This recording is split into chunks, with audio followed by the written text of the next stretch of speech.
Chapter 1 Your Highness seems to have slept for a century, waking up in a daze. Xiaoming has a headache, and what catches his eye is the white gauze tent and the red lacquered wood-carved room. "Aren't you dead?" Xiaoming muttered to himself. The explosion of the laboratory seemed to be frozen in front of him. Sat up. The purple embroidered brocade was slipped off, and his body was similar to the white shirt and cloth pants in the costume drama. Strange, what is this? Propped up his body and wanted to get out of bed, a white and slender hand made him cock in his heart. It was definitely not his hand. In panic, he raised his hand and touched his facial features. His heart was cold. He was not him. "His Royal Highness, why are you getting up?" There was a slender voice, and then a young girl in a green dress came in from outside with a respectful expression. "Luluo." The name was spoken naturally, and a series of memories suddenly erupted like a volcanic eruption. In an instant, he already understood his identity. "My own name is also Xiaoming now, but this Xiaoming is the 7th prince today, and his place is a place called Dayu State." This world was basically the same as the history he was familiar with before the Three Kingdoms, but the history after that was a mess, and now he does not know that the Great Yu Kingdom is equivalent to the Dynasty. If you have to compare, you can only say that it is the scientific and technological living standards of the Ming and Song dynasties in the 17th century. As for the rest of the world, he doesn't know it. After all, this is a place where information is blocked. Passed through, Xiaoming had to accept this fact. Fortunately, he seems to be a prince and has his own fief. Unfortunately, his fiefdom seems to be the most barren, far from the capital of Chang'an. And the most terrible thing is that outside Kangzhou, the northernmost side of the fief, is the vast grassland of the prairie barbarians. It can be said that his fief is likely to be occupied by the barbarians at any time. Not only that, Xiao Wenxian, the emperor of the kingdom of Great Yu, is very old, but the prince is weak and may be abolished at any time. This basically means that the crown of the crown is pending. Because of this, the princes fought openly and secretly, and they all wanted to kill each other. Although he was in a remote fief, he was also a prince after all, and couldn't escape this fate. The reason why he was sent to such a remote place was naturally because he didn't like the emperor. At the same age, he was rushed to this place at the age of 13. In the past 5 years, Xiao Wenxian has never had an edict to ask him to go back and save relatives. The 6 princes, who are 1 month older than him, are still staying in the capital city of Chang'an. The minister repeatedly advised the 6 princes to be the domain of the 6 princes, but the emperor disagreed. Except for the 6 princes, the princes, the 2nd princes, the 3rd princes, and the 4th princes are all in Chang'an. There is only one fief of the 5th prince like him, but the land of Shu is much richer than him. After thinking about it for a moment, the reason why he was treated so hard seemed to be because his mother did not have any gentry background. The other princes and princesses are more or less related to the current 5 surname Kawang and Dayu. If you are not likable, you are not likable. If you are okay, you have to recognize a dad.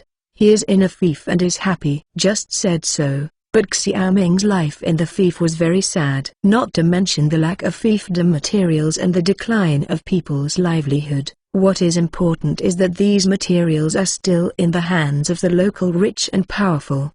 These wealthy families cover the sky with their own hands in the local area, and there are even people who only know the wealthy family and don't know what King Qi said. Xiaoming is faint and naturally does not understand these hazards, but he is clear and has similar interests. These rich people are obedient dogs, and their interests are contrary to them. They are cannibal tigers. After clarifying the current basic situation, Xiaoming sighed, and now he seems to be living in dire straits. But thinking of the reason for his crossing, he suddenly raised a glimmer of hope. At the moment the laboratory exploded, the experimental technology spar seemed to hit him directly, and when he was asleep, he always felt that the spar seemed to be in his consciousness. This technology spar is a kind of energy crystal. It is said to come from prehistoric civilization. During the experiment, not only a large number of black technologies were discovered, but researchers also injected all kinds of knowledge of contemporary humans from ancient times to the present. The purpose of this experiment is to make people's consciousness and technology spa perfect fusion, and create a civilization maker. From the secrets he learned, he can fully grasp the technology library in the technology spa once the technology spa is integrated. In addition, people who integrate technology spa can also transfer knowledge to others. This knowledge transmission method, similar to inheriting memory, can allow others to have limited scientific and technological knowledge and allow a civilization to rise quickly. With excitement in his heart, Xiaoming felt the technology spa in his mind, and the huge amount of knowledge instantly fell down like a mountain. Every piece of scientific and technological knowledge from ancient times to the present, all-inclusive literary works, the manufacture of every industrial product, the production of every material, and even advanced black technology. Civilization maker, earn. Originally, he was a little bit self-blaming about his ruined fiefdom, and Xiaoming suddenly became excited now. As the name suggests, a civilization maker is a person who can build civilization from scratch. This function is too suitable for him now. Now his fief is poor and white. With the technology spa, he can develop various tools to increase productivity. Using these tools, he can master a lot of resources, and then he will truly control the fief in his hands. Otherwise these rich and powerful people will be a hidden danger after all. With a clear goal in his heart, Xiaoming smirked. "Your Highness, Your Highness." Xiaoming's silly smile made the maid named Luluo frightened. In the past 2 days, King Qi was seriously ill. If he got sick, none of them could survive. Although King Qi is not favored, Why said he was also a prince. Thinking of this, Luluo felt sad in her heart, and couldn't help sobbing in a low voice, "Father, mother, daughter, I'm sorry, I can't give you all the filial piety." Xiaoming, who was immersed in his own fantasy, was disturbed by Luluo's cry. He returned to his mind and looked at his personal maid, who was 18 years old and beautiful. In memory, his 2 maids, Lulu and Asta, were given to him by his mother's Anfi a few days ago. As for the purpose, it is self-evident that this kid has been holding bad water since he was a child. But until now, Xiaoming seems to have not touched this maid. It's not that Xiaoming is Liu Xiahui. You reading www.yuukanzu.com is just because it hasn't been 10 days since Luluo and Zixuan entered the Qi Palace, and he died before he could bear it. Why cry? I'm not dead. Xiaoming knew what Luluo was worried about. Although she had only been in the house for 10 days, Luluo had a very timid personality. Luluo was so scared that she immediately put away her crying like a mosquito. "Slavish servant." The servant thought that Your Royal Highness has hysteria. This hysteria means neurosis, mental problems, and there is a saying that ghosts and gods are possessed in Dau. Xiaoming gave Luluo a blank look. "What are you thinking about? If you have this time, it's better to let this king check your health." "Examination of the body? Your lord, what is the examination of the body?" Luluo asked in confusion, blinking with her eyes wide open. The former Qi Wang Xiaoming was timid and weak, and his temperament was surly. This was one reason why the emperor did not like him.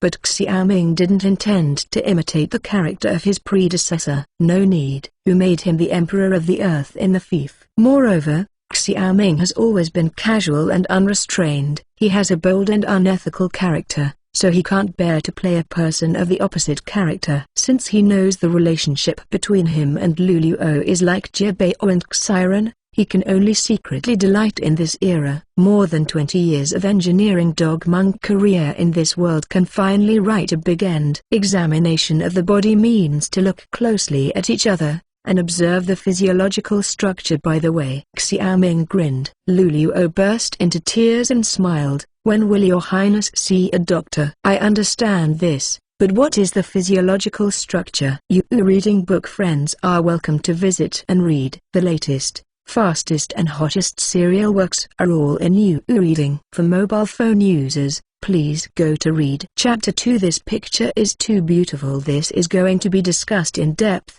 Come, sit here. Xiaoming pointed to the edge of the bed, smiling like the strange uncle who lured the little girl with a lollipop. His Royal Highness. Luluo took a step back suddenly, and said with a crying voice, "The slave maid status is humble. How dare you sit on the jade bed of His Highness? If Pang Chengshi knows, Luluo will not be free of punishment." Pang Chengshi. The name Luluo said made Xiaoming frowned. This long history of Pang, whose real name is Pang Yukun, is the long history of the king's metropolitan governor's mansion. In layman's terms, he is his master, strategist and secretary. When he was in the fief of the domain, this Pang Yukun was appointed by the emperor to follow him. And the purpose of his follow-up is also very clear. The better point is to teach the preaching to solve puzzles, and the unpleasant point is to monitor him and give a small report to the emperor. In Xiaoming's memory, this Pang Yukun was a person that he hated extremely. Xiaoming's emperor, Xiao Wenxian, was extremely shrewd, and the long history he sent was a nerd among nerds. Generally, people like this have one characteristic. They are rigid and lack of heart, and they are loyal to the emperor. If there is anything in the fief that Xiaoming can't see, he will immediately give a small report, and then Xiao Wenxian will write to him and scold him. Although this Pang Qingshi was aimed at his predecessor Xiaoming, he now had to face it, and the disgust in his memory made Xiaoming suddenly disappointed and somewhat dull. Glanced at Luluo obliquely. This girl's little hand was desperately clutching the corner of her clothes. Her expression panicked, as if she had done something wrong. Xiaoming suddenly realized that this little maid had deliberately moved out of Pang Qingshi. Self-reflection. He was indeed a little anxious just now. I am afraid it was frightening her, too, although it was the handmaid he wrote to Zenfei asking for. But Zenfei means between the lines. Luluo and Zixuan begged her bitterly, but Zenfei felt sorry for her son, so she sent them away and asked him to treat them favorably. They were reluctant. A cooked duck can't fly. Besides, Xiaoming is not a good person, but he is not a bad person either. He doesn't bother to do things that bully men and women. In this case, he can only grow up slowly, and he said, "Retreat, this king is going out for a walk." Luluo sighed slightly. She didn't know that Xiaoming could see all her thoughts clearly. Actually, he doesn't blame him. Xiaoming was a sensual dog in Qing'an before. He was scared when everyone saw him, and he was worried when he saw a dog. In the past 5 years to the fief, it has not stopped. That's why Pang Yukun kept typing small reports. The pile of small reports by Xiao Wenxian is estimated to be enough for the entire Dayu Palace to wipe for a day. These Xiaoming's misdeeds, it is impossible for her to wait in front of Zenf to not know. So she was afraid of Xiaoming from the heart. Xiaoming was about to go out. Luluo took the clothes and said, "Your Majesty, the slave and maid are waiting for you to dress." I wanted to say that I don't have to. Engineering dogs usually do laundry and cook by themselves, and they have strong hands-on skills, but when the words came to their lips, Xiaoming changed his mind. Since I have arrived in this world, it is still necessary to go to the hometown to do what is customary. The performance is too different. Maybe Pang Yukun sent a small report on His Royal Highness has hysteria today. At that time, Xiao Wenxian, the old fox, would probably take back his fief without stopping. However, Xiaoming is still very strange about the issue of fiefs and vassals. Although the history of this world has changed from the Three Kingdoms, the question of the vassal prince should still have the lessons learned from the Han Dynasty.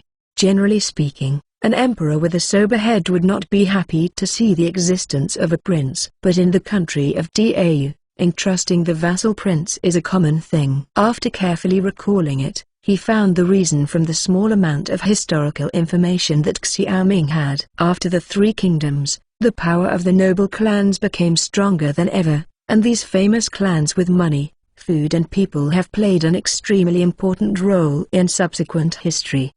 The dynasties changed, and the gentry clansmen always pushed history forward like an invisible hand. The first 3 dynasties, Zhou, Chu, and dynasties lasted for more than 1,000 years. In each dynasty, there were emperors trying to suppress the clansmen, but the result was that these emperors quickly met their ancestors, or the country was in trouble.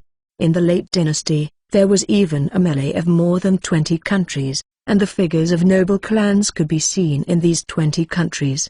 Until the establishment of the Great Yu Kingdom, the great ancestor Xiao Yuanzai laid down the Great Yu with the help of the 5 prominent families. But Xiao Yuanzai made a mistake at the place where he started his troops. So when the Great Yu Kingdom was established, Xiao Yuanzai made a big stroke and entrusted the Kui clan king Yan, Li clan king, Zheng clan king, King Kui clan king Huinan, Zhao clan king, and Nanyang Xiao clan Runan. There are 6 kings with different surnames. Although the Nanyang Xiao family has the same surname as the royal family, they are not the same family at all. Xiao Yuanzai's stroke is certainly cool, but the next emperor will be sadly reminded. These 5 surnames and Kuang are originally the big clan in the region, and now they are even more powerful. In his twilight years, Xiao Yuanzai also realized this problem, saying, "The world is so big that it must build a vassal screen, defend the country, and live the people. Now that the lords are long, they should each have noble titles and divide the country's non-private relatives. It is the system of the ancient philosophers and kings, which is the plan for long-term peace and long-term governance." This opened the prelude to the entrustment. Drink poison to quench thirst. Xiao Ming can only comment on Xiao Yuanzai in this way. Xiao Yuanzai's purpose is very clear, is to let the royal lords contain the kings of different surnames and prevent their rebellion.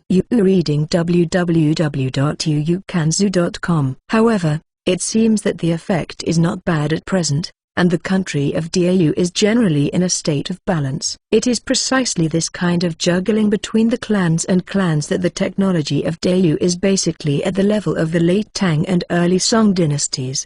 The potential threat of the clans makes every member of the royal family feel jealous. Unfortunately, his fief is also the same.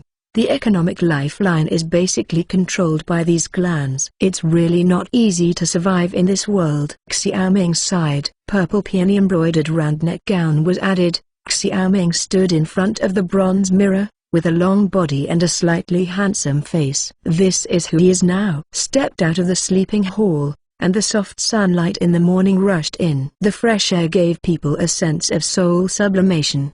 The sky is pure blue like a sapphire, and the blue is intoxicating. Under the steps, a pebble path winds to a stone bridge. On both sides of the stone bridge are gourd-shaped ponds. Willow trees sway along the pond, green bamboos are shining, and a delicate view of the garden. Opposite the pond, a row of black tiles and red walls have jagged corner beams and staggered teeth. The neat red lacquered wood under the corridor supports the entire building. The only thing in my memory is the picture, which is similar to a movie, but seeing it with my own eyes is a different feeling. Xiao Ming has only now strongly realized that he has really crossed, and this dynasty is called Dau. "I'm here, Dau," Xiao Ming said silently in his heart. Here will be his fief, his home. He must completely control this place in his own hands, and the first target that hinders him is the local wealthy family, which is also his first goal to settle. You reading book friends are welcome to visit and read. The latest, fastest and hottest serial works are all in You Reading. For mobile phone users, please go to read. Chapter 3. The landlord's family has no surplus. His Royal Highness has recovered from a serious illness, so he should stay in bed and rest. There was a rush of footsteps, and Xiao Ming saw an elderly man with round head, big ears and a blue round neck gown trotting over and bowing in front of him. This person is Qian Defu, the housekeeper of the palace. In his palace, he takes care of most of the affairs. Xiao Ming trusted Qian Defu very much. Before he came to the fief, Qian Defu was his mother Zhenfei's most trusted guard. Zhenfei sent him to Xiao Ming to have a servant who can safely support her. "Why do you wish?" Xiao Ming waved his hand. "I have a carriage, and I am going to Qingzhou City." This Qian Defu hesitated, but he knew that the prince had always been surly and didn't dare to disobey, so he summoned his servant to prepare a carriage for Xiao Ming.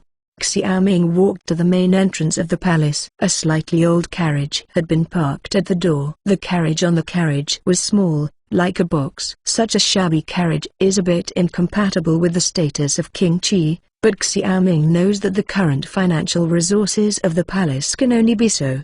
His current fiefdom has 6 states under his jurisdiction, namely Qingzhou where the metropolitan government is located, Ilzhou and Dengzhou on the peninsula to the east, Yezhou to the south, Kangzhou to the north and Yanzhou to the west. The land of the 6 states seems to be a lot, but in fact, the land is not big. The 5th Prince Xiao Quanshu land governs 16 states. Relatively speaking, he belongs to the poor peasants, and none of these 6 states are wealthy. According to the classification of Shangzhou, Zhongzhou, and Xiezhou in the Great Yu Kingdom, only the Shangzhong state, which is counted as Qingzhou where his palace is located, is Xiezhou. Everywhere else, there is a big difference between upper, middle and lower, basically equal to the difference between municipalities, prefecture-level cities, and county-level cities. Especially Kangzhou in the north is patronized by barbarians on the grassland every year, and even some barbarian cavalry will go deep into the fief. 3 years ago, the barbarian cavalry kept looting until Dengzhou. The people of the fief were poor and weak, and they couldn't farm with peace of mind. Naturally, they would not be able to collect taxes. In addition, he still had the army and officials in 6 states to support, so the finances of this fief would not be mentioned. Although the former Xiaoming was stubborn, he was also aware of the situation of his fief. If the concubine Zhen didn't give him a little silver every year, he might really drink the northwest wind. After leaving the palace, the carriage walked slowly along the streets of Fangjian in Qingzhou City. Xiaoming opened the curtains of the carriage and carefully examined his fief. Qingzhou City is 20 miles from north to south, and 20 miles from east to west. There are 4 gates in total. The city is divided into 36 districts. There are 2 bazaars on the east and west sides, namely the East Market and the West Market. This area is similar to the structure of the current residential area. There is a wall with some residential buildings scattered inside, but each area is the same size, as if tofu blocks are placed in a box. The King of Qi is here. Go, go. The carriage passed a private square, and the 3 youths who were basking in the sun got into the square with fright. Xiaoming gave a wry smile. These were all the people who were afraid of being bullied by Xiaoming. But now he is not concerned about this, but the worn-out patched clothes on them. Through the vision of a modern person, the people he saw were basically similar to beggars. When he arrived in the East City, Xiaoming stopped the carriage and walked towards the market with his hands behind his back. Qian Defu immediately followed it carefully, patrolling around vigilantly. The East and West markets are similar to modern vegetable markets. All the way, Xiaoming saw very few products in the East market are basically wheat, soybeans, millet, clay pots, cloths, bamboo baskets and other things, which are very different from the dazzling array of products in Qing'an City. After strolling in the East Market for a while, Xiaoming went to the West Market again, basically the same. Generally speaking, the people's livelihood is declining here, and this is the most prosperous Qingzhou city in his fief. After turning around all morning, Qinla basically walked Qingzhou City all over the place. At noon, his stomach groaned. Had to go back to the palace for dinner. His Royal Highness, Lao Nu has specially prepared vinegared celery and steamed buns for you. After holding his stomach and being hungry for a long time, Xiaoming finally waited for lunch. In my memory, this kind of meal was pretty good. Just look at Qian Defu rubbing his hands and rolling his apple to know how greedy he is. This is the reality of his fief. There is a serious shortage of living materials. It is not that he has no money, but he can't buy it if he has money. It is happiness to eat. This kind of food is okay to eat once in a while, but eating it every day is horrible. In fact, even though Xiaoming is a prince, he is very arrogant, but the standard of living is really not as good as the modern one. Xiaoming is hungry now. He usually eats boiled amaranth and boiled spinach. I want to eat stir-fried vegetables. I'm sorry, there are only vegetables and no oil. Today, this vinegar celery is also rare, otherwise the rich and powerful will bring it over as if it was a credit. Rare, rare. Xiaoming pretended to be very happy, and ate the jealous celery with his steamed buns in tears. In modern times, what he hates is vinegar celery. But now it is a luxury to eat. I thought it would be enjoyment to cross over, but I didn't expect that the landlord's house would have no surplus. For the next 3 days, Xiaoming didn't idle either, and went to the county near Qingzhou City. There was basically a soil embryo wall surrounded by several thatched huts. Not to mention the common people, there are many people who can't eat enough, and they can eat buns leisurely, which is already quite tall. On the way back and forth, he often saw people digging wild vegetables in the wild to satisfy their hunger. I arrived in Dayu overnight. Xiaoming didn't have any lofty ideals, but his own fief was so embarrassed, not as uncomfortable as the contemporary slums. When he was in school, he liked to play the game of territorial construction, watching his territory from barren to prosperous little by little, which is a kind of spiritual enjoyment. And now that he has a real fief, this fief is still so desolate, how can he bear it? Besides, the local tycoons are rampant, and the northern grassland barbarians invade at any time, which is a threat to him. It's a big talk for him to drive away the grassland man, but he has to do things about building fiefdoms, strengthening the city, refining soldiers and horses, and hiding wealth for the people. Otherwise the local tycoons will be enough for him to drink a pot. Furthermore, even if it is not to remove the wealthy and stabilize the land, he has to work hard so that he can eat eggs every day and occasionally grill a kebab. Otherwise, wouldn't I come here and suffer? The 3-day inspection gave Xiaoming a basic understanding of the situation of his fief, and he also clarified the first problem he needed to solve. That is, farming.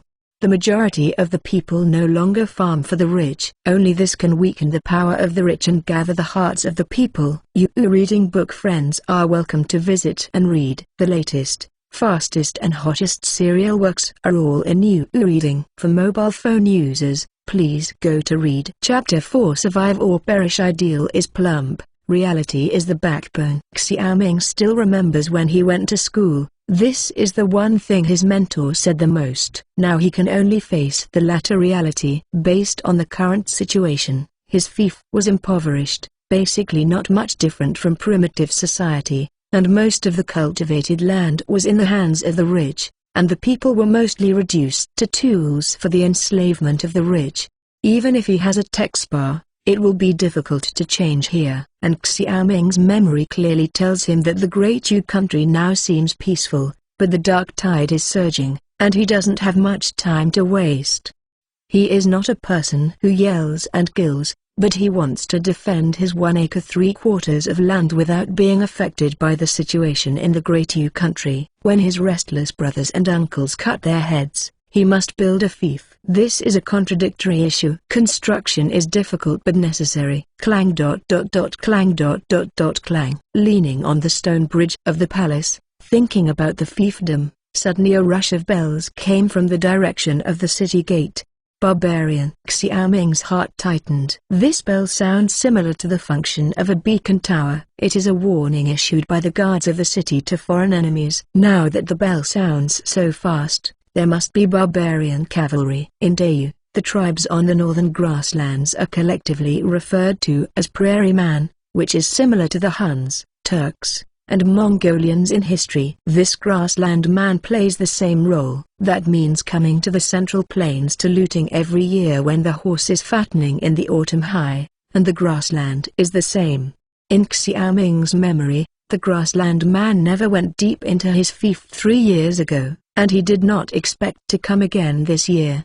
Recalling the crazy destruction of the 6 states under his jurisdiction by the grassland man 3 years ago, he still shuddered. He had to be afraid. In this era of cold weapons, the prairie cavalry came and went like the wind, with adept bows and horses, and had natural mobility advantages. The dilemma he faces now is the same as that of Xiaomi with a rifle hitting an airplane tank. And his 6 states can't make up 100 cavalry, so he can only passively defend the city. A kind of fear spread in Xiaoming's heart. This is not a game. He will face real life and death, and there is no way out. At his feet is his fief, his home. Will you be afraid of death if you die once? Xiaoming asked himself. He clenched his fist and shouted, "Great money! Get a horse! Money is rich!" The voice fell, and it took a long time for Qian Fu to drag his round body. He ran over in a panic, panting, "Your Majesty, the horse is ready, and I will take all the silver pieces that I can take away. The bell is from the north gate. Come, we still have time to escape from the south gate." Xiaoming felt dizzy, feeling that he was just about to escape. "Asshole, as the king of Qi, how can I abandon the people and run away alone?" Xiaoming scolded, kicking Qian Defu's with the opportunity, kicking Qian Defu staggering. This is something Xiaoming used to do when he gets angry, and he consciously uses it. Qian Defu squeezed his small eyes with a look of stunned expression. "Isn't this Qi Wang's style?" "In the past, I didn't say that the barbarians arrived in King's Zhu, but only said that they might come." The prince shouted to escape back to Qing'an. He escaped once 3 years ago, but Xiao Wenxuan took a whip to take a meal in Qing'an, saying that if Xiaoming escaped again next time, he would personally kill him. Thinking of this, Qian Defu suddenly thought that Xiaoming was afraid to go back and was a dead word. Since concubine Zhen sent him to King Qi, the only task that concubine Zhen gave him was to protect King Qi's Zuquan. He said, "His Royal Highness, we don't need to go to Qing'an, but we can always hide in the fief of King Wei." The King Wei mentioned by Qian Defu is Xiao Wenxuan's third brother and Xiaoming's uncle. The fief of this uncle is south of his fief. When he was entrusted, this uncle did his best to stop the barbarians' first line of defense. Xiaoming is an idiot and he knows that the 3 emperors are unreliable. It can be seen that Qian Defu is also in a hurry to go to the doctor. "No, no, I'm going to the tower." Xiaoming has settled down. In such a backward place, people are production resources. If people lose their hearts, they don't mention building a fief. No matter how much they create, they will be the enemy in the future. With horror written on Qian Defu's Dayan face, he immediately sat on the ground holding Xiaoming's thigh and cried, "His Royal Highness, think twice. This sword has no eyes. If there is a mistake in your highness, how should the old slave explain to the empress?" "Wealthy money, you are still the guard of the concubine. You are so timid and fearful. How can you help me achieve a great cause? Are you the steward of the palace like this? If the fief is gone, do you and I still have a place to stand?" Xiaoming scolded. "His Royal Highness." Qian Defu was stunned. Since he followed King Qi, he has never heard of a great cause from Qi Wang's mouth. These words are, at most, the handsome girls of whose family, how prosperous Qing'an is, and how barren the land is. Things like that. Now Xiaoming's generous speech today makes him feel deafening. Xiaoming shook off Qian Defu and walked straight to the gate of the palace. This pretends to be cool. The next thing is to pretend to be a thunderstorm. Xiaoming's small heart is thumping. Yuukanzu.com is not nervous, that's bullshit. At the door, Luluo was waiting at the door with a package on her back. Next to her was a girl in a purple dress. This was Asta. Compared with the Green Dill, it is like the water town in the south of the Yangtze River. The appearance of Xiaojiabu, the jade skin of this Asta, the weak willow and the wind, the oval face, the denfing eyes, and the eyebrows are quite a bit spicy. A few days ago, Asta just came back because he went out to buy, and then he arrived at the gate of the palace. I never thought that the barbarians would come one after another. His Royal Highness. Seeing Xiaoming, Luluo and Zixuan leaned over. Pang Steward told them to flee to King Wei with King Qi. Xiaoming looked at the 2 handsome maids, and said that it was a pity. I still don't know if I can come back. Without waiting for Luluo and Zixuan to react, Xiaoming touched the 2's buttocks and rode straight to the north gate. Under the crowd, Luluo and Zixuan flushed with shame and anger. After recovering, Xiaoming had already got on the horse and left. Only then did Qian Defu ran over, and saw Xiaoming riding a horse from his back. He turned on his horse and was about to chase him. Luluo thought that Xiaoming and Qian Defu were going to run away by themselves. They were so scared that their faces were pale.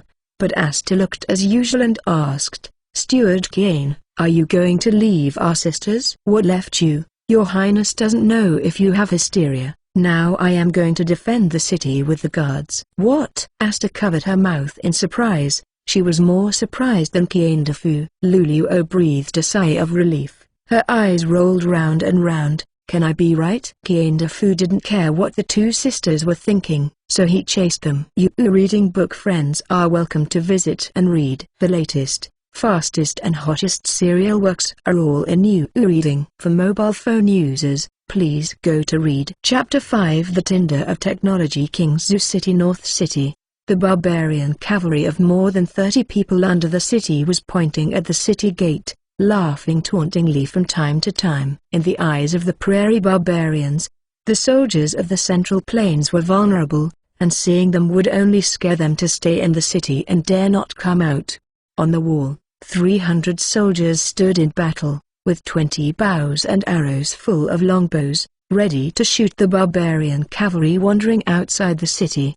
Lieutenant Liu, King Chi is here. In the middle of the city gate, a 7-foot-long black-faced man in scales was watching the barbarian cavalry warily. This person is Liu, the Kingsu schoolboy, who is in charge of Kingsu soldiers. King Chi? Liu sounded like Hong Zong. What is he doing here? It will really add chaos. Turned around, he had seen Xiaoming ascending the tower.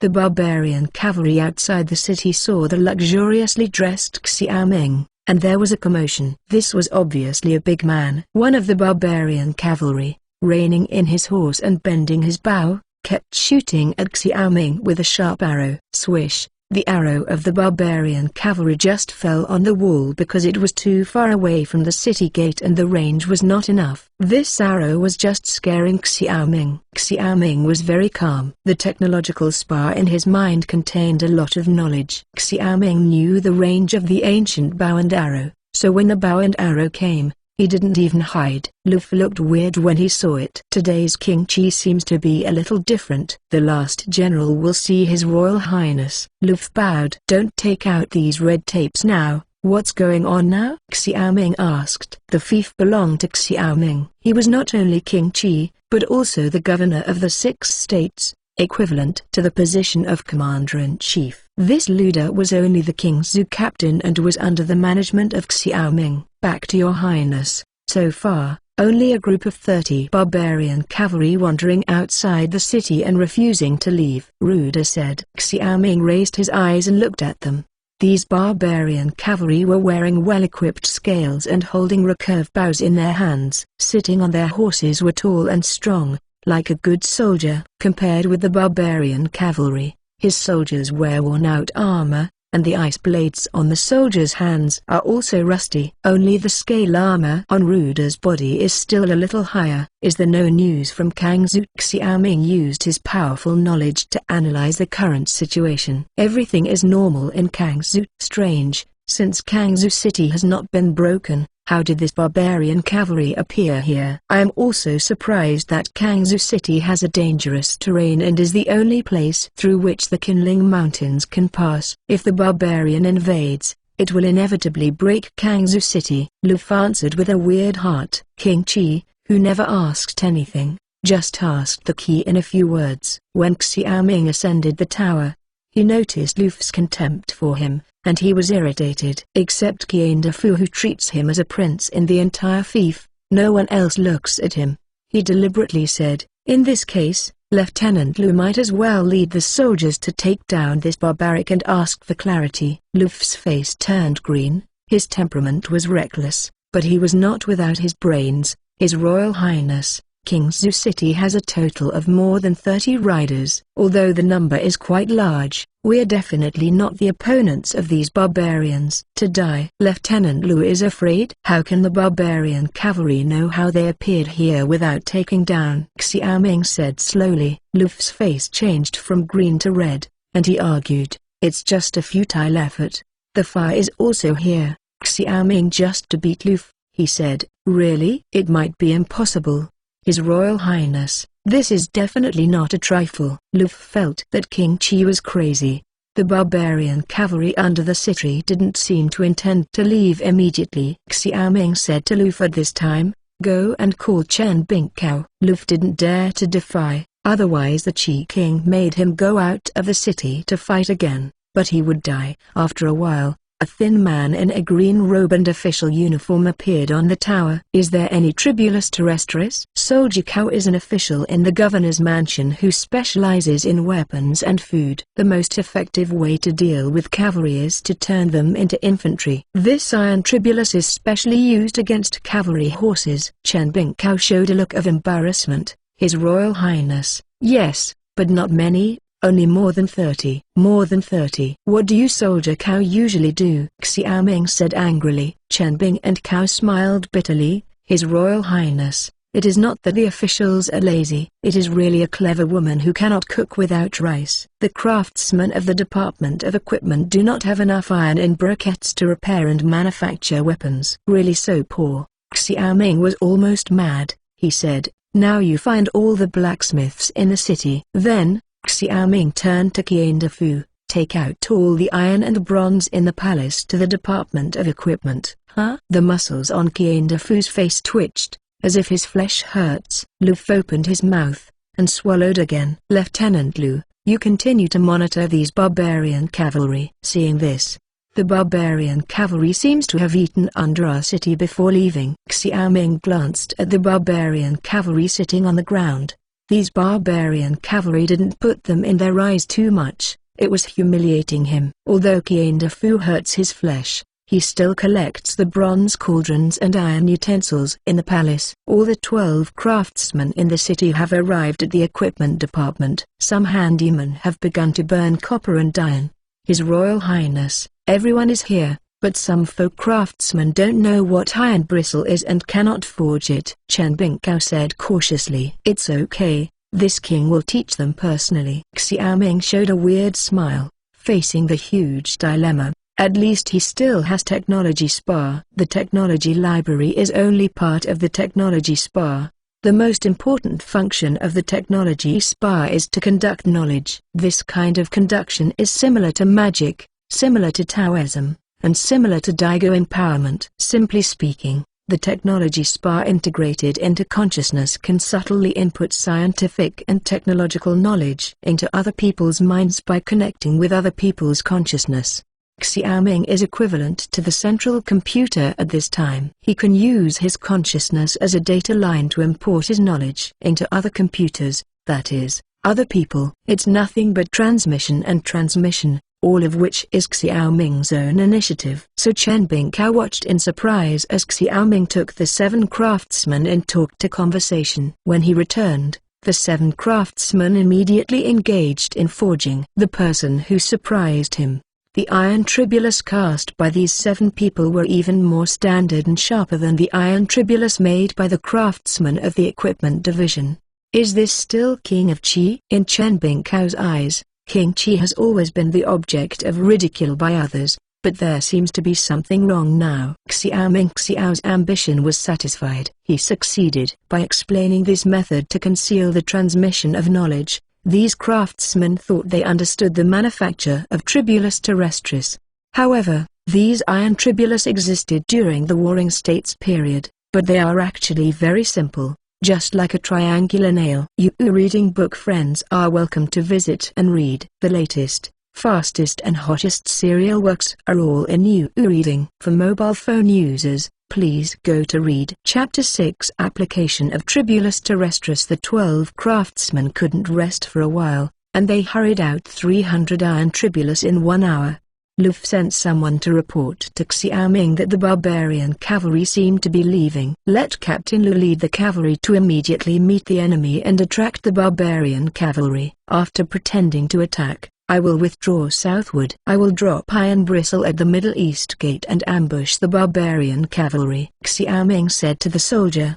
The soldiers answered no and drove their horses to Beijing. The Department of Equipment is not far from the Prince Qi's mansion, and is the closest to the East Gate. Xiao Ming led the soldiers to the East Gate with the iron briar, and the guard of the East Gate was Li Kaiyuan, King Zhuguigan captain. In Xiao Ming's memory, this Li Kaiyuan looks ordinary, with a rosy nose, and a big mouth. This person has no abilities and is relatively slippery, but very obedient. So when Xiao Ming needs to dispatch troops, he would rather go to Li Kaiyuan than to Lif. Your Majesty, The barbarian cavalry is outside the city. It's too dangerous here. For the sake of your highness's safety, your highness should go back to the palace and rest." Seeing Xiaoming arriving at the east gate, Li Kaiyuan stepped forward and said with his usual flattering smile, "His Royal Highness, Xiao I Li is right. This iron bar is ready. Let Xiao I arrange it, and ambush the barbarians." Qian Defu worried. As soon as I said this, Li Kaiyuan's expression was much more exciting than Luf's. Luf's face changed at best. Li Kaiyuan's face was pale, and his legs trembled. He was afraid that he would be scared to urinate. "Your Highness ...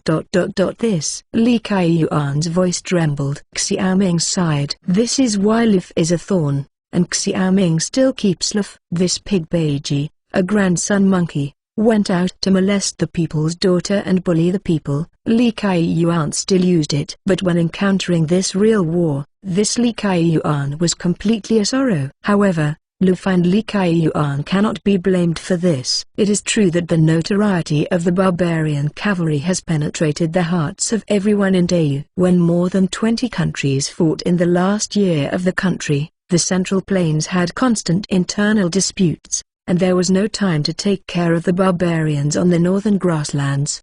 And during this time, the barbarians grew stronger than ever before, and the barbarians who migrated to the Qingbai Mountains settled nearby, realizing a half-grazing and half-agricultural life, and the population began to grow steadily. During this period, a tribe named Bata among the barbarians prospered under the leadership of the leaders at Abator, and gradually annexed other tribes, and established their own country from the vast northern grasslands to the Qingbai Mountains.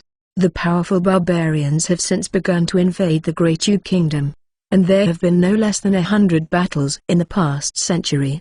Great Yugo is a country with fewer victories and more defeats. Yaozu, Shiazu, and Lingzhou are all lost. According to today's map, all the land north of the Great Wall is basically lost.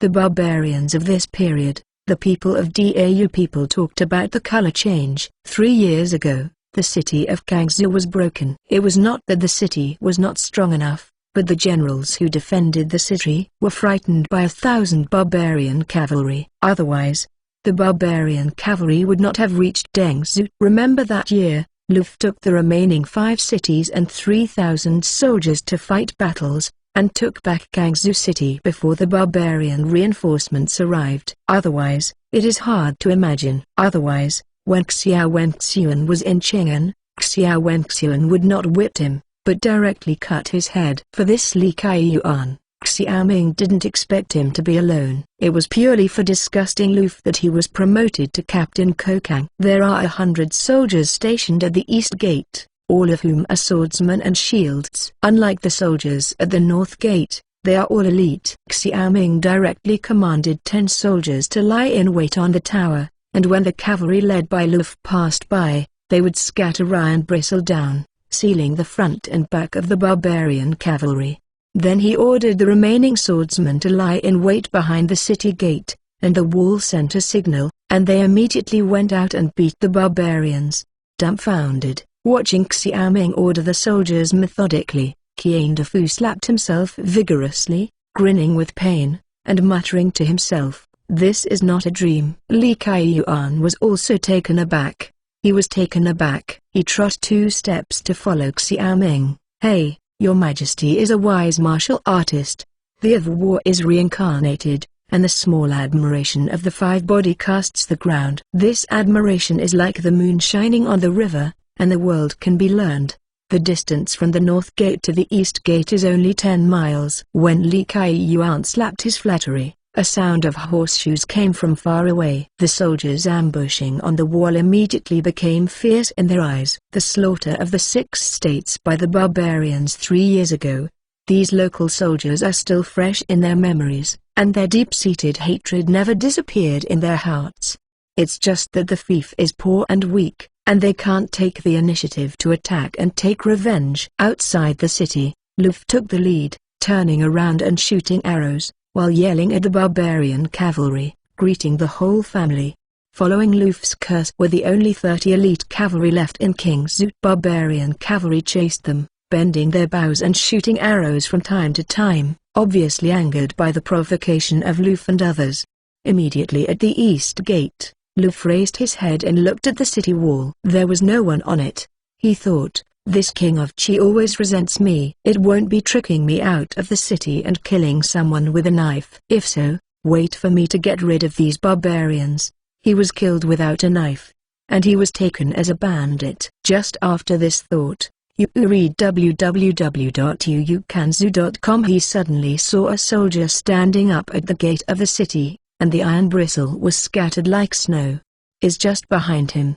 The barbarian cavalrymen did not know any fraud, but they were still chasing after them. Before reaching the east gate, the horse of the barbarian cavalry in front suddenly hissed and fell to the ground. Without waiting for the cavalry behind to react, 9 soldiers stood on the wall, holding bamboo baskets in their hands, and continuously scattered the iron bristles on them, and the retreat behind was completely blocked. These barbarian cavalry could not help sitting down on their horses, and they kept throwing their horses and men to the ground.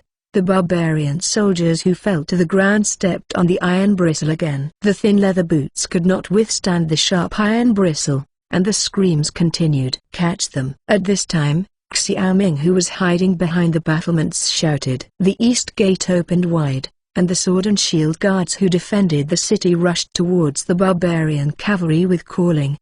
His Royal Highness is watching the battle in the city, waiting for me to capture all these barbarians. Li Kai-yuan saw that the ferocious barbarian cavalry had become a duck with a slope, and he immediately thought of it. Arrogantly Dry Cloud, with a roar, he lifted the knife and rushed out. At this time, Luffy, who was in charge of seducing the enemy, turned back and saw Li Kai-yuan rushing in front. He rode over and kicked it away. At this moment, a sharp arrow passed Li Kai-yuan's shoulder. Fuck, you are looking for death, buckler, Luffy shouted. The sword and shield players who rushed out immediately formed a tight shield formation and forced them towards the barbarian cavalry. Ruda fought battles with these barbarian cavalry 3 years ago, and he knew how fierce they were. You reading book friends are welcome to visit and read. The latest, fastest and hottest serial works are all in You Reading. For mobile phone users, please go to read. Chapter 7 finally tasted the meat. The barbarian cavalry who fell to the ground had not completely lost their combat effectiveness. Bows and arrows continued to shoot toward the shield formation, but they were all blocked by tight shields. Ruda still has a hand in dealing with the barbarian cavalry. He smirked and said, brothers, don't get pierced by your own iron bristle, pick it up and throw it over. The iron bristle hindered the actions of the barbarian cavalry, and also hindered the actions of the defenders. Ruda gave this order, and the soldier picked up the iron bristle under his feet and threw it at the barbarian cavalry. The barbarian cavalry cursed while still shooting arrows. The shield array gradually completed its encirclement, like an arc surrounding all the barbarian cavalry. Bows and arrows are powerful, and the barbarian cavalry is also good at close combat, but suffering from being besieged by iron bristle. The barbarian cavalry can't exert their combat effectiveness at all. Occasionally a barbarian cavalry jumps out of the range of the iron bristle, and will be beaten to the ground by a violent meal. In less than 10 minutes, all 30 barbarian cavalry were taken. His Royal Highness, you have to call the shots for the next general. Lieutenant Lu deceived people too much. In order to grab the credit and disregard the feelings of colleagues, you see my face fell. The barbarian soldiers were taken into the city. Li Kai-yuan had a blue nose and a swollen face. He cried to Xiao Ming with his nose and tears. Luffy dismissed Li Kai-yuan, and said lightly, His Royal Highness Mingjian, if it wasn't for the general to kick him, this life would be gone. Xiao Ming can see clearly that he is not the faint Xiao Ming he used to be. In order to make a mistake, he said, Lieutenant Lu is right. He saved your life. You should invite him to drink. Ha ha ha. Your Majesty is wise. Luffy laughed heartily, lacking that level of contempt for Xiao Ming in his eyes. Xiao Ming was proud of his heart. He can be said to be notorious in the fief, and few like him. This time he subtly captured the barbarian clan and probably can save him some honor, but Luffy's attitude towards him can be seen to be effective. Lieutenant Lu, These barbarians will leave it to you. Be sure to find out where they crossed Kangzhou from. Xiaoming said sternly. Yes, yes, Luf replied loudly. Then Luf paused, as if a little embarrassed. He bowed and said, His Royal Highness, can this barbarian race's horse, armor and bow and arrows be rewarded to the honored general? Xiaoming glanced at the Kingzhou cavalry behind him. They were still wearing leather armor, and the steeds were not strong enough compared to the horses of the barbarians. When Luf spoke, these cavalry also had their eyes lightened, waiting for Xiaoming's answer. You are the elites of Kingzhou. These excellent horses and armor are not given to you. If you want to live in the fief steadily, Xiaoming must maintain a good relationship with his generals. This is nothing more than offering Buddha through flowers. Thank you, Your Majesty. Luf looked excited. The elite equipment of these barbarians is much better than the shabby equipment on them. At this time, Chen Binkao, who is in charge of military equipment, said, His Royal Highness, the equipment and horses have been counted, but 2 of the horses of this barbarian race are seriously injured. Seeing that they can't survive, you see? Xiaoming's eyes lit up like wolves. For the past 3 days, he hadn't touched any fish, and he was almost chewing his feet. He said, Dai Fu. These 2 horses were killed by the patrons of the palace, and stewed them out to treat the soldiers. The patron in his mouth was the cook. Your Highness, thank you. The soldiers who defended the city roared in unison. One by one, each of their Adam's apples rolled, and the saliva was about to come down. It is too difficult to eat meat these years. Xiaoming also seemed to be about to smell the scent of horse meat. He secretly said to Qian Fu, Keep the horse legs for me. Old slave understands. Qian Fu smiled treacherously. At twilight in the evening, the smell of meat wafting from Prince Qi's mansion was spreading throughout Kingzhou City along with the news that King Qi had captured the barbarian cavalry. While the people were greedy with horse meat, they also wondered how King Qi had changed his temper. He was not scared to hide in the palace peeing his pants, but took the initiative to capture the enemy. Despite the incredible news, the people doubted it and also expected that King Qi could really change. His Royal Highness, I asked, this team of barbarian cavalry came in from a cave in the Qinling Mountains by accident. Luf said. Eating horse meat around the cauldron, Luf told Xiaoming the result of the interrogation. The interrogation results of Luf's rude generals have always been very fast. Do you know that there are other barbarian cavalry in the cave? Xiaoming frowned, turning over the map in the Science and Technology Library. In contemporary times, this Qinling Mountain refers to the Huai River area, but the Qinling Mountain at this time obviously refers not to a hill near Kangzhou. Ancient times are different from modern times. Except for official roads, other places are basically dense forests and swamps, where cavalry is impassable. It is precisely because of this that the barbarian cavalry must attack the city to come in. According to them, Your Highness, if there is such a cave, it must be blocked. Otherwise the barbarian cavalry will bypass Kangzhou City and attack Kingzhou, and we will be very passive. Luf said. Xiaoming nodded. The stability of the fief is necessary, otherwise he can't develop the fief at ease. This is why he risked his life to capture these barbarian cavalry. He said, You must not let the news leak out. You can go to Kangzhou to block the cave yourself. Keep it hidden. Luf ate a piece of horse meat, and said, Your Highness, don't worry. I have killed all these barbarian cavalry, and I didn't leave a living. This remark from Luf is the same as killing a chicken and a dog. You read www.uukanzu.com, but this is reality. After all, in such a dynasty where slaves still existed a lot, there was no human rights to talk about. This is a barbaric era. The meat of the 2 horses is definitely not enough for the soldiers of Kingzhou. After giving some meat to the soldiers participating in this battle, the other soldiers can only drink some bone soup to relieve their greed.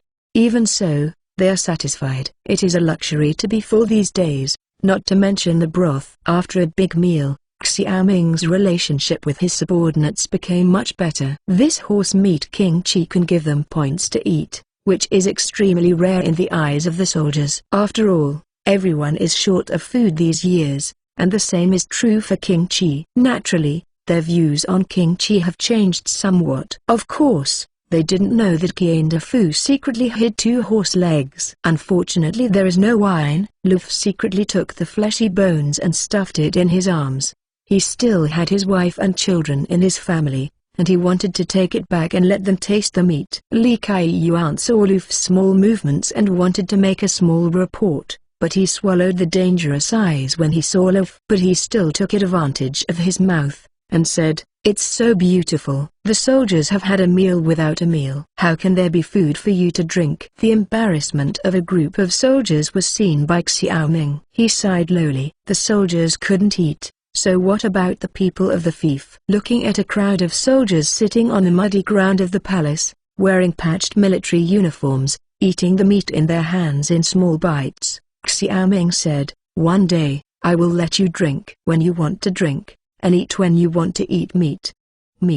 You reading book friends are welcome to visit and read. The latest, fastest and hottest serial works are all in You Reading. For mobile phone users, please go to Read Chapter 8 Land Problem. Your Highness, the soldiers are waiting for this day. Luffy laughed heartily. Today's King Chi is different from the past, with more closeness to the soldiers. He is a bold person. In the past, if Xiao Ming didn't make things difficult, he would not despise Xiao Ming so much. Now he doesn't know why Xiao Ming's personality has changed a lot, but this is good news for him. Continued to follow Xiao Ming for a while. Li Kai-yuan chewed on a bone, and the special smell of horse meat made him not bear to swallow the meat directly, but chewed it in his mouth. With an expression of hope in his eyes, he asked, "His Royal Highness, it is said that this city of Chang'an is very prosperous. Can the people eat steamed buns?" "It's not necessarily that it can be eaten, but life is better than ours," Xiao Ming said in a deep thought. In Xiao Ming's opinion, the people at the bottom of the country would not be so wealthy. The land equalization method in the country has long since collapsed. Land annexation is serious. Many people have been displaced, and thieves have swarmed. Dau country is like a late old man, exuding a decadent aura. Qian Fu recalled his life in Chang'an, saying, "It's just a wealthy merchant, and there are more noble children." Prosperity is also said to be, at least as long as you have money, you can buy whatever you want. Unlike King Zhu, you can't buy it if you have money. Salt. It was the Aster that went to Wai Wang's fief to buy some back. Salt? Xiao Ming suddenly said. How could this horse meat be whitewater meat? It turned out that there was no salt in the palace. He said, "The east of the fief is the sea. Isn't this the way to boil salt in seawater?" "Understand? His Royal Highness, it's not that the people don't understand this method of boiling salt, but since ancient times, this salt has always been an official business. It is a capital crime to sell private salt, and Your Royal Highness, you didn't take the official salt of this fief seriously, so." Qian Fu said softly. Xiao Ming blushed for a while. It turned out that these were all the sins made by Xiao Ming before. In the past 5 years in the fief, this guy didn't care about the world and didn't even think about how to build his fief. He was just blindly greedy for pleasure. Many institutions in the fief were not established. With a long sigh, Xiao Ming said, "In this case, when Pang Qingxi returns, let him prepare for the establishment of this salt transportation department, and set up official salt in Dengzhou and Luzhu.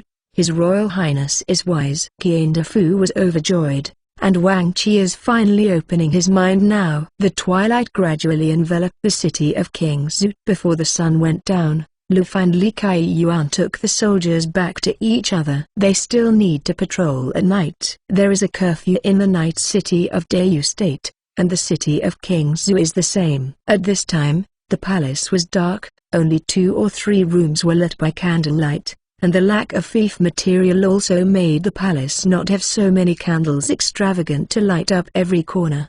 In the side hall of the palace, that is where the servants live. At this time, the servants holding firewood are in and out of the smoke. Just after turning the front hall, Luluo suddenly appeared in front of him. The night was dark and dark. If it weren't for her green clothes, he really couldn't tell. "His Royal Highness, the hot water is ready. Today, Your Highness has captured the barbarians. He must be tired. Your Royal Highness should take a shower and change clothes early and rest. Lulu said, "It has been 3 days since I came to this strange world. Every night is when Xiaoming hates the most. The night without entertainment is really boring. Occasionally, it's just 1 day. But now it's 3 days in a row. He really can't stand it now." He looked at Lulu. There was nothing he could do. If this goes on, he will probably go crazy and can only tease the 2 maids. The side hall on the side of the sleeping hall was Xiaoming's special bathing place. He followed Lulu back. A large wooden bucket of hot water had been prepared, and Asta was standing by the Mutrong waiting for Xiaoming. After 3 days of life that is not as good as hanging silk, Xiaoming is finally a little bit psychologically comforted. At least the prince is still served by a maid, which makes so many single dogs roll around with envy. "Your Majesty, the servant will undress you." Asta and Lulu stepped forward. Xiaoming straightened his body and stretched out his arms. He didn't take a bath every day. In this wicked ancient time, taking a bath was also quite a luxury. Fetching water from the well and boiling it would require many servants to be busy. In his palace, there are only 10 people who are rich and rich. These 10 people are responsible for all the sanitation, food, and chores in the palace. Moreover, the area of his palace is not small. It is 200 meters long from north to south and east to west. In Kingzhou City, the Palace of Qi is the only luxurious building. Squinting his eyes, Xiaoming enjoyed the personal service of Lulu and Asta. For the first time since the journey, he felt it was worth it. Lulu and Zixuan blushed. They had only served Zenfei before. They had never seen a man's body before, and they felt ashamed, scared, and curious. But they knew in their hearts that since the concubine Zen gave them to King Qi, they have already belonged to King Qi, and they can only suppress the shyness in their hearts. "Do you want to wash together?" Xiaoming smiled evilly. Lulu lowered her head. She didn't dare to speak. Zixuan said crisply, "Your Highness, don't worry, Niang has ordered. When Your Highness gets married in the future, Lulu and I will be Your Highness sooner or later." Xiaoming is just teasing them to find some fun in their boring life. Reading www.yuukachu.com was sitting in the hot tub, and his eyes looked at the Asta. This Asta was more courageous than the green Asta. The explanation in the letter of the concubine Zen seemed to be such, "It's just a joke, don't take it seriously." Xiaoming said. While taking a bath, "He is not a worm, he knows what the point is now." After a pause, he asked Asta, "Asta, this king asks you, if you want to make this king's fief rich, what is the most important thing right now?" Asta was very surprised that King Qi would ask her this question, and instinctively replied, "Asta is a woman. How can he understand these things?" "This king orders you to answer." Xiaoming frowned. At this time, he was still following the virtue of a woman without talent. Asta's answer was not what he expected. Was taken aback, and Asta was afraid that King Qi would again commit his old surly temper, and said, "The land." Xiaoming nodded. The rich family sits big, the threat of the northern barbarians, and the intrigue of the princes. It seems that there is not much time left for him to develop. He has been thinking about it these days. The first thing is to solve the land problem. In ancient times, any dynasty had a strange phenomenon, that is, the people will always be surplus than the land, and once a large-scale land annexation occurs, it basically heralds the end of this dynasty. At present, his fief is also the same. Large areas of high-quality land are monopolized by local prominent families, and many people have no land to cultivate. Now he has to solve this problem first. At the same time, the second problem he wants to solve is the inheritance of knowledge.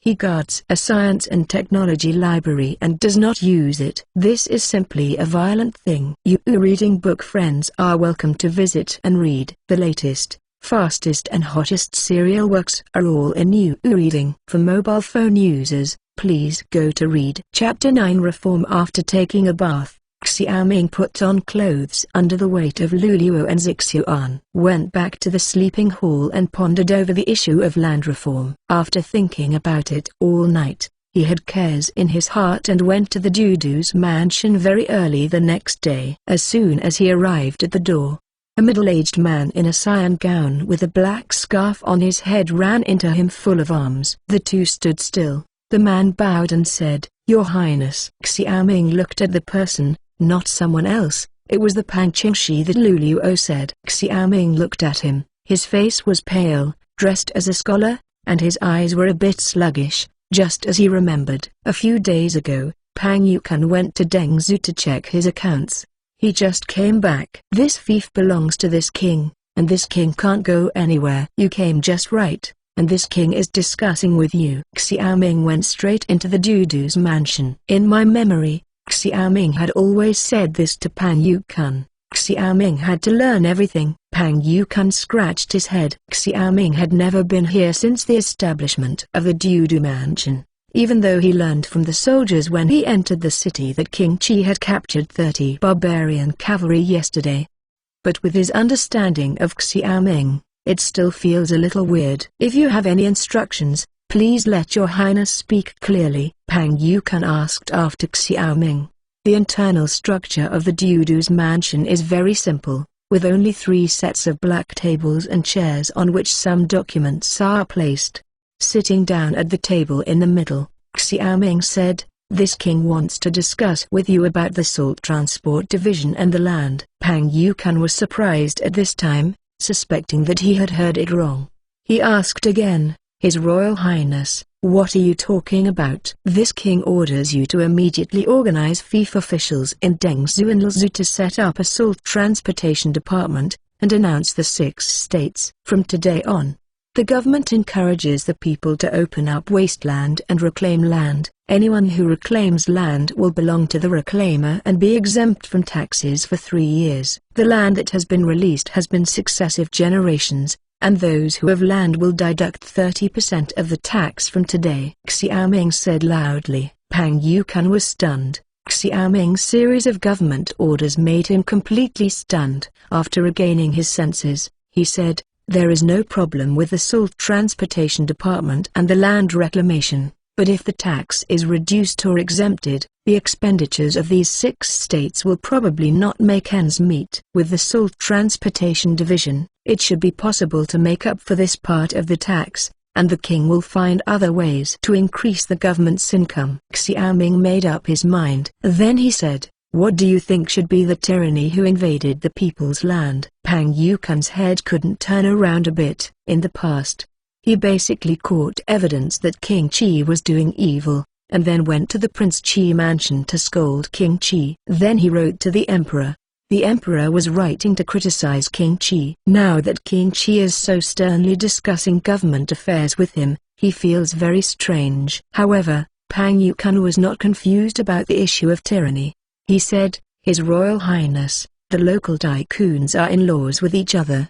They are powerful and intertwined, and they are sheltered by many powerful ministers in the DPRK. If they rush to seize their land, I am afraid that there will be trouble. Your Highness, don't forget the Ning King back then." Xiaoming narrowed his eyes, and the King Ning in Pang Yukan's mouth was his second emperor uncle, who was known as a virtuous king in Qian.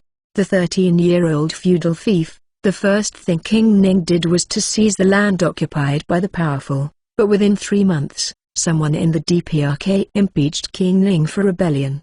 At that time Xiao Wenxian first ascended to the throne, and he was very jealous of King Ning, who is known as a virtuous king. He immediately sent troops to conquer King Ning. However, King Ning was buried in the drum, and he was killed by a sergeant placed in the palace of Ning. Now that Pang Yukan mentioned King Ning, the implication was that Xiaoming should not follow in the footsteps of King Ning. Xiaoming used to hate this Pang Yukan. That was because Xiaoming hadn't done a good deed at that time. Now when he talks about government affairs with Pang Yukan, he found that this nerd is not a bad person, and he is quite knowledgeable. In this era of low knowledge penetration, it is really rare to have a few literate people to assist him. He needs to make the best use of what he needs and make the best use of his talents. I understand. In this case, the land of the powerful people will not be held accountable for the time being. The key point is to mobilize the people to reclaim wasteland. You have to be responsible for this area. This year, the people's military service will also be exempted. Xiaoming said. Yes, Your Highness, I will do it right now, Pang Yukan said with a bow. When he first arrived at the fief, he hadn't raised these decree, but Xiaoming, who was against him at the time, opposed it for the sake of opposition. This also made the decree of King Zhu and other 6 states have been chaotic. In the Dudu's mansion, Xiaoming personally watched Pang Yukan write a notice and issued a government order before he left the Dudu's mansion. Outside the city gate, as soon as the decree of the governor's office was posted, it immediately aroused the people's discussion.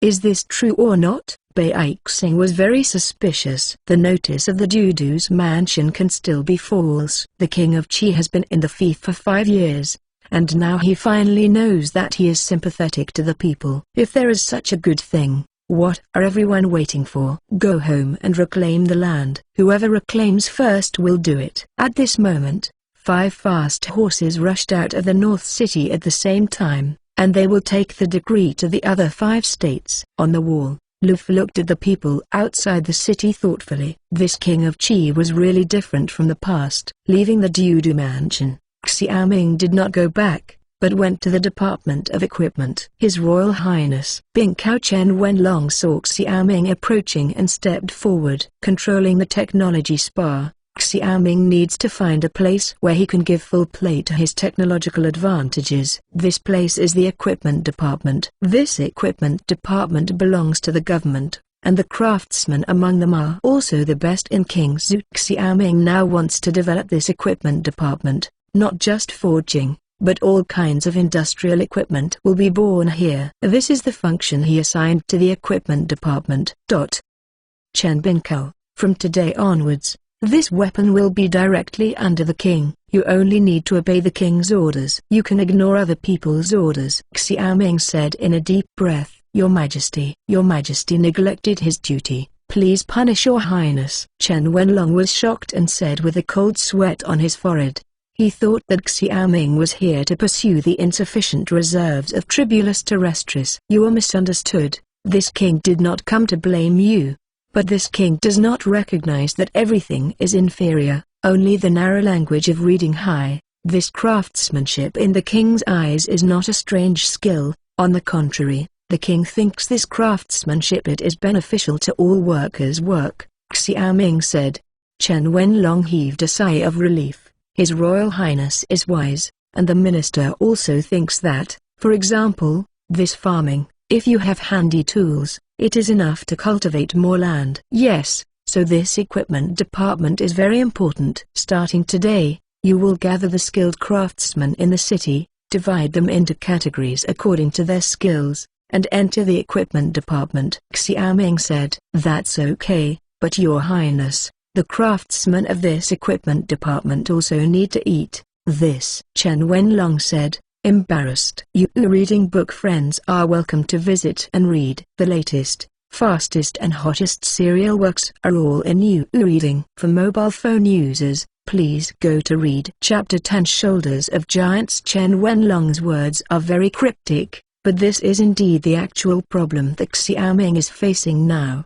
Qi Palace has no money, and Si Qiao's wife can't afford to cook without rice. It is also impossible to force a strong man. Otherwise the sky will be angry and the image he has just established will collapse again. The matter is yours, and the money is mine. Xiaoming gritted his teeth, and he had to integrate this equipment department as well. This was his only chance to stand up. Otherwise, relying on the poverty of this fief, he is Yao Shun's reincarnation, and after 2 years he will have to belch under the barbaric knife.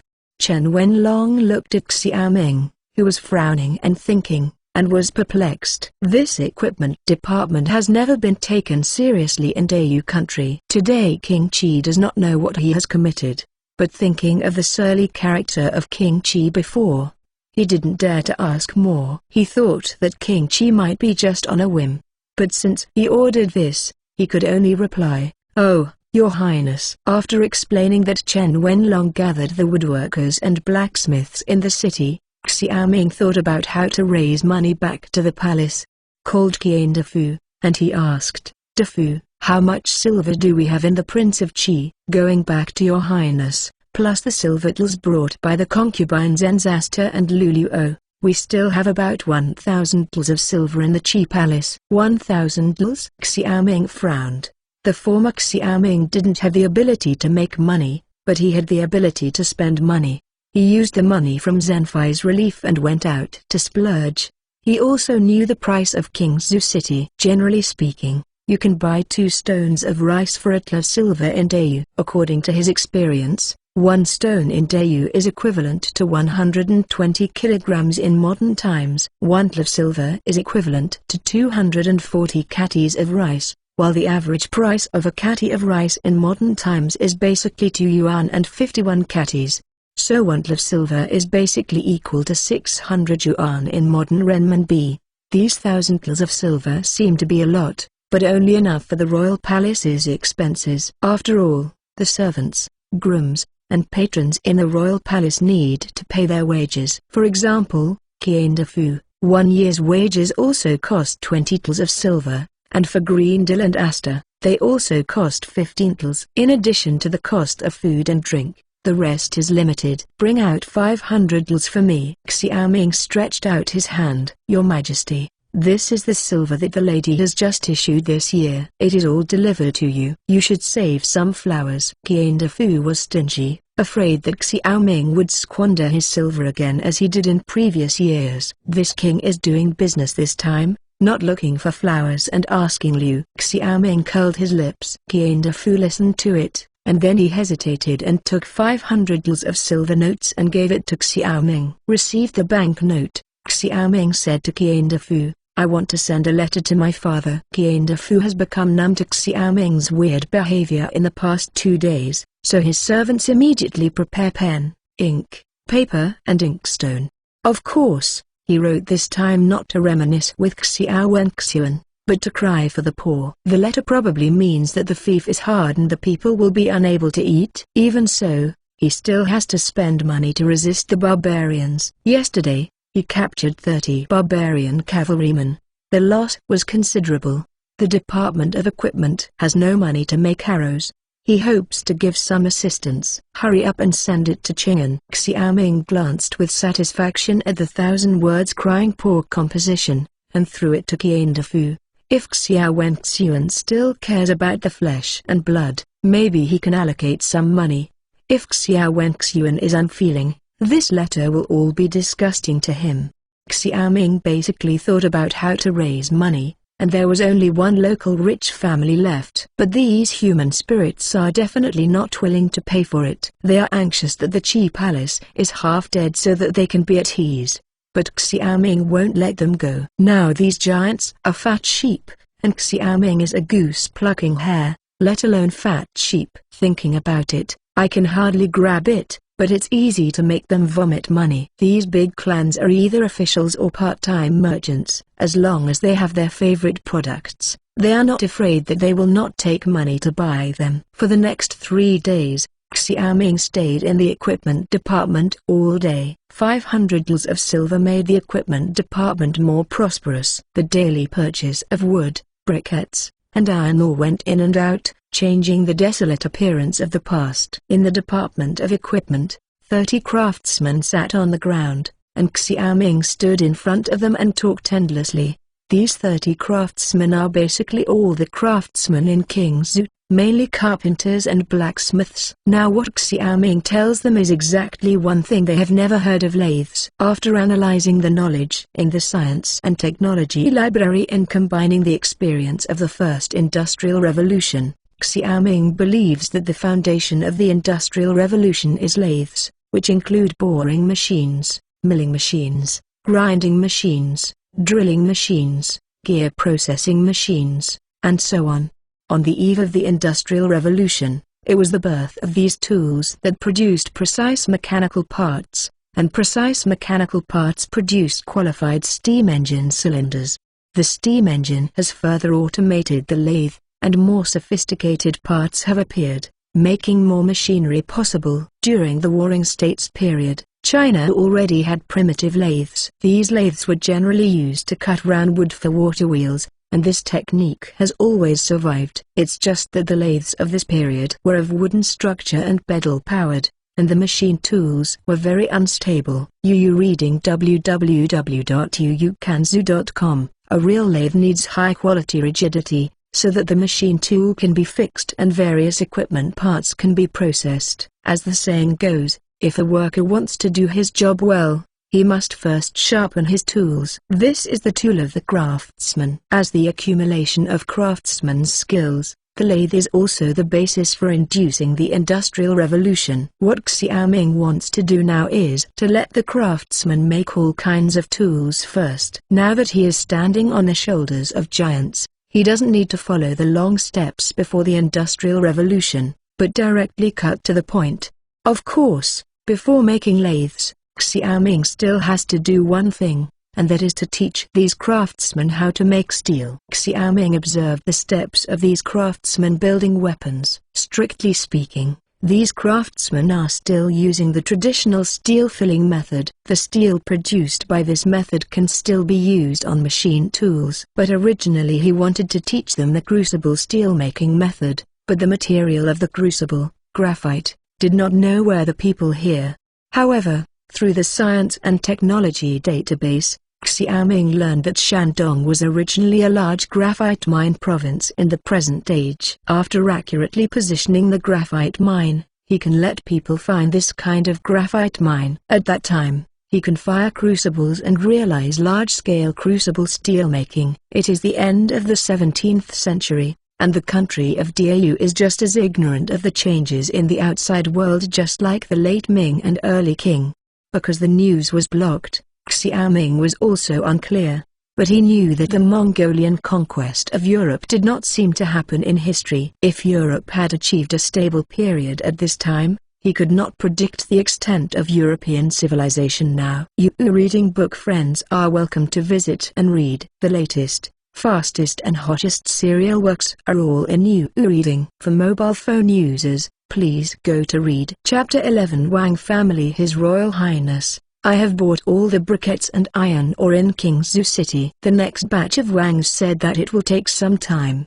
The last truck of briquettes purchased arrived at the equipment department, and Chen Wenlong informed Xiaoming about the situation. How much money was spent in total? Xiaoming asked. 200 tals. Xiaoming was in pain, as if he had been cut off.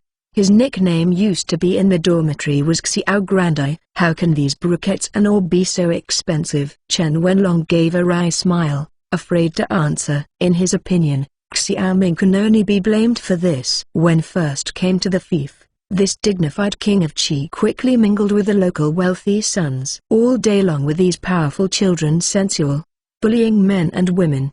These children of the wealthy family learned that Xiaoming didn't like the emperor, and they didn't have a lot of money, so they gave Xiaoming a lot of money, and he was deeply pleased with Xiaoming.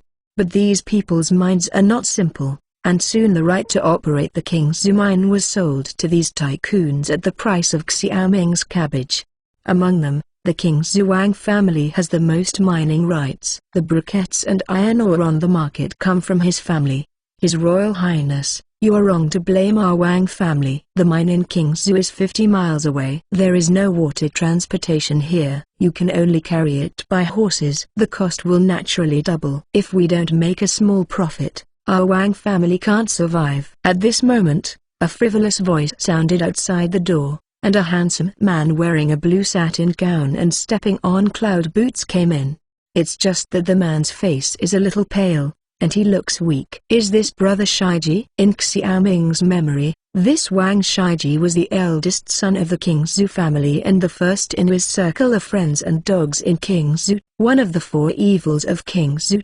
I have seen your highness. Wang Shiji bowed slightly to Xiaoming, arching his hands with a paper fan in his hand. No gift. Xiaoming raised his hand.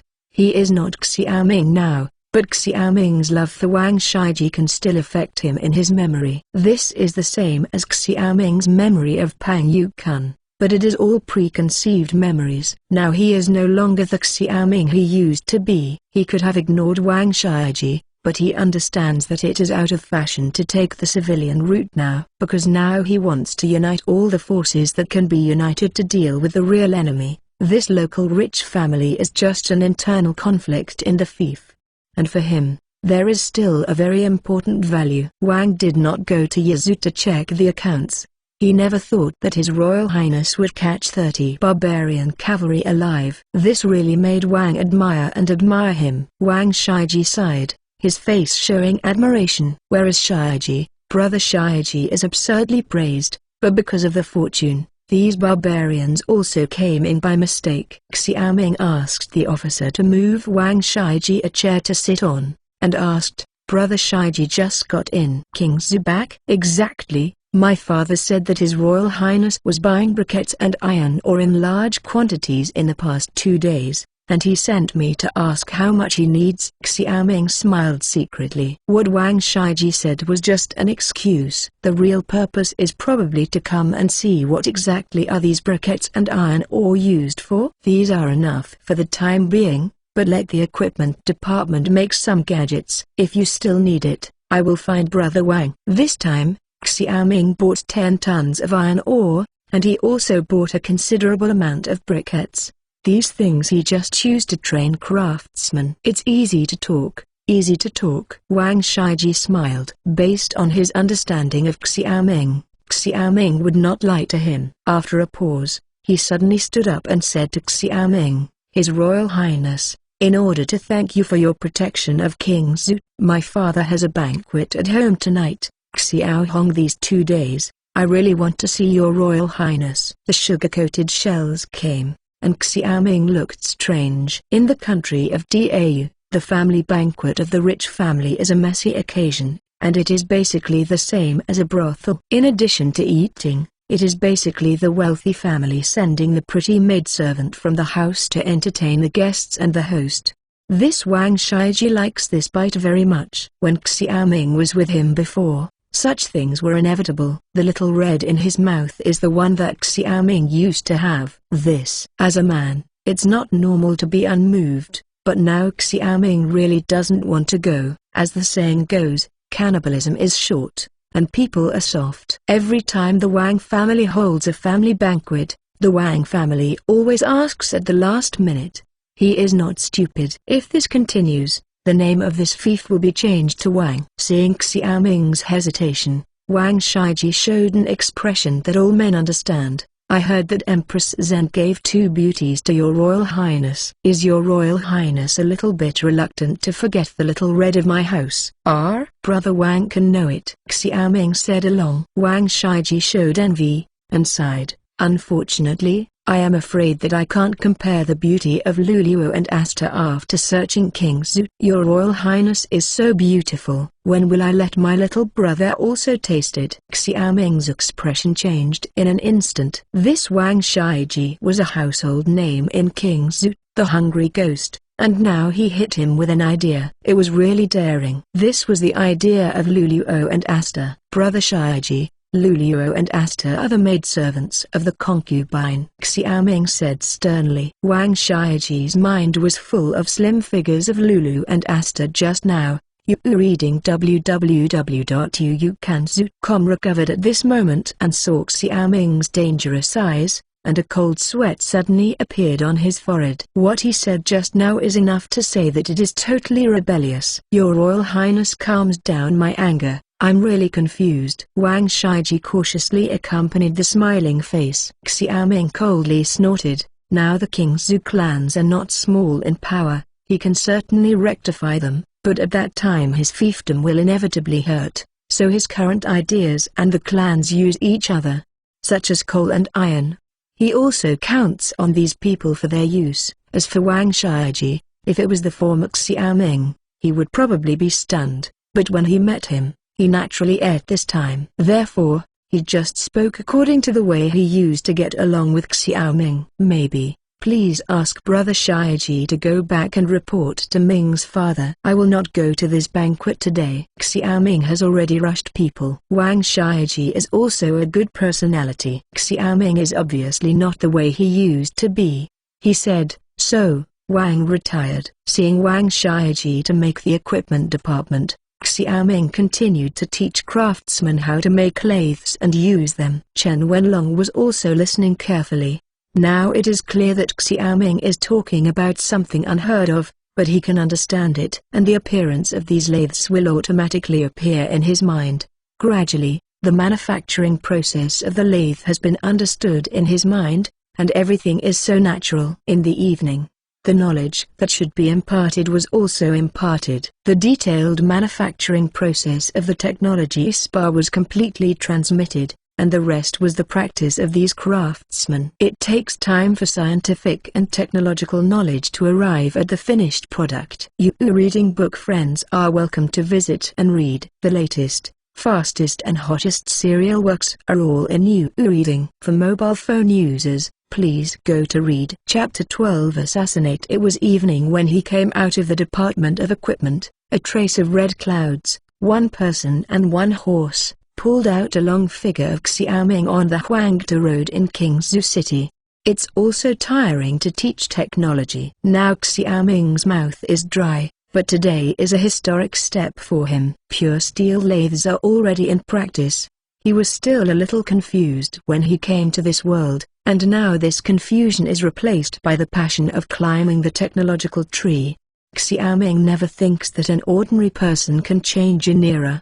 He is very fortunate that he is a prince, not a passerby. In the country of Dau, the deep-rooted imperial ruling thinking and the small peasant economy since ancient times have made equipment lack the power to be promoted. The abundance of the population makes labor cheap and even loses the value of machinery. In modern times, if Western guns hadn't knocked on the door of feudal imperial power, this kind of heavenly and self-sufficient farming economy would continue. So in his opinion, industrial change needs power to promote, and he does not want this power to come from outside. This is also the reason why he is fortunate that he is a prince, because he is the supreme ruler of the fief. He can act as this force to promote industrial change, and the existence of the Science and Technology Library provides such support. Thinking along the way, when passing a private square, some silk and bamboo sound suddenly came into his ears. Xiaoming raised his eyes and looked at it. Opposite him is the Kui's Hufang where the Wang family's house is located. It is estimated that the family banquet of the Wang family has already begun. As for the guests of this banquet, he doesn't need to think about it. They must be the Qin family, the Wei family, and the Sun family. Qingzhou. These four big families have been in-laws with each other for a long time, and they have close contacts. Another woman's smile came. Xiaoming hurried back and refused Wang Shiji's invitation. It was really hard for him to be Liu Xiahui. At the same time, he comforted himself in this way. This banquet is so absurd that it is not good to get sick. Was thinking about himself. At this moment a bowstring trembling sounded not far from him. Xiaoming has a feeling that all his hairs are exploding. The country of Dau is established by military force. This royal boy has been trained in bow and horse since he was a child, is particularly familiar with bows and arrows, and the laws of the country of Great U State prohibit civilians from hiding weapons. Now there is the sound of bow and arrow bowstrings in the folk house not far from him. There is only one possibility: the assassin. He instinctively turned sideways and hid to the other side of the horse. At this time, a bow and arrow arrived at the sound, and it was nailed straight to the dirt wall of the private building. Assassin. The instinctive stressed reaction in Xiaoming's memory saved him, and he immediately called for help. At this moment, a group of cavalry patrolling the city heard the call for help and rushed over immediately. Your Highness, a cavalry headed by rushed over. But it was Lif. Really facing life and death, Xiaoming was still a little flustered.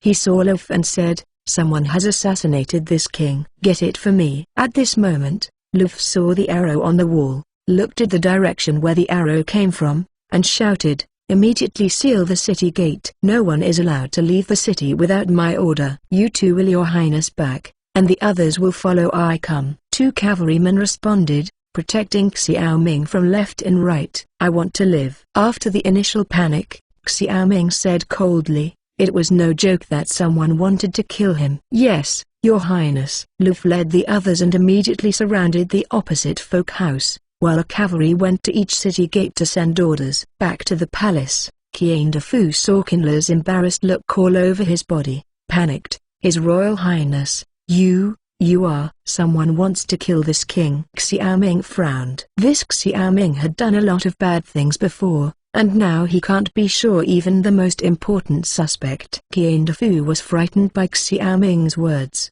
He touched Xiaoming up and down to check whether Xiaoming was injured. It's okay, Lieutenant Lu happened to pass by, and I was not hurt. Xiaoming calmly said. That's good, that's good. It scares the old slave to death, Your Highness. These two should stay in the palace and don't go out. Wait until the killer is caught. Qian Defu's worries showed on his face. It's just that Xiaoming underestimated Luf's work efficiency. Before he entered the palace, a rumble of horseshoes came and Luf arrived with a team of cavalry. Now all the mounts of Luf and others have been replaced by barbarian horses, all of them tall and strong, and their armors are also shining. Luf threw one person off the horse at this time. Your Highness, the assassin caught it. Dead? The corpse that fell to the ground was a refined man, but at this time there was a big hole in his neck, blood flowing. When he found him, he cut his neck when he saw that he couldn't escape. Your Highness, this is no ordinary killer. He must have been trained, otherwise he would not commit suicide so decisively. Luf frowned. Was silent for a while. Xiaoming said, then who is going to kill me? Generally looking for motives for murder is basically to infer who can get the most benefit. The local tycoons will not want to die for the time being, because Xiaoming was faint enough in the past and still has the value of use. And if Xiao Wenxuan kills him, it's very simple. There is no need for such a lot of effort. Such assassinations are generally based on the throne struggle and internal power. His Royal Highness, this kind of arrow was the only one I saw when I was in Shu. It is a cloud-piercing arrow produced in Shu. Luf handed an arrow carved with clouds to Xiaoming. The land of Shu, the king of Shu. Xiaoming's face sank like water. Among the princes, the Shu king had the worst relationship with him. Because they were similar in age, they fought secretly when they were in Qing'an.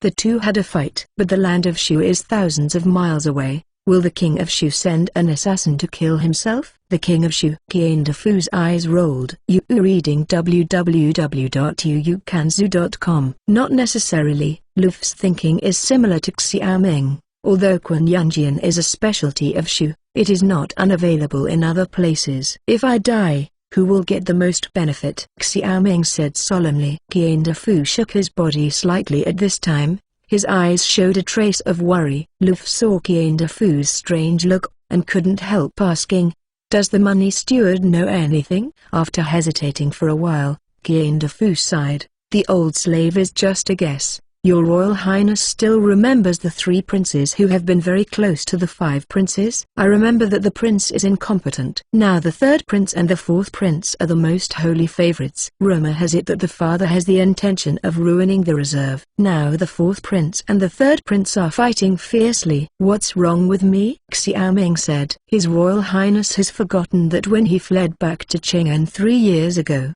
who had spoken before the emperor and let the emperor spare his highness? Qian Defu asked. 4 princes. Xiaoming suddenly vomited blood in anger. At that time, Xiaoming was rescued by the 4 princes. This is tantamount to telling the other princes that he has mixed with the 4th prince. Yes, once the prince is abolished, and the prince fights for savings, the kingdom of Diyu will probably be another storm. Behind all the princes, you can see the figures of the 5 surnames and 7 eyes. Qian Defu said, I heard the other day, according to the news, it seems that the 5th princes also encountered an assassination in the fief. At that time, some people suspected that the 4th princes were doing it to cut out the wings of the 3rd princes. Xiaoming said slowly, you mean that this time is the 3rd prince's revenge on the 4th prince, and you also want to cut out the wings of the 4th prince? Me? You reading book friends are welcome to visit and read. The latest, fastest and hottest serial works are all in You reading. For mobile phone users, please go to read Chapter 13 Aftermath. This is just the old slave's guess. Qian Defu hesitated, but he knew more about Qing'an than Xiaoming. Luf looked stern. His Royal Highness, the 3 princes may be aiming at you, but this time it's probably a combination of inside and outside. How can this be? Xiaoming puzzled. His Royal Highness, The general has always been extremely strict in governing the army. It is impossible for the people who enter and exit the city gate to carry bows and arrows, swords into the city, unless they are hidden in the cargo. Xiaoming furrowed his brows, and glanced at the direction of the Wang family courtyard. The King's Zhu tycoons were all drinking and having fun, and the large goods were all from them. Among them, who was in harmony with the three princes. After pondering for a while, Xiaoming said, "The assassin is dead, and there is no evidence that he has died. These are all our guesses, but it is true that someone wants to murder this king, His Royal Highness. There has never been such a heinous thing in King Zhu. If your highness goes out in the future, you must bring guards to protect you." Qian Defu has always been most concerned about Xiaoming's safety. Xiaoming nodded. This time the incident woke him up. The world is still very dangerous. There was no result to be discussed for a while. Xiaoming asked Luf to secretly stare at the movements of the several wealthy families in the city, while strengthening the guard of the palace. News of the assassination of King Qi spread in King Zhu that night. This is the news that Xiaoming deliberately asked Luf to release. The purpose is to stun the snake and see if there will be any abnormalities in the city. "Father, King Qi was assassinated. Who do you think did it?" The dim candlelight flickered. In the pavilion of the Wang family mansion's garden, Wang Shiiji and his father were sitting opposite each other.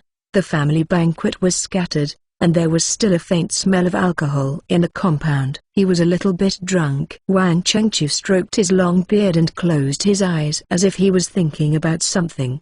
He said, "I looked at Lieutenant Lu's actions, and it seemed that I suspected that the rich family in the city and outsiders colluded to murder King Qi." "How do you see this?" Wang Shiiji asked, puzzled. Wang Chengqiu snorted. "Usually I let you read more poems and books. You never listen. Now you are ignorant, and the assassination of King Qi is so obscure. This leaf is propagating with great fanfare. What is it not to startle the snake?" Wang Shiiji shrank his head in shock. "It's not weird. But who is it? If King Qi dies, it will not be good for us. The King of Qi is faint and doesn't know how to manage fiefs. This is a good thing for us. I believe that the other three companies just want to use the King of Qi, like us, and will not murder the King of Qi." Wang Chengqiu thought. The assassination of King Qi also puzzled him. When the news came, he immediately withdrew the family dinner and sent someone out to inquire about the news. After a pause, Wang Chengqiu said, "Early tomorrow morning, you bring your gifts and go to visit King Qi. It also shows the closeness of our Wang family and King Qi." Wang Shiiji nodded, remembering something. He said, "By the way, Dad, you asked me to go to the Department of Equipment, and I went too." At that time, Qi Wang seemed to be teaching craftsmen what to build. Both briquettes and iron are used for this purpose. "Well, you and I know King Qi's ability. I can't turn over any waves. I am sending you to worry about whether the barbarians are going to invade. Therefore, the Department of Equipment has to build weapons. If it is not, you should stop staring at it. Just win him over." Wang Chengqiu looked strategizing. At the same time, the Wei family, Qin family, and Sun family in King Zhu also said each. The next day, all the four families sent their children to visit the Qi Palace. "Brother Wang, Brother Wei, Brother Sun, Brother Qin, why are you so polite?" Early in the morning, Xiaoming was awakened by Qian Defu. Only when he woke up did he realize that it was the local rich family who came to visit him. Of course, this big gift, needless to say, Wang Shiiji, Wei King, Sun Dong, and Qin Mu, who are known as the Four Evils of King Zhu, are all in place. These four people are all dressed up as scholars, wearing blue, red, black, and green gowns. Wang Shiiji was pale and sick, Wei King was strong and dark, Sun Dong was white and plump, while Qin Mu was tall and thin. The four people standing together really looked like a ridge on the side and a peak, with different distances and heights. His Royal Highness. The same thing was that when they saw Xiaoming, all four of them showed a mean smile. In the country of Dau, ordinary people cannot read books, but the sons of the Hao people must have fame. All four of them have read books, so it can be said that they are all scholars. Because there are not many scholars in King Zhu, the four claim to be the four great talents in King Zhu, but in the eyes of the people, they are just four evils. Rich, Give me a seat. Hearing the sound of Qian who was busy receiving gifts, he remembered that the four sons were still standing, and they immediately moved their chairs. His Royal Highness, the younger brother heard that His Royal Highness was assassinated yesterday, and he was worried. He never slept all night, so he came to visit His Highness this morning. Wang Shiji looked worried, as if his father was seriously ill. Brother Wang, it's too fake. The one who worries the most is me. Not only did the younger brother never sleep all night, he also prepared a wooden stake for his servants and killed it 1,000 times as an assassin to relieve the hatred of the younger brother. Wei King has always claimed to be both civil and military, and has developed a muscle. Brother Wei is too superficial, Your Highness. This time my father asked my little brother to send 100-year-old wild ginseng here, and turn it into His Highness to replenish his body. Sun Dong's face trembled and he was very sincere. At this time, Qin Mu showed a look of disdain. He shook the paper fan and said, His Royal Highness, they are all too vulgar. I thought about it all night. In order to relieve His Highness's worries, I thought of a great place to go. Isn't it you, Mike? The three contemptuously said at the same time. I have to say that the relationship between Xiaoming and the four scumbags in the past was good and no nonsense, so the four of them laughed and cursed in front of him, without scruples.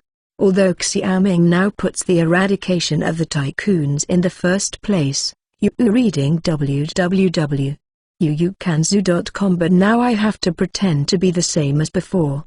Whether it is modern or ancient, the exchange of interests is actually very simple. Basically, there are brothers on the wine table, and the knife is moving under the wine table. On the surface, everyone still wants to be friendly. However, what Qin Mu said about Mai made Xiaoming's heart move. Qingzhou, where he is now, later Qingzhou, the location is not much different. Qingzhou is a half mountain and half plain terrain. It is located at the northern foot of Yimen Mountain and Yishan Mountain. It has the largest mineral reserves of limestone and iron ore. To the south of Qingzhou City, a river runs around the city, the Mi River at the mouth of Qin Mu. Before the steam engine appeared, water power was arguably the most important natural force among the people. In addition to Mi River in Qingzhou, there were Yang River and Xiaoqing River in the north. These three rivers eventually flowed into Bohai Bay. Now he teaches craftsmen how to make lathes, but it does not mean that steam engines can be made immediately. These lathes are just for the convenience of making various accessories, and it takes a while for craftsmen to be able to manufacture steam engines. After all, the foundation on which the steam engine was developed is also based on mature craftsmen. But before that, he can give these craftsmen some practical opportunities, that is, to make some traditional tools, which are equivalent to the practical equipment of the Ming dynasty at the level of technology in the late Tang and early Song. And many of these devices are related to water. Xiaoming has always wanted to go and see these three rivers. At this time, he said, Brother Qin's proposal is good. Go to Mike. You reading book friends are welcome to visit and read. The latest, fastest and hottest serial works are all in New Reading. For mobile phone users, please go to Read Chapter 14 Briquette Stove. Your Highness, this is not right. Qian knew that these four Xiaoming would definitely not be able to sit still. After all, Xiaoming was playful and could not withstand the four of them in the past. The money steward doesn't have to worry about it. This time, we brought a lot of servants. With our respect for His Royal Highness, will it still harm him? Qin Mu let Qian take his mind. Xiaoming stood up at this time and walked out. Let's go. I will let Captain Lu follow. He doesn't have many friends here, and only these few alcoholic friends can talk about some interesting things, otherwise it will really be suffocating. Lieutenant Lu will naturally have no problem following. Qian was relieved now. Surrounded by the four of Wang Shiji, Xiaoming rode out of the south of the city in the carriage of Wang Shiji's house and went straight to Mai Pier. On the wharf, a painted boat berthed, and the turquoise water of the Mi River rolled from west to east, giving it an aura of eastward flow. Qinle was slightly surprised. He understood that in ancient times, because the natural environment was not destroyed, the water flow of the river was very large, but the Mi River is comparable to the contemporary Beijing Hangzhou Canal. His Royal Highness. Qin Mu made a pleased gesture. The four great families in Kingzhou. The Wang family mainly deals in coal and iron. The Wei family mainly deals in cloth and silk. The Sun family focuses on ceramic smelting, while the Qin family controls the transportation of water.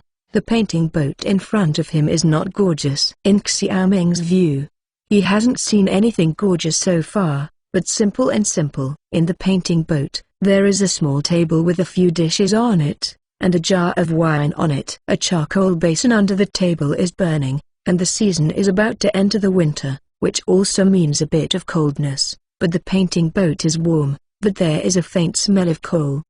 His Royal Highness, in order to shock you, this time I specially prepared the green ant wine, as well as this lamb, tempeh, chrysanthemum, sweet and sour crucian. Qin Mu is a treasure. Xiaoming glanced at what can be described as the standard of a luxurious meal, feeling in his heart that he, the prince, has really failed, and Qin Mu's life is more comfortable than him.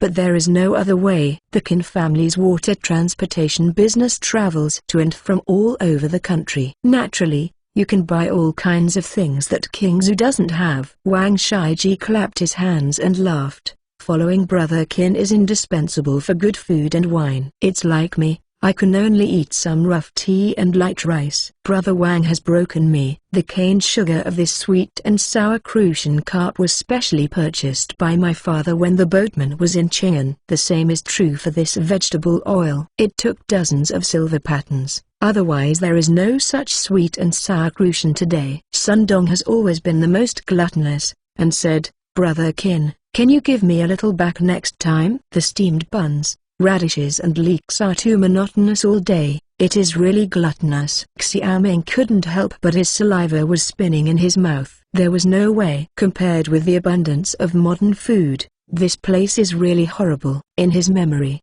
potatoes, corn, tomatoes, and peanuts have not yet been introduced into the country. The variety of vegetables is very monotonous, basically celery, radish, leeks, spinach, lettuce, eggplant. These things are rarely grown, because the people can't eat it. Whoever grows vegetables, these things are basically eaten by the rich and powerful. The five people sat down around the small table. The boatman shook his oar, and the boat slowly moved towards the river. I have to say that the environment here is still very beautiful. Both sides of the Mi River are covered with lush green farmland, endless, like an oil painting. The two banks of the river are densely grassed, reeds form forests, wild ducks and egrets can be seen everywhere. In the river, the waves are surging, and one or two fish sometimes jump out. While enjoying the scenery, Qin Mu poured a glass of green ant wine for Xiaoming. Suddenly, a sour taste of rice wine came out. In Xiaoming's opinion, this green ant wine was really of poor quality. Because this green ant wine is freshly brewed, the dregs are not filtered cleanly, and the dregs turn green, so it is called green ant wine. This kind of wine can still be drunk by Xiaoming before, but it is really hard to swallow for Xiaoming now. But there is always no good. He still picked up a few sips and ate his first stir-fry here. Sweet and sour crucian carp. Painted boats flowed down the Mi River. While enjoying the scenery, Xiaoming was also observing the situation on both sides of the Mi River. In Dayu, fertile fields are basically the fields on both sides of the river because it is easy to irrigate. He took a look. There are few irrigation tools like water wheels on both sides of the Mi River. Even if there are, they are owned by large families, and ordinary people have no money to build. Seeing Xiaoming looking at both sides of the Mi River in thought from time to time, Wang Shaiji asked, His Royal Highness seems to have something on his mind during this trip. I don't know if I can tell it to Brother Yu. Xiaoming was thinking about how to improve the water power irrigation facilities of the fief. Naturally, he was unwilling to tell Wang Shaiji about this. This is when he saw the charcoal basin burning under the table, remembered something, and said, There is nothing in mind, but the craftsman of the Department of Equipment is making a fun thing, which is 100 times stronger than this charcoal basin. I don't know if you are interested. Oh? Wang Shaiji showed a surprised look. His Royal Highness was busy at the Department of Equipment that day.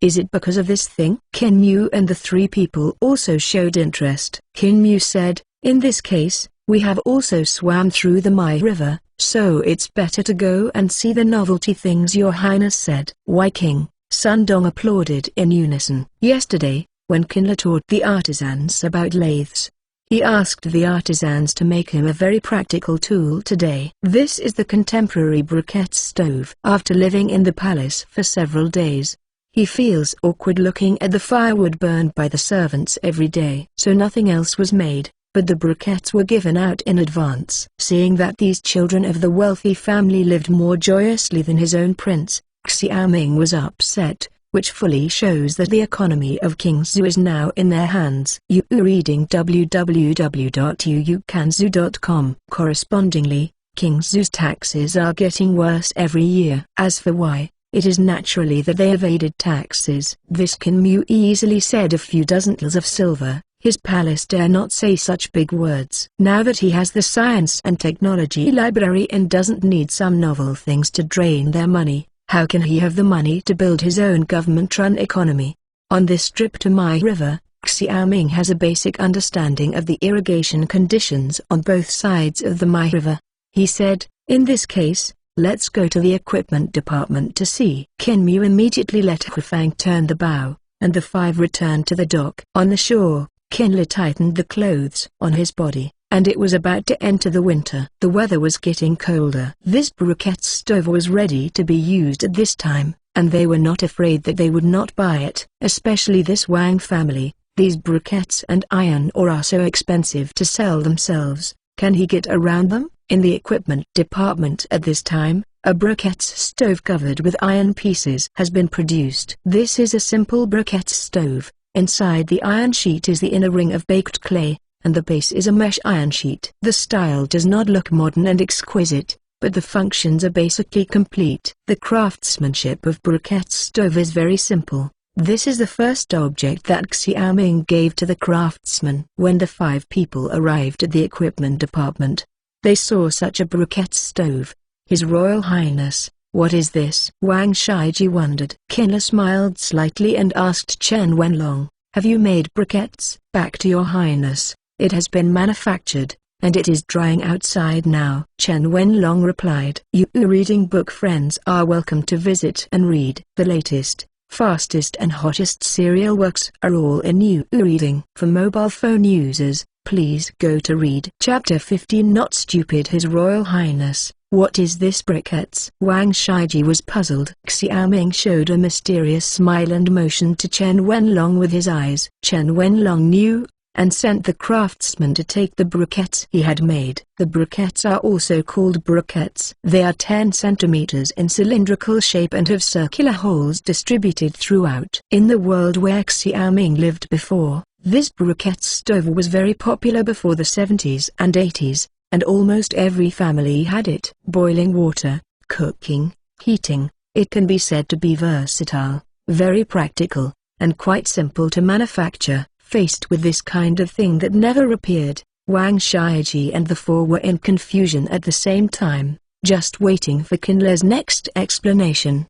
Look at it carefully. This is a briquette stove, which is actually a cylinder, separated into two parts by an iron pestle. The upper part is the furnace, the lower part is the air inlet, and there is a damper on the outside. The air intake is small and the fire is small. These briquettes are made by grinding and recasting briquettes. The combination of the two will have a magical effect. Xiaoming said. He took the charcoal and wheat stalks to start the fire, then put a briquettes on the bottom, and stood on it with a long clay tube as a chimney. The four Wang Shiji stood together and whispered, watching Kinla's movements intensively. After a while, the fire raged and the briquettes were ignited, and then Xiaoming stuffed the second briquette into the stove and took the small chimney down at the same time. The blue flame in the furnace was burning vigorously. His Royal Highness, this is not much different from a charcoal basin, Sundong said straightforwardly among the four. Kinmu rolled his eyes, knocked the fan in his palm, and said dissatisfied with Sundong. Brother Sun said that this is very bad. Since he can make His Royal Highness so concerned, It must be something extraordinary. Brother Qin's flattering skills are getting more and more diligent, which is amazing. I think Brother Sun's words have some truth. Wei King said sternly. If Sun Dong is outspoken, then Wei King's head is a bit awkward. As far as Xiaoming knows, his father bought it for Wei King's examination to pass a lot of money. As for him, he likes sticks more than poetry. Wang Shiiji groaned for a while, and showed a look of contempt at the three of them. If you talk about this briquette stove, you three will not be as good as I understand. This kind of briquette stove is really practical and more practical than a charcoal basin. It's much more convenient. Brother Wang still has insights. He deserves to be in the coal and iron business. Xiaoming praised. Wang Shiiji has always been for someone who lays eggs in a broken basket. He is triumphant, like a victorious rooster. His Royal Highness, this thing is really good. I don't know where did your Highness learn this thing? Xiaoming said lightly. Speaking of this, it is long. The butler of the palace bought a book from a foreign businessman a few days ago. I saw that there are many novel things in it, so I studied it carefully. At this time, Xiaoming's identity as the prince's advantage is manifested. He only needs to make up an excuse to get rid of the equipment to be developed in the future. If it were ordinary people, these rich family members would have to figure out people. Wang Shiiji was half believing, but Xiaoming said so. He didn't dare to ask. After all, it was one thing for them to get along well with Xiaoming, but it was another matter. His Royal Highness is really an honorable person with God's help. This briquette stove is really good. Can your Highness let the Department of Apparatus also make a use for me? Wang Shiiji exchanged glances with Kinmu and others. This briquette stove is a novelty. They wanted to buy it back and try it out. Xiaoming waited for the fish to take the bait. It is impossible for the briquettes to be popularized in common people's homes, because ordinary people can't burn coal and can only burn some wood.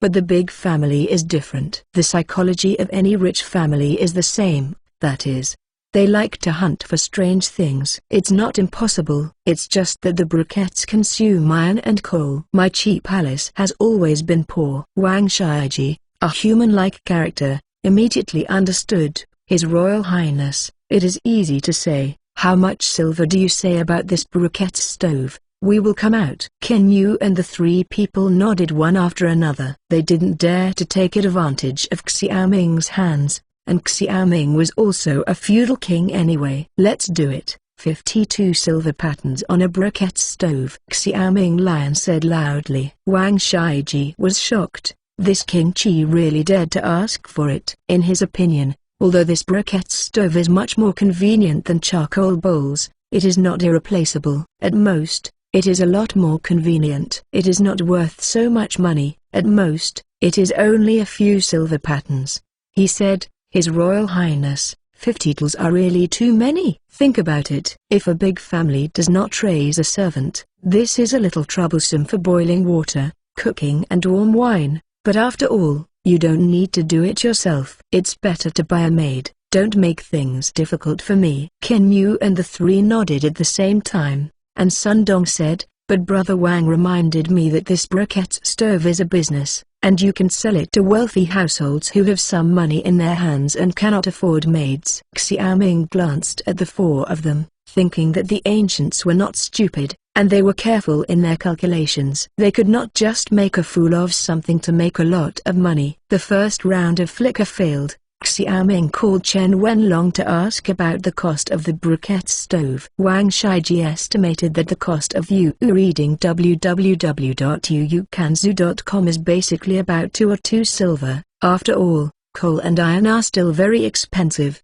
I can't find the wrongdoer, but Sun Dong's proposal is feasible. He made the briquettes to make money. Otherwise, where does the money come from to build up the industrial foundation? Can't all the wealthy families in Kingzhou be ransacked? Brother Sun is still brilliant. Xiaoming praised. At this time, Kinmu had a clever move, and said, His Royal Highness, My family is engaged in water transportation business. I go everywhere in this big U country. How about giving this briquettes stove business to my family and letting my family sell it? This matter is indeed the most suitable for Brother Qin. Wai King said. Brother Qin's words are exactly what I want, and you all understand that King Zhu's taxation is less than a year. If this continues, the Qi palace will soon be inhaled. Although you often help the palace, it is not after all long-term plan, Xiaoming said with a long sigh. At this time, all four of them showed an awkward look. Naturally, they knew what was the crux of the tax issue. It's just that the big family of the big U country nowadays who don't hold the silver in their own hands. Now that the king of Qi wants to do business on his own to supplement the royal mansion, this is understandable. Just ask who of the princes does not have a group of merchants.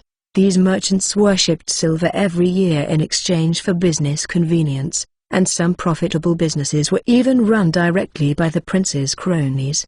Similarly, they also enshrine the king of Qi some silvertals every year, but the king of Qi is really incompetent, and these silvertals are used for pleasure. Even the mines that the other princes were holding tightly in their hands, Qian was indifferent. You reading book friends are welcome to visit and read. The latest, fastest and hottest serial works are all in You reading. For mobile phone users, please go to read Chapter 16. For disputes in this case, Qin is even more responsible, as long as your highness doesn't let our Qin family suffer. Qin Mu looked like a righteous Ling Ran. It's just that he knows in his heart that if this novel briquette stove can be shot smoothly, it may bring huge profits to the Qin family.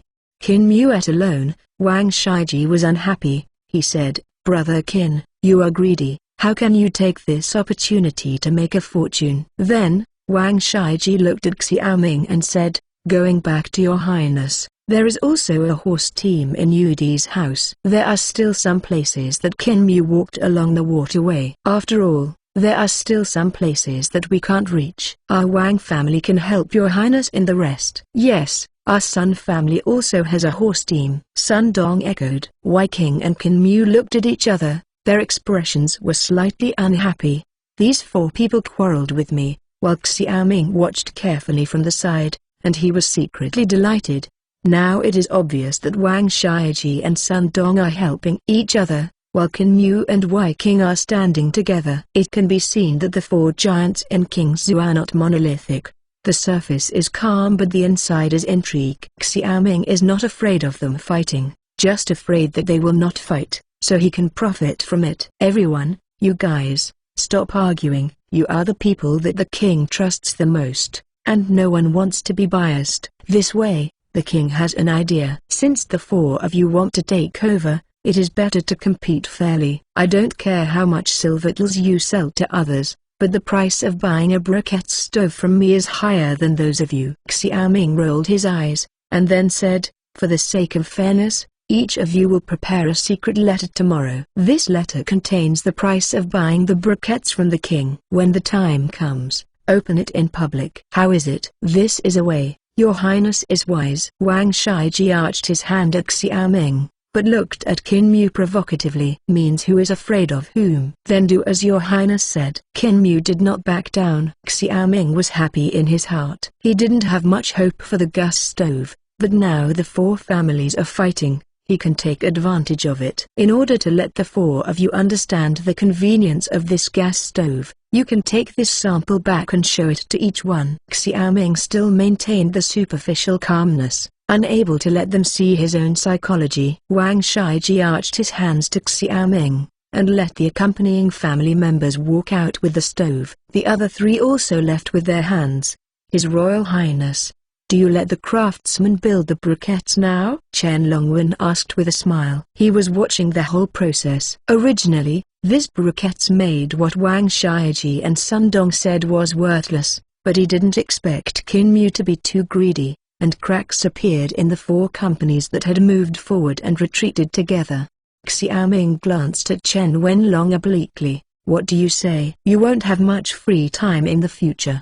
His Royal Highness, the subordinates are not afraid of being busy, but are afraid of being idle. Chen Longwen expressed himself in a timely manner. Xiaoming nodded. When the money arrives, we will start to do the work of the hydraulic lathe workshop. Confessed about the briquettes, Xiaoming returned to the palace under Lu's escort. At this time, Wang Shiji also returned to the Wang's house with the gas stove. For this, the four families once again gathered at the Wang's house. Shiji, did you say that your Royal Highness asked the equipment division to make this thing? Wang Chengchu said while looking at the burning briquettes. There will be no fakes, and I haven't seen such things in other places in Dayu. Wang Shiji said. Outside the king, what kind of briquette stove burns coal? What do you think? Qin Kuan-Yun asked.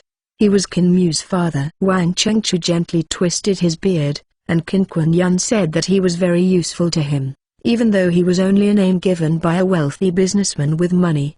But the status of merchants is diminishing. This title can also be a consolation. This briquette stove does have some meaning. It is very convenient to boil water, cook vegetables, and warm wine. It is very convenient for heating, and the size of the fire can be controlled at will. The most important point is that it is not easy to extinguish, and the briquettes below are burned out. Just replace them. If you like, this briquette stove can stay on. There is some truth in what Wang said. If there is such a thing in the house in winter, it would be good. Qin Kuan-Yun sat beside a thin old man, but Sun Dong's father Sun Yuanzai. Since you all think this briquette stove is good, then we will write a secret letter for each of the four of us according to your highness's method. In this way, there is no need to argue over who runs the briquette stove. Wei King's father Wei Hong said loudly. He is very similar to Wei King. Both are red-faced men. Because of Wei Hong's words, the courtyard fell silent for a while, and the four families looked at each other with their own ideas. This briquette stove has been burned in Wang's house since it was brought to the present, and he has thoughts in his heart. In this case, Wang will not keep you guys. Tomorrow, no matter who takes the management of this briquette stove, I hope everyone will not hurt your peace. In this case, we will say goodbye. Wei Hong was the first to stand up and say goodbye. Then Sun Yuanzai and Qin Kuan-Yun left one after another. Everyone is gone. And Wang Shiji said at this time, Father, this briquette stove is a novelty, but I don't think the price will exceed 3 or 2 silver patterns. You reading www.yuukanzu.com. Hey, you said 3 or 2, but this time even if it's 5 or 2, we have to take down the briquettes to operate. Wang Chengchu said with his eyes narrowed. Why? Wang Shiji puzzled. I ask you. What is our Wang family selling? Wang Chengchu looked like he hated iron and steel. Coal. Wang Shiji suddenly realized, Father, what do you mean is that if this briquette stove can be sold, our coal? Wang Chengchu laughed loudly. Exactly, I just counted it. If this briquette stove burns for 1 day, it needs at least 6 briquettes. If every household in the country uses gas stoves, wouldn't our Wang family be rich and rival? Wang Shiji was taken aback, and then laughed. Father, is King Chi really our lucky star? Wang Chengchu twisted his beard with a smile, put his smile away and said with a serious face, Shiji, you have to go to your highness to talk to him about something. Father, your orders. Wang Shiji respectfully said. He was afraid of Wang Chengchu since he was a child. This briquette stove has little impact on us regardless of whether we are in the royal family or who is operating it. The biggest thing is the business of briquettes. You see, the briquettes sent by the King of Qi are very regular. The holes inside are the same in size, radius, and location. It fits well with the briquettes. It's impossible to put them in if they are slightly different, and the briquettes are smashed and glued together. They are very hard and difficult to make.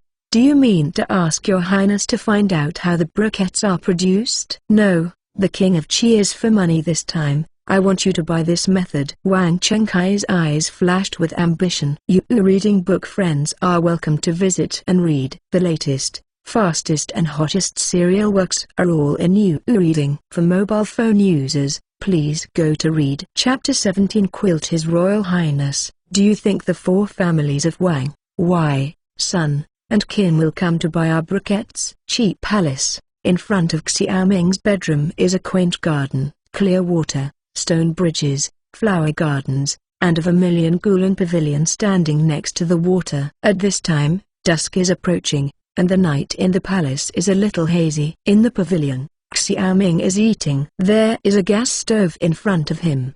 Today, the Department of Equipment made a total of 2, one of which was taken by Wang Shiiji, and it took the rest one night. Chen Wenlong did not dare to delay, so he sent it over. Hey, your Royal Highness is talented. If they don't buy such gods, they can only say that they have no vision. Money is rich and happy. In the past 5 years, Xiaoming has basically been eating, sleeping and playing 3 things. This time it is rare to create this thing and add some expenses to the palace. In his opinion, if King Qi can study again, it would be a good deed. Asta beat Xiaoming's leg while looking at Xiaoming. Before coming to King Zhu, King Qi was notorious. They walked all the way, cried all the way, and felt sad in their hearts.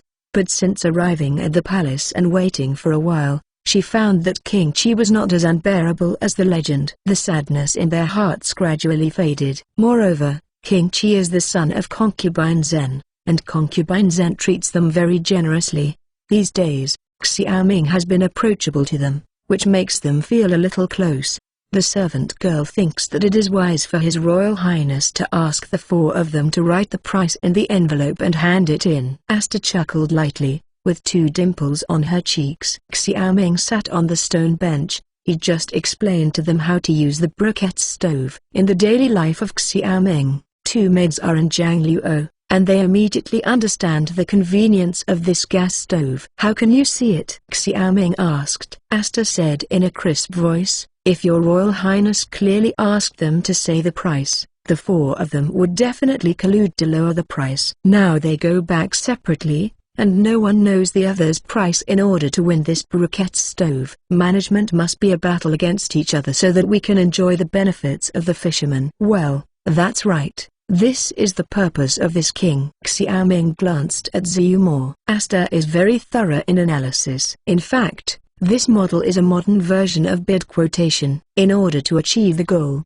the bidder must naturally show the utmost sincerity. Luluo said enviously, Sister Asta is so smart, why can't I think of it? Because you are stupid. Xiaoming grabbed Luluo's little hand and rubbed it, raising his head to smirk at her. Luluo blushed, lowered her head and dared not speak. Purple saw it, his eyes rumbling, and the hand holding Xiaoming's thigh secretly exerted strength. Oh! Xiaoming only felt like a mosquito bit on his leg, and couldn't help but scream. Asta stood up in a hurry. His Royal Highness atones for sin. Is the Asta pinched hard? The 2 little maids are charming and beautiful. They are all men who have to think about things, not to mention that they still have their own labels, and it is understandable to take advantage of them occasionally.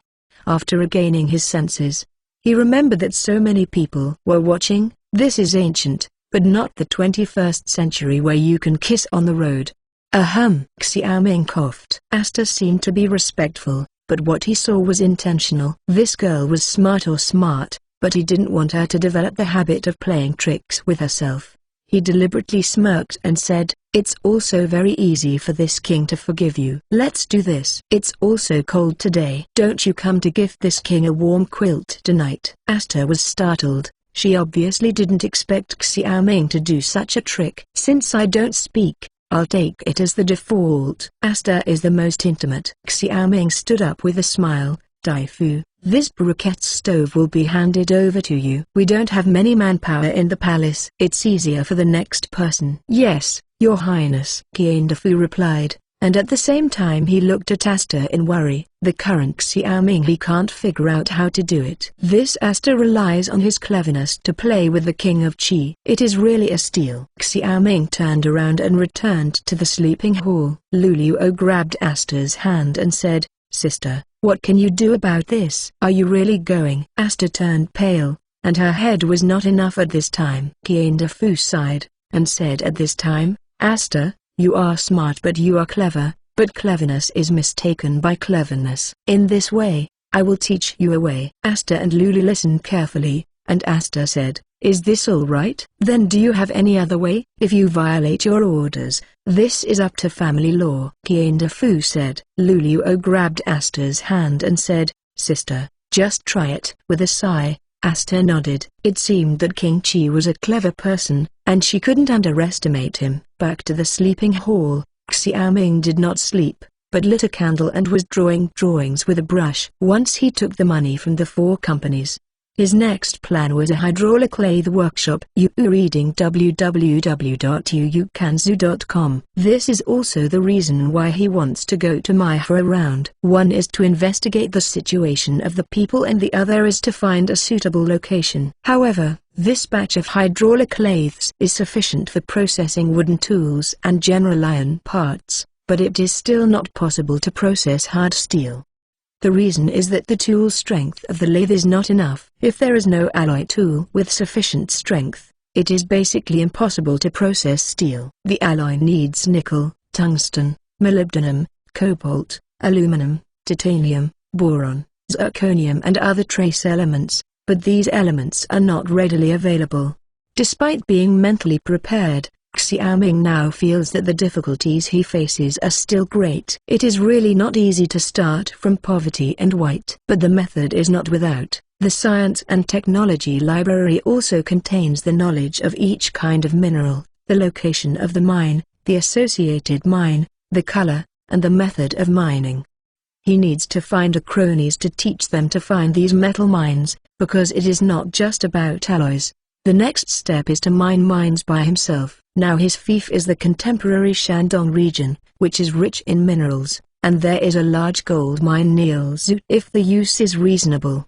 He can also provide him with considerable financial support, so the matter of mining is very important to him. All things have to go hand in hand. He was thinking about it, and he felt as if he walked into his room cripple, turned round. He saw a dark figure got into his bed. Asta, Xiaoming called. This girl is really obedient. He just scared her. He didn't expect to actually come to warm himself up. You reading book friends are welcome to visit and read. The latest, fastest and hottest serial works are all in You Reading. For mobile phone users, please go to Read. Chapter 18. Night Talk. The dim yellow candlelight flickered, illuminating a small space outside the sleeping hall. The night is as dark as ink, always giving people an indescribable horror. On such a night, it is always easy to remind people of the horror stories of old. Grandma frightening children. Xiaoming saw that the Asta did not answer, so he called again, but the people in the bed still did not respond, which made Xiaoming think about it. He traveled here, and there were many ghosts and gods in this ancient time, especially in such an environment, which is more than a TV series. Asta, don't scare this king, or this king will be rude. Xiaoming's voice trembled. He was not afraid of this person, just because of these strange powers. The suffocating silence in the sleeping hall answered him. Xiaoming is not calm now. There must be someone bulging in the blanket, not a ghost. What if it is an assassin? It hasn't been a few days since the assassination. Although Xiaoming came to this world as a prince, he was still lonely and scared in his heart. It is a normal emotion for a person to face a complete strangeness and environment. Big Rich. Xiaoming still chose not to come close. This was also for his own safety. Here, the shout came very timely. Qian Defu ran in. His Royal Highness, what's wrong with you? In his memory, the only thing Xiaoming believed in was Qian Defu. He pointed to his bed and said, "Go, lift the quilt and see what's hidden inside." Qian Defu said weirdly, "His Royal Highness, of course it is Asta. Didn't you say that she will give you a quilt?" This girl knows that today is a bit presumptuous, and dare not disobey His Royal Highness's orders. Really? Then why didn't she dare to answer this king's words? Xiaoming calmed down, and couldn't help being a little angry, which scared him. Qian Defu said, "His Royal Highness, this Asta and Luluo were always the people next to the Empress before. This kind of quilt has never been encountered before. It is inevitable that this is the first time. I am a little nervous." Xiaoming frowned, none of which made him worry. He said to Qian Defu, "Go, let her go back. It really annoys this king." As soon as his words fell, there was a sudden crying cry from the bed, and then Zixus lifted the quilt, crying and said, "His Royal Highness, Zixus knows it is wrong. Today, I shouldn't play my cleverness to anger your highness, but Zixus did this for your Royal Highness's reputation. The people of the province chew their tongues. If the eyes of the people have let Pang Qingxi know, they will definitely report to His Royal Highness Ming.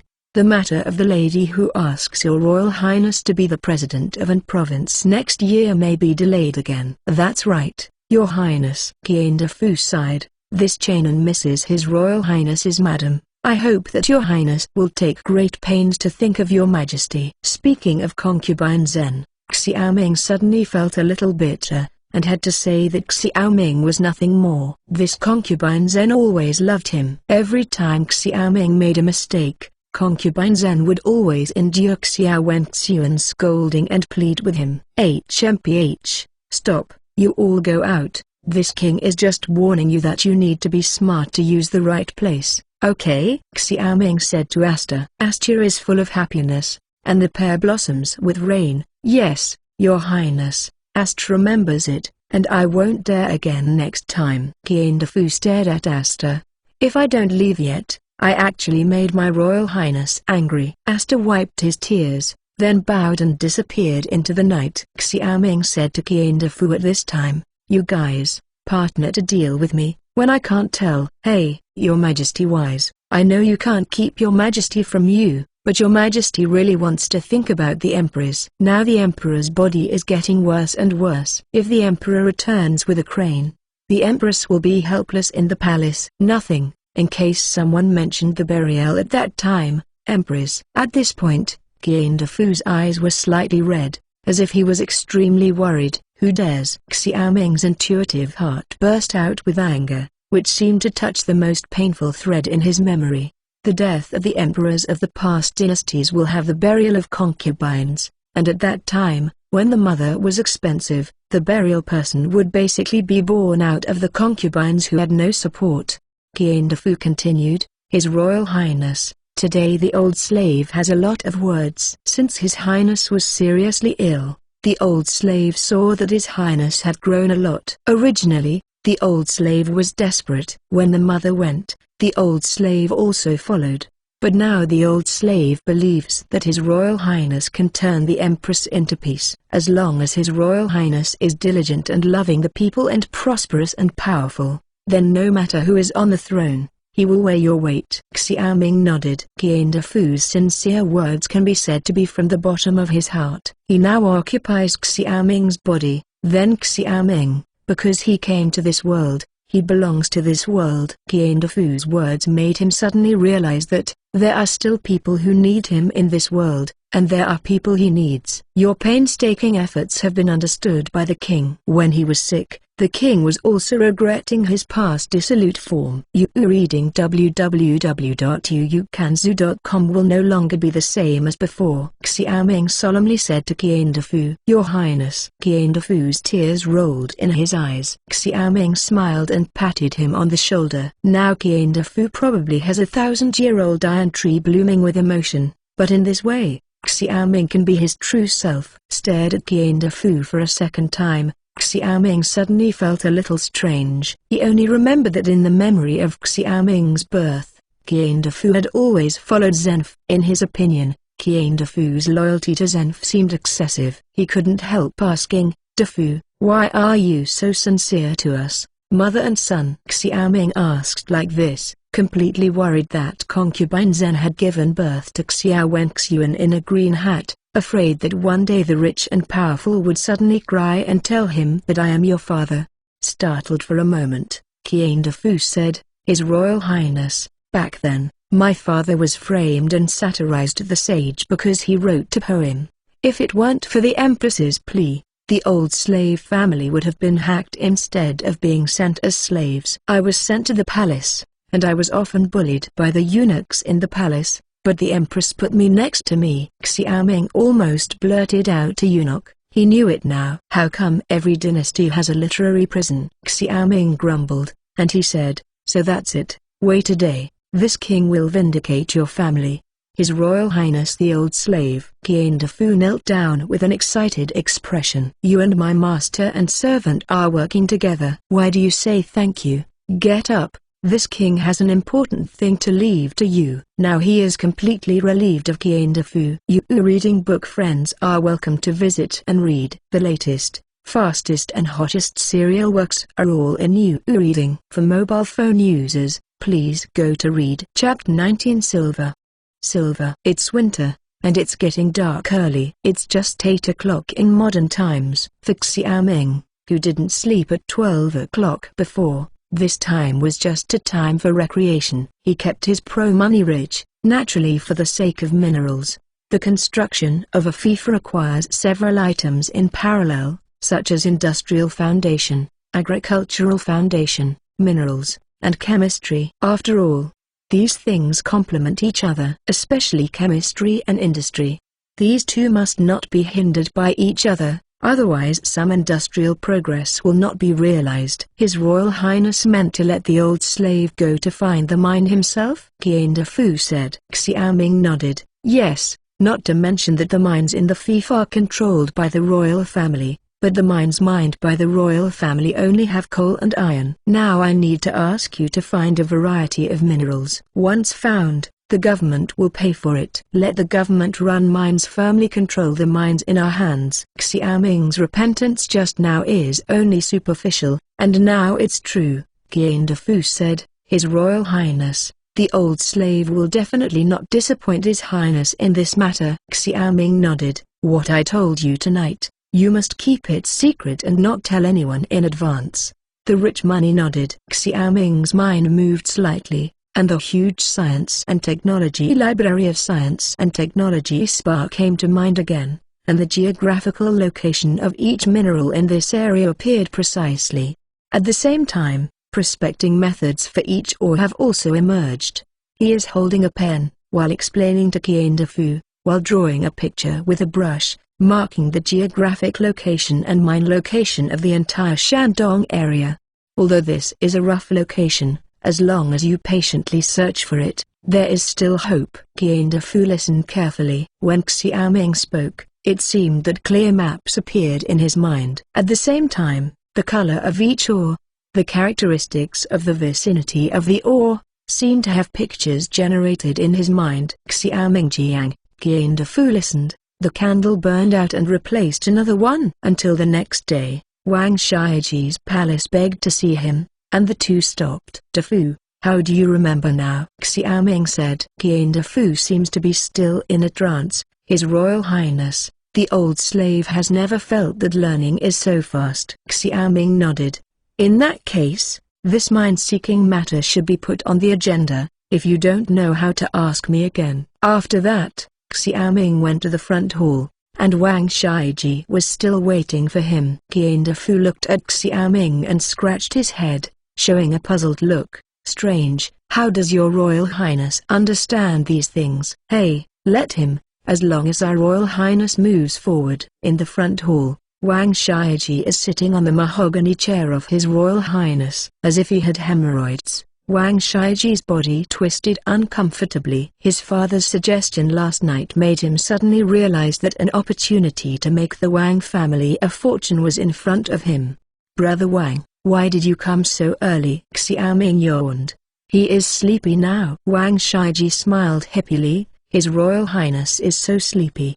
Did you have a good thing last night? Hey, you just know it in your heart. Xiaoming didn't deny it, deliberately sloppy. And then he asked, why is Brother Wang alone here today? Wang Shiji handed his hand. His Royal Highness, I came so early, but I actually have something to ask your Highness. Hey, I don't dare to ask for a word. Brother Wang just speaks bluntly. Xiaoming glanced at Wang Shiji, and saw a trace of anxiety in his eyes. It seemed that what he asked for was very important to him. Looked around, and saw that there was no one around. Wang Shiji said, His Royal Highness, what brother you asked for is His Highness's method of making briquettes. Xiaoming looked serious. Brother Wang, don't look at this briquettes stove as a novelty, but the briquettes are the most important thing. You are now asking for the method of briquettes, isn't it? Wang Shiji smiled and said, His Royal Highness, don't worry. At this time, he took out 10 silver slips from his sleeves and handed them to Xiaoming. Brother Wang, what does this mean? Xiaoming deliberately pretended to be crazy and behaved stupidly. Wang Shiji also showed his disdain for the briquettes yesterday. but now he is so diligent. There is only one possibility, that is, Wang Chengchu has seen the value of the briquettes. After all, Wang Shiji's IQ can also play Xiaoming before. His Royal Highness, this is the method of purchasing briquettes. My father said, apart from this banknote, 40% of the profits of briquettes in the future will also be yours. Xiaoming rubbed the banknotes, 10 banknotes worth 500 tals, a total of 5,000 tals. These 5,000 tals of silver are enough to buy horses and equipment for 10 cavalry. So it's not that Xiaoming didn't know the importance of cavalry, but that he could not afford it with the fief's financial resources, and this does not include cavalry obedience, maintenance, and equipment. Maintenance of various expenses. This Xiaoming frowned, and it was impossible to let him let go so easily. In business, people usually like to throw stones to ask for directions.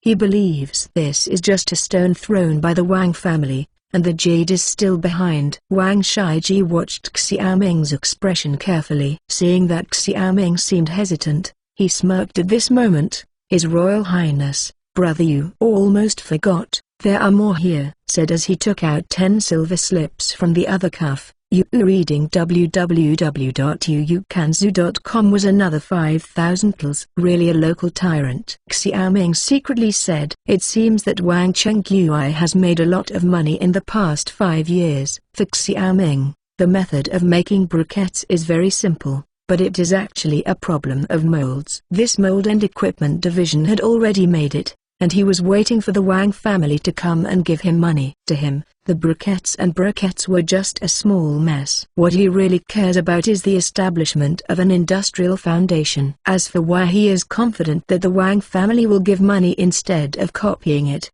it is very simple. If he is an ordinary citizen, there is really no way to take the Wang family. But who made him the prince? If he was really sloppy because of this, it would be enough for the Wang family to drink a pot. It's just that no one wants to break this balance now. Since Brother Wang and the staff are so kind, for the sake of our many years of friendship, I will resell the method of making briquettes to you. Xiaoming said. Thank you, your lord. Wang Shiji was overjoyed. Xiaoming also laughed. What he earned this time was only technical fees, which was equivalent to modern patent money. After this incident, he must include this technical patent matter into government administration. In this way, he only needs to sell patents to make a fortune, and the rest of the hard work is left to these businessmen.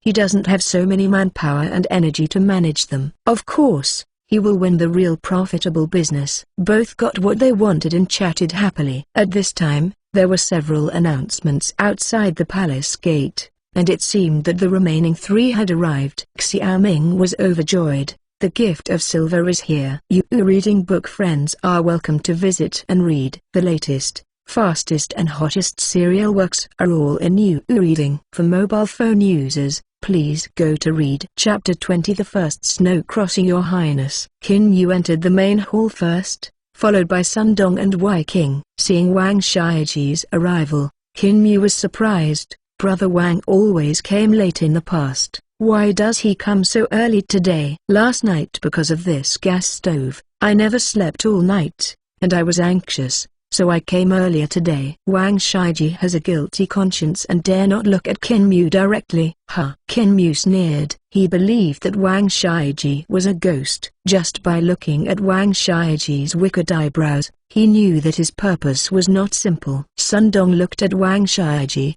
then glanced at Qin Yu, and said, His Royal Highness is busy with official duties, so let's not disturb His Royal Highness here. We should give each other's secret letters to His Royal Highness. Wei King said in a loud voice. Yes, now each of you take out the secret letter and let His Highness open it in public. I believe His Highness is fair. Xiaoming laughed secretly. Wei King was wearing a high hat for himself first, fearing that Xiaoming would be biased.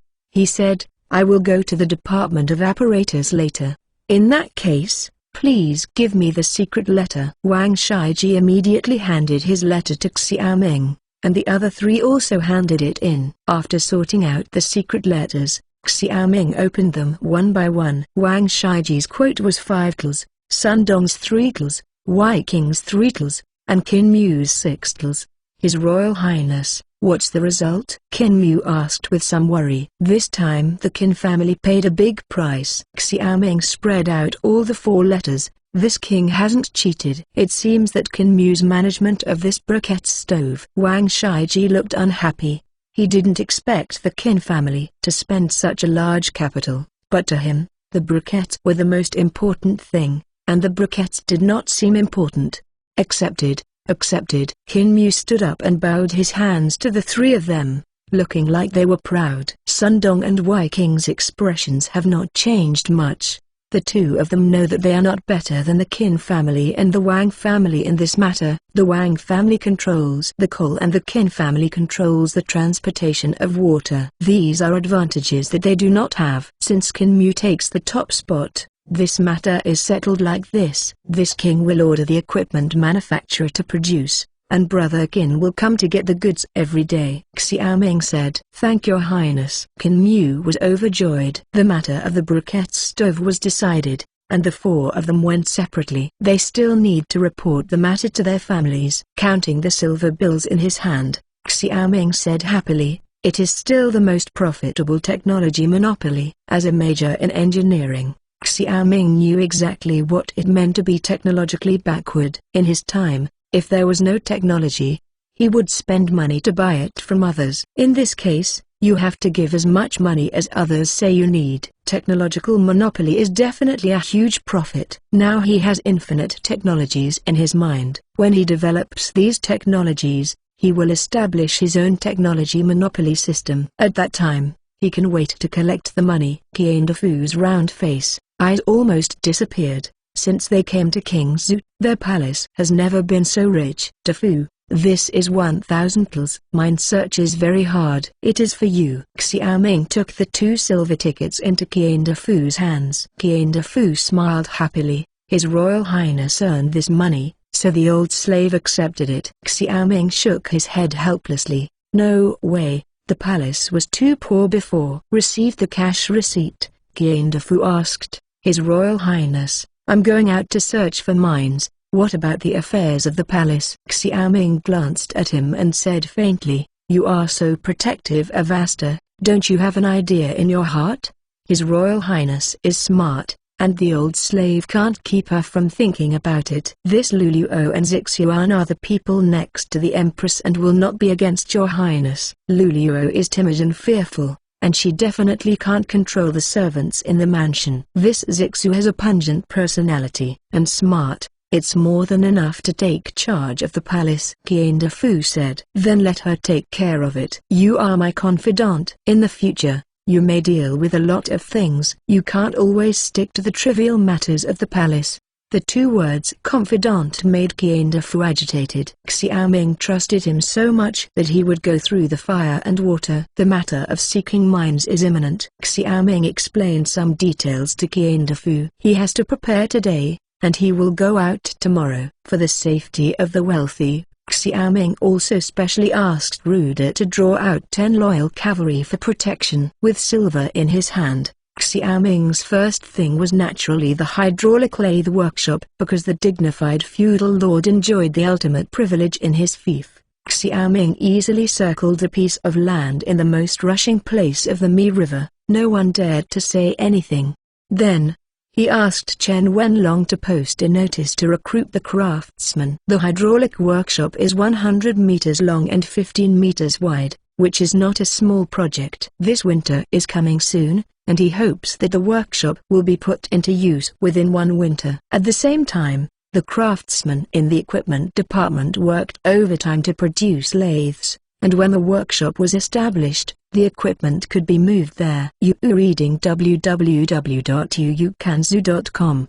The production of briquettes is also in progress. Because of its simple manufacturing, the equipment division can produce 30 gas stoves a day. Took the right to operate the briquette stove, and the Qin family came to pick up the goods the next day. However, even though the Qin family did not dare to buy too much at once, they were still worried about the sale of the briquette stove. In such a busy time, the weather is getting colder every day. At the end of the first month of Xiaoming's crossing, a heavy snow from the north covered Qingzhou city. The snow was heavy, and it was blowing up. When I woke up the next day, King Zu seemed to be buried in the snow. Your Majesty, you see how big the snow is. In the snow, Luluo's face was red with cold, one foot was deep and the other stepped on the snow, and she smiled at him. Xiaoming sat at the door of the sleeping hall, guarding a briquette stove to bake his hands, and the weather today is at least 17 octaves below zero.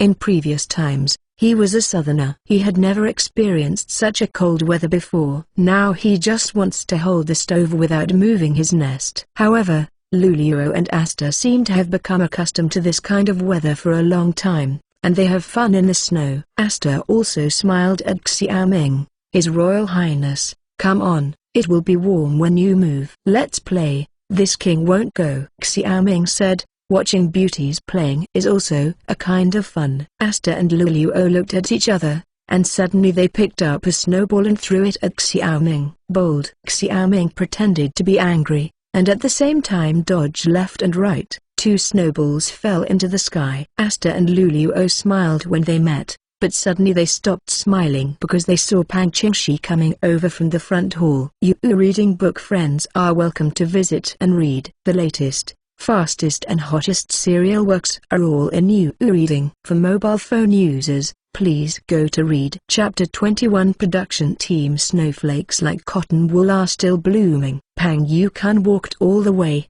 covered with a layer of white, and when he reached Xiaoming, he bowed and said, Your Highness. No gift. Pang Qingxi comes over to bake the briquettes, and it's warm and gentle. Pang Yukun wore thin clothes, and his face was a little purple from cold. Dau country is not more modern than modern. Every family has padded jackets and down jackets. Here padded jackets are luxury items, at least Pang Yukun can't afford to wear them. Shaking because of the cold, Pang Yukun said, Your Majesty, there is a difference between inferiority and inferiority. You should stand still. Xiaoming has gained insights into Pang Yukun's rigid character in the past month. Every time he acts out of the ordinary, this Pang Yukun will reprimand him righteously, not caring that he is the dignified king of Qi. As for why this Pang Yukun was like this, Xiaoming also generally understood after asking Asta and Luluo. There is no other reason,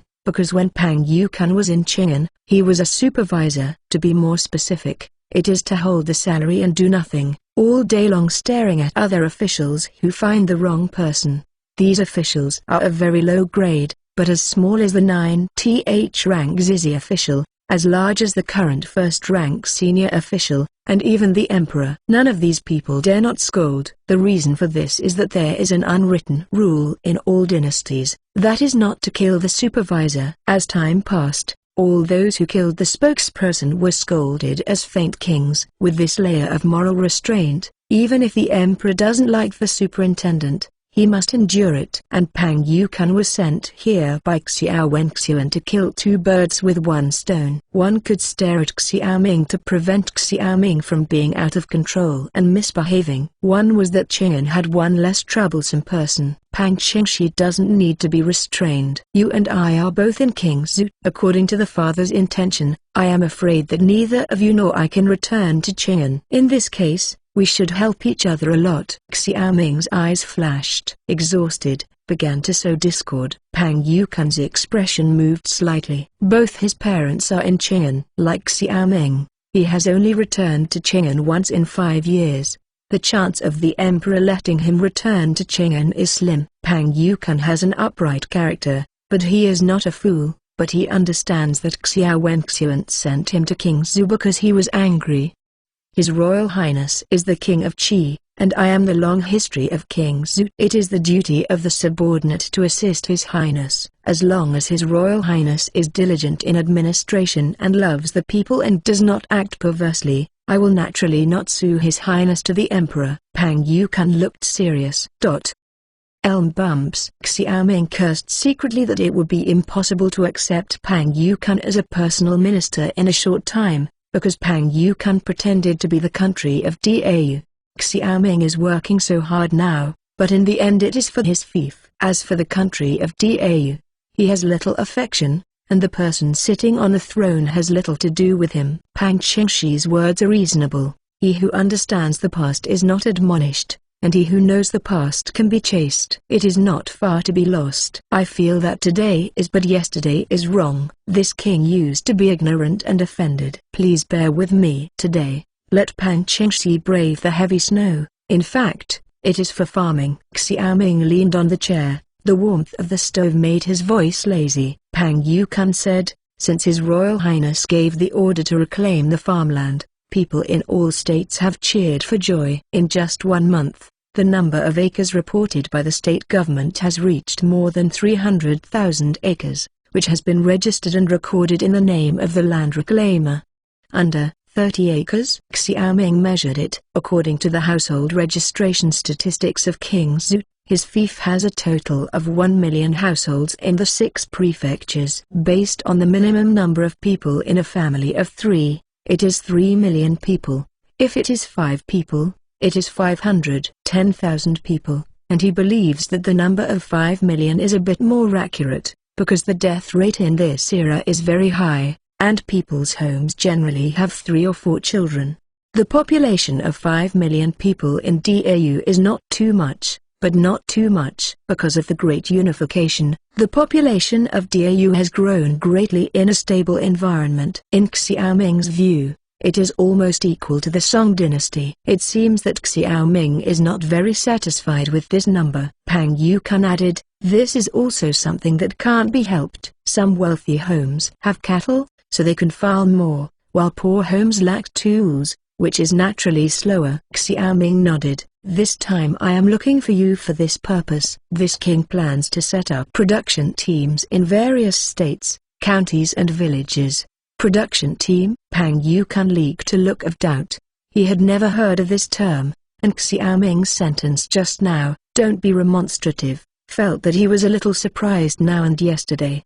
Because the previous Xiaoming couldn't speak such elegant words. Xiaoming beckoned to Pang Yukan. I'm afraid it will take a long time to talk about this. Pang Qingxi should sit down and talk slowly. At this time, Luluo ran over from the snow with her skirt and shirt, ran all the way into Xiaoming's bedroom, took out a chair and placed it by the fire.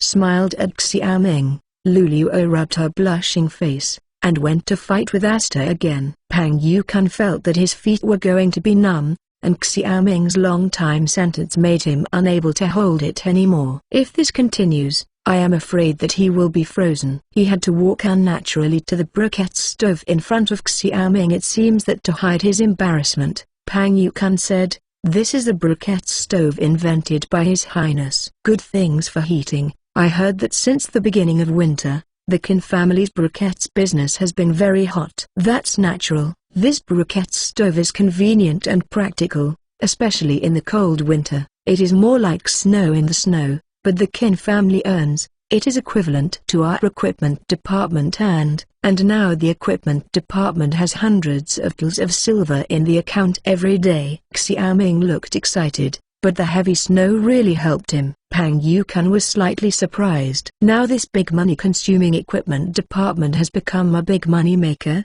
but what he didn't expect was the briquettes business that really made money, and Xiaoming also took 30% of the profits from the Wang family.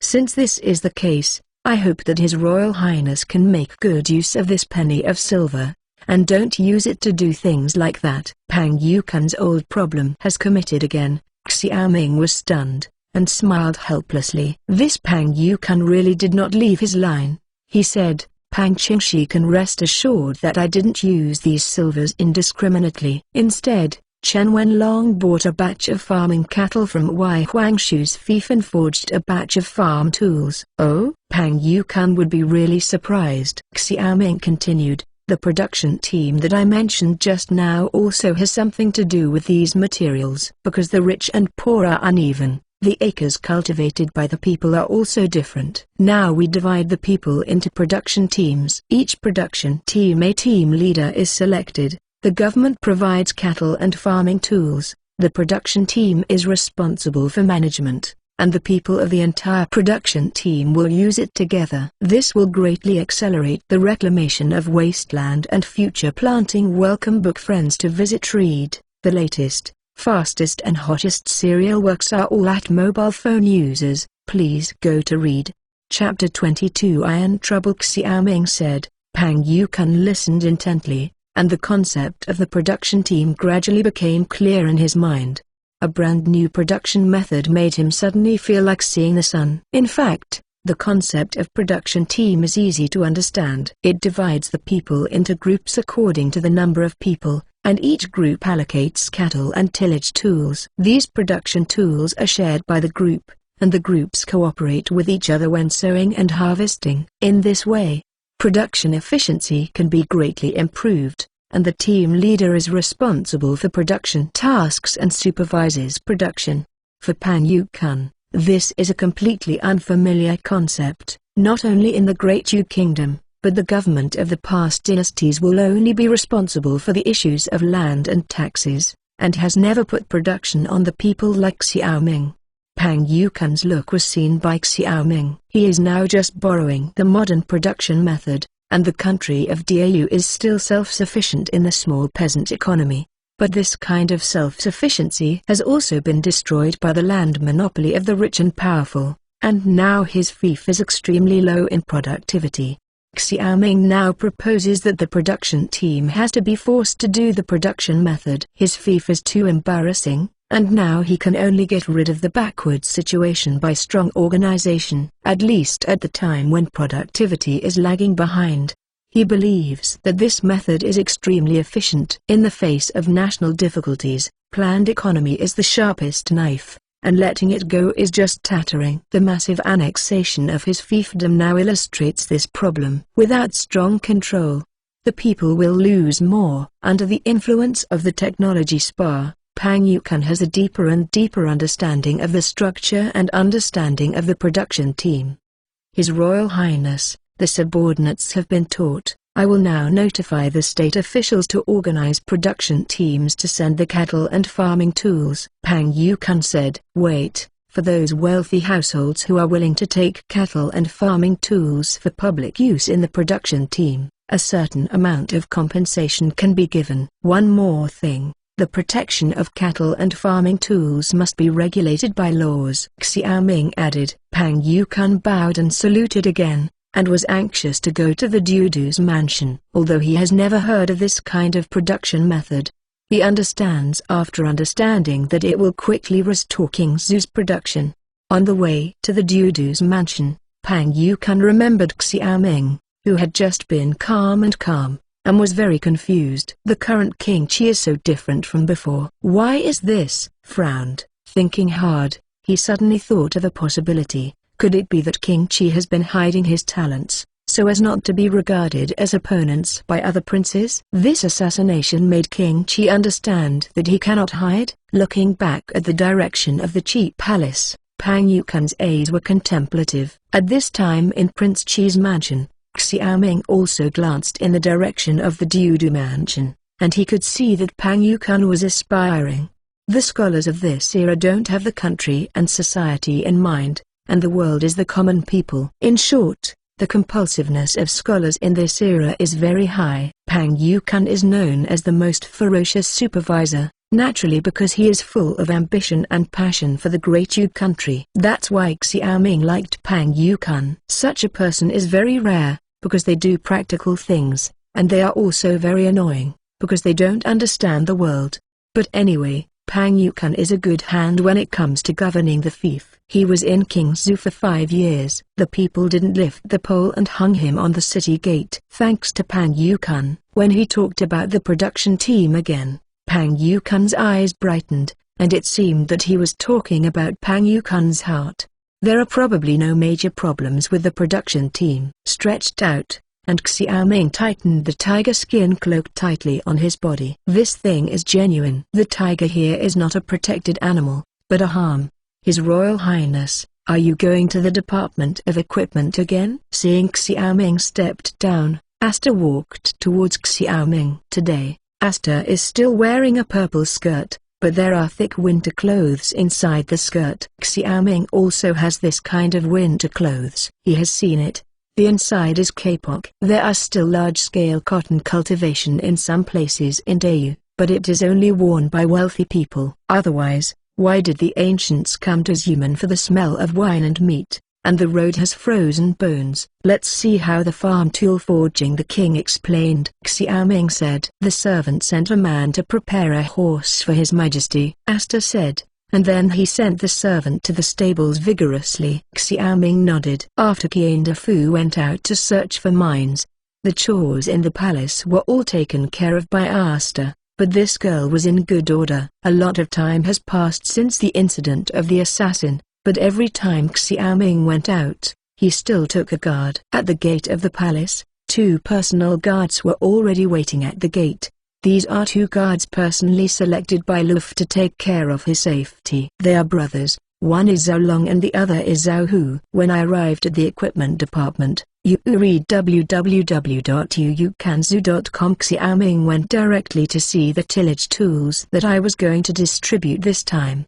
2 parts of the silver earned last time were used to build workshops, and 1 part was used to buy cattle and forge farming tools. However, Xiaoming is satisfied. Since he handed over the technology of briquettes to the Wang family, the ore and coal of the equipment department are now much cheaper, and the expenses are deducted from his share. This point has saved Xiaoming less money. In the equipment department, the craftsmen are busy, some are forging, some are smelting iron ore. The iron-making technology of Dayu State still stays on the steel-filling method. Generally speaking, this method is to tie the pig iron sheet to the wrought iron sheet. Generally speaking, the carbon content of the wrought iron is below 0.02%, while the pig iron is 2% above. In this way, the pig iron liquid can be evenly blended into the wrought iron flakes, resulting in steel with carbon in between. This method is widely circulated in Great Chongqing, and relatively speaking, it is also a good steel-making method. However, according to the current demand for agricultural tools and coal furnaces of the equipment department, the steel-making capacity of this method is gradually unable to keep up with the requirements. This time Xiaoming came here to improve this steel-making method. It's just that he can't change the steel-filling method for the time being, because crucible steel-making requires graphite, and converter steel-making is even impossible. Blast furnace iron-making? When Xiaoming proposed this method, Chen Wenlong looked blank. There is only iron when there is steel. This is a real problem at present. This graphite. Xiaoming asked Qian Fu to focus on searching. Now a month has passed without any news. He can only temporarily increase iron production. When Qian Fu returns, if he succeeds in finding graphite, the increase in iron production can form a production line with crucible steel making.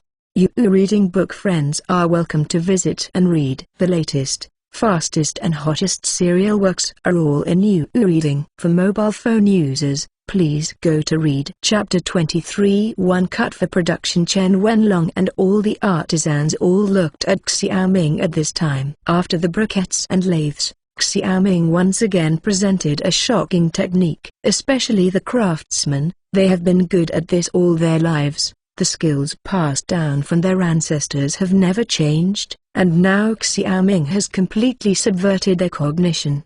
Yes, the steel made by the steel-filling method is very mature in technology, but such steel needs to be forged repeatedly to increase the strength of the steel. This is too wasteful of time. Xiaoming said, I am teaching you now. 2 blast furnaces will be built for iron making, and the 2 will be connected. One of them will produce pig iron, and the pig iron will be purified into wrought iron when entering the other blast furnace. In this way, iron making will take shape. Chen Wenlong asked the craftsmen to stop their work, sit on the ground, and listen to Xiaoming again. Now this kind of knowledge transfer is commonplace in the Department of Equipment, and Chen Wenlong and the craftsmen are also familiar. Xiaoming took the stone pen prepared by Chen Wenlong. This is a kind of stone that can draw white handwriting similar to chalk. In front of him is a black slab. He usually talks while drawing the structure of the blast furnace. The craftsmen have a serious attitude. Every time Xiaoming teaches skills, they have a sense of epiphany. They can quickly master these unfamiliar skills. The boring machines, drilling machines, milling machines, and grinders manufactured by the machinery division are all made according to the drawings drawn by Xiaoming and the images in their memory. After the initial trial, These lathes have basically succeeded. For example, the drilling machine, which is a lathe for drilling parts, successfully punched holes in the iron sheet of the gas stove. Another example is a boring machine. This type of lathe can boring holes drilled by a drilling machine. In Xiaoming's words, these two types of lathes can process a solid steel into a steel pipe, because the drilling machine can drill the solid steel, and the boring machine can boring the hole into a tube. Although they don't understand what Xiaoming's steel pipe is, they always think it is a very powerful thing. Suddenly an hour passed. Xiaoming was a little dry, and he finished the art of blast furnace ironmaking.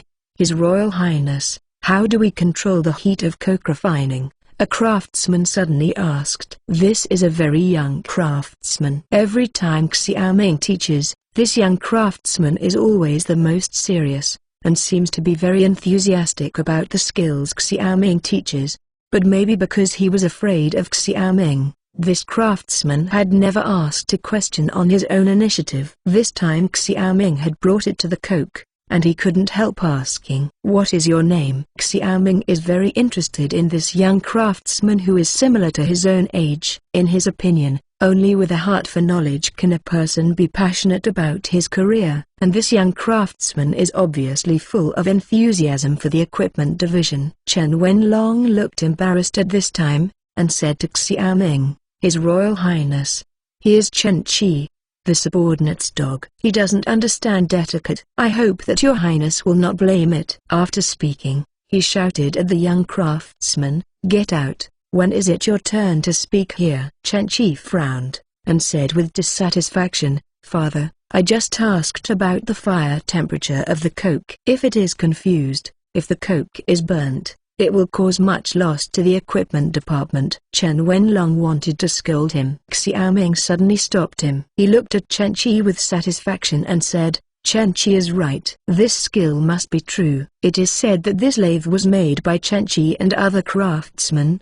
His Royal Highness, this is true." Chen Longwen shook his head. Chen Qi has never liked reading, only interested in these weird things. Xiaoming beckoned to Chen Qi. "Yes, my head is very flexible. Would you like to be the chief craftsman of the equipment department?" Chen Qi was overjoyed when he heard the words, but looked at Chen Wenlong worriedly. Without waiting for Chen Wenlong to talk nonsense about Chen Qi's young age, Xiaoming said directly, "Then it's decided. You will get 1 or 2 silver tattoos every month. You will be responsible for the things I will explain in the future." "Yes, Your Highness," Chen Qi said excitedly. This craftsman's head can become a soldier by one step. In the past, his father Chen Wenlong didn't like him to study this way. Now that he is so appreciated by the King of Qi, he immediately becomes confident. "But the question that should be asked has not yet been asked," he said. "Your Highness, you haven't said what kind of heat is needed for smoldering coke." "It's only 30% lower than it was during iron making," Xiaoming said. "Iron making requires about 1,400 degrees, and coke is about 1,000 degrees. Boldly try. It's okay if you burn it." Chen Qi said loudly, "Yes, Your Highness." The matter of blast furnace iron making goes on to explain. This blast furnace still needs time to build. He hopes that at that time Qian Fu can bring back the good news of graphite.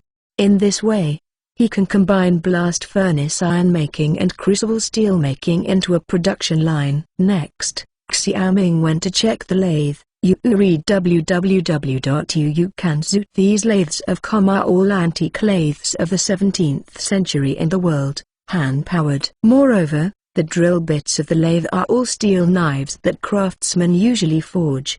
These knives are enough to process some rough parts. Looking at the variety of lathes in front of him, Xiaoming felt a little more comfortable. With these lathes, he can produce some small parts, and these small parts can be assembled into one of the oldest simple machines, clocks. In his opinion, the foundation of industry in his time began with watchmakers, because from this time, various precision accessories entered the stage of history. As for guns, Xiaoming thought about it, but he understood that it would be impractical within a few years. As the saying goes, once a cannon is fired, Gold is tens of thousands. Not to mention that the current fiefdom is poor and white. It is only technically that the long cycle of making a gun on a manual lathe cannot be afforded by Xiaoming. Basically, it is almost equivalent to doing this before the steam engine appeared. You jokes. So now the plan that Xiaoming has laid down, everything is for production. Wait until his fief is rich, with a preliminary large-scale factory and industrial system. These things can be built with a commensurate economic volume. Because in Xiaoming's view, war is fought with money and resources. Otherwise, once the ammunition is exhausted, everything will be nonsense. It is too unrealistic to abandon production and exhaust material resources to do this. So the plan for the present is to build a fief. Of course, the army must be strengthened. One is to defend against the prairie barbarians, and the other is for banditry in winter. According to past experience, every winter, when food is hard to find, it is the time when thieves are crowded. You reading book friends are welcome to visit and read. The latest, fastest and hottest serial works are all in You reading. For mobile phone users, please go to Read Chapter 24 field. By the way, there are still too few craftsmen in the equipment department. Now that there are enough silvers, we should hire more people. Chen Qi, this matter is left to you. You can't find skilled craftsmen, but you can find some apprentices. The most important point is be as interested in these technologies as you are. Before leaving, Xiaoming said to Chen Qi that although Chen Wenlong is a soldier, his thinking is still a bit rigid, far less open than young people like Chen Qi.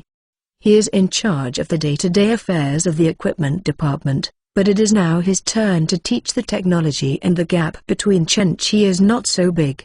Chen Qi nodded vigorously, and was appreciated by King Qi. This is a great honor for an ordinary craftsman who has no fame. Sending off Xiaoming, Chen Qi stood at the door of the equipment department and became silly. He said to his father, "Father, Our Highness is still very reasonable. This is now, if before, you kid would have to eat a board." Chen Wenlong lifted his foot and kicked Chen Qi in the ass. Chen Qi dodged and dodged immediately, jokingly said, "Father, I am a master craftsman now. You can't say that I am ignorant and skillless now. You see how Our Highness attaches great importance to our department of equipment. I think there is a lot to do in the future." Chen Wenlong blew his beard and stared. He had a son in his later years and naturally spoiled Chen Qi. This allowed Chen Qi to study these weird things, but he didn't expect that this kid could still have this encounter today, and it was considered as smoke from his ancestral grave. In this way, Chen Qi has great hope to inherit when he resigns from the position of Cao Cao. He said, "Since your Royal Highness values you so much, you must not live up to His Highness's expectations. I have observed these days that you do have this endowment. Go ahead. I will leave this blast furnace to you. I only responsible for the procurement, revenue and expenditure of the equipment department." "Father, don't worry," Chen Qi said excitedly. His father meant to let him do it. The snow in Kingzhou City was still falling, and the wind was blowing like a dandelion rising in the wind. After a while, Xiaoming was covered in a snow coat. Zhao Long and Zhao Hu followed closely behind Xiaoming on horseback, watching the surroundings vigilantly from time to time. The last assassination made the atmosphere of Kingzhou City a bit solemn. The most annoying thing about this incident was Luf. The assassination in Kingzhou City he was guarding was a shame for him, so he explained that the two should not let King Qi make any mistakes. Xiaoming felt the tension of Zhao Long and Zhao Hu. This is a barbaric era. The law can only be trampled by the strong. If you want to be free, you must have strong strength. He is not a person with strong ambitions, but he also understands that if the fief is strong, he is safer. So he didn't want to get involved in the political whirlpool of the Great Yu country. He just wanted to make a fortune in silence, live a leisurely life, grow farms, and engage in industry to make his territory a rich place. Of course, if someone wants to destroy the life he wants, he doesn't mind turning from a sheep to a lion and tearing him to pieces. The last assassination may have come from his brothers and sisters, or other people with ulterior motives. For this, Xiaoming has no anger, because anger without strength is meaningless, and this is also a price a prince must bear. Pursuing this matter in vain, It is better to focus on construction, not because of this stimulus to get confused. Zhao Long, Zhao Hu, do you remember where the king's property is? Wang Fu's Hong is really boring. Luluo and Astra also embroidering when they are free. He didn't want to disturb. At this moment, he suddenly remembered that he was also a big landlord, and there was a large piece of land outside Kingzhou City. Every prince of the Great Yu Kingdom has his own land. Of course, his prince is no exception. After the vassal Kingzhou, he will plot a large piece of fertile land for yourself in accordance with the prince's land standards. Zhao Long is 1 year older than Zhao Hu, and the two of them are also relatively good at speech. He said, His Royal Highness, your land is the richest in Kingzhou City, on both sides of Yang in the north of the city, but these lands have not been cultivated. Still a large wasteland. Xiaoming nodded, and it was true. After he set aside a large area of land, Xiaoming didn't bother to produce and was too lazy to take care of it.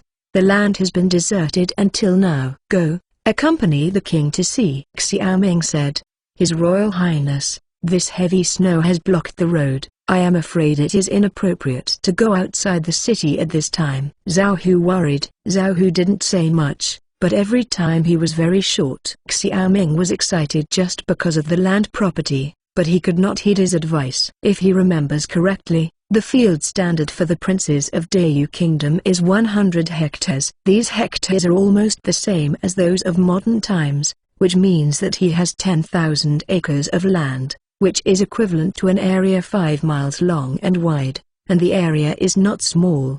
In the country of Dau, there are imperial villages, which are divided into official land and private land. His land belongs to the imperial village. It's still winter. If these wastelands are reclaimed in one winter, and the spring begins tomorrow, his manor can also be planted. When he thought of this, Xiaoming couldn't suppress the feeling of going, because he also thought of a policy that could reduce Kingzhou's finances. He said to the two of them, Call Lieutenant Lu and bring some soldiers with you. This is always safe, right? Zhao Hu nodded. This shouldn't be a big problem. I'm just worried about encountering bandits. Well, what you are reminding is that this year, the king ordered to reduce taxes and open up wasteland, hoping that there will be less banditry. Xiaoming frowned slightly. Is different from modern times. It is not a rare time to fall into the grass in this era. These people are either because they can't eat, or because they have violated the law,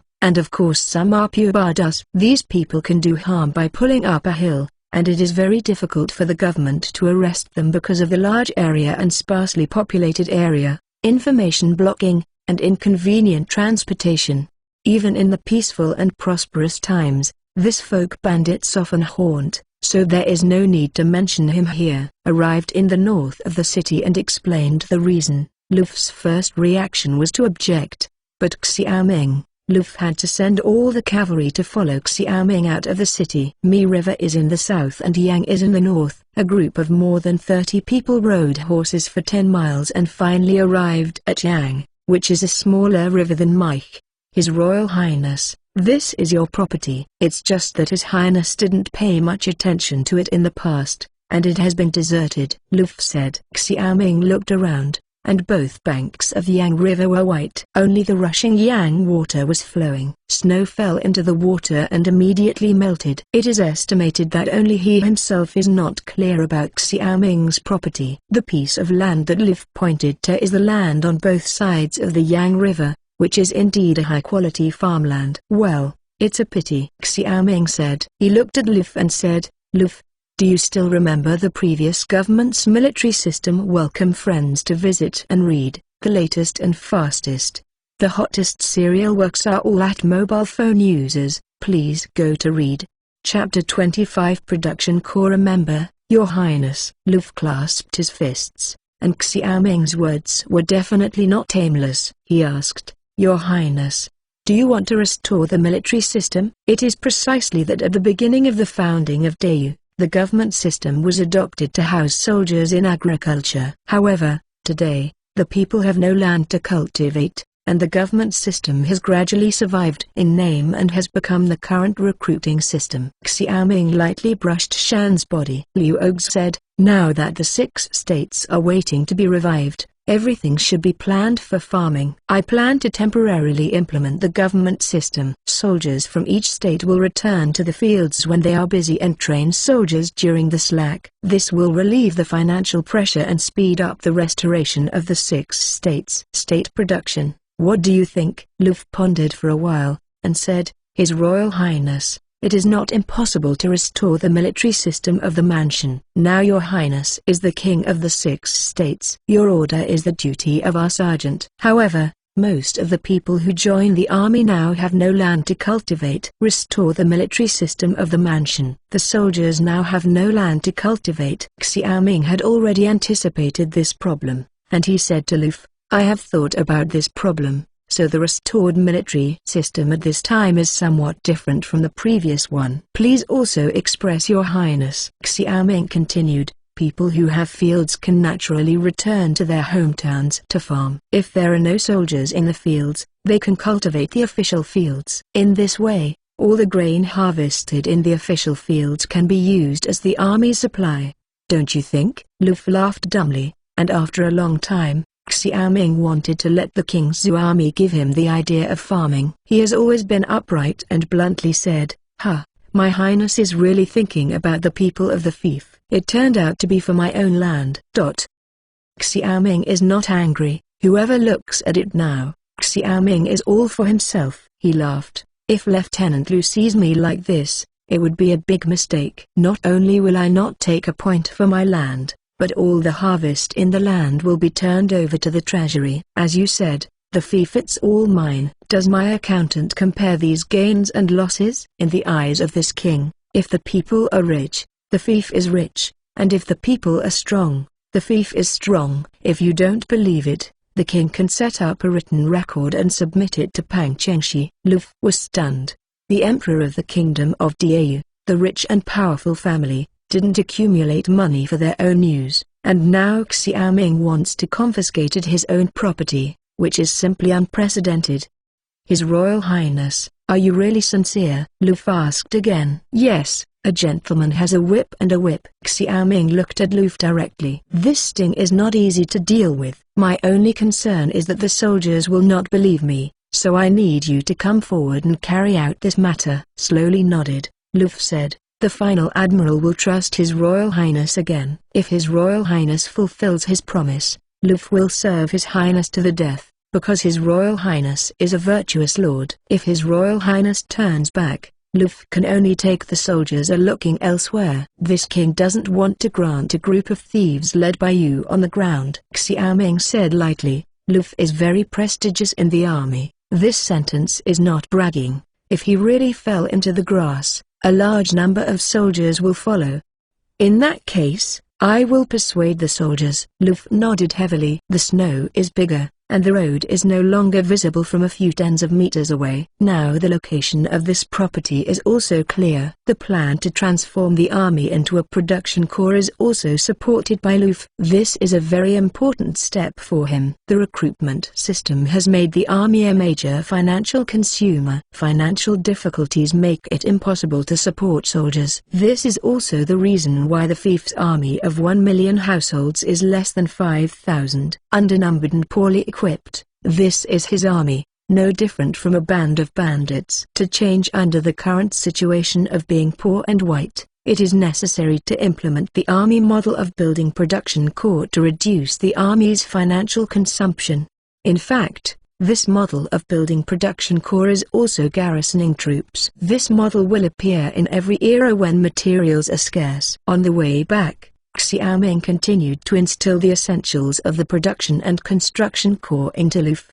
He planned to divide the army into 2 parts, one production corps and one construction corps. Construction corps is responsible for mining, road and river dam construction. Luffy was a rough man, and he knew little about the previous military system. After Xiaoming explained to him the necessity of building a production corps in such detail, he suddenly realized it. His Royal Highness, Luffy knows that he was wrong. It turned out that His Highness was very painstaking. Since this is the case, we can now announce the recruitment and expand the number of 5,000 to the normal number of 50,000. Luffy said. Xiaoming nodded. Yes, but we can't expand so many people at once. Our food can't be supported now. So, we should first recruit 5,000 people and wait for a good harvest in Guangshan before continuing to expand. I have overlooked this. Luffy patted his head and smiled heartily. However, His Royal Highness promised that the sergeants of the production corps will be disarmed and returned to the field. Each will receive 10 acres of fertile land, which will be inherited from generation to generation. It is estimated that the people who want to be soldiers will be crowded. Break the Dudu Mansion. You reading www.yuukanzu.com. Ha ha ha. Xiaoming also laughed. This is a benefit of the New Deal, and it is also to promote the people's active participation in the army. I don't care about this.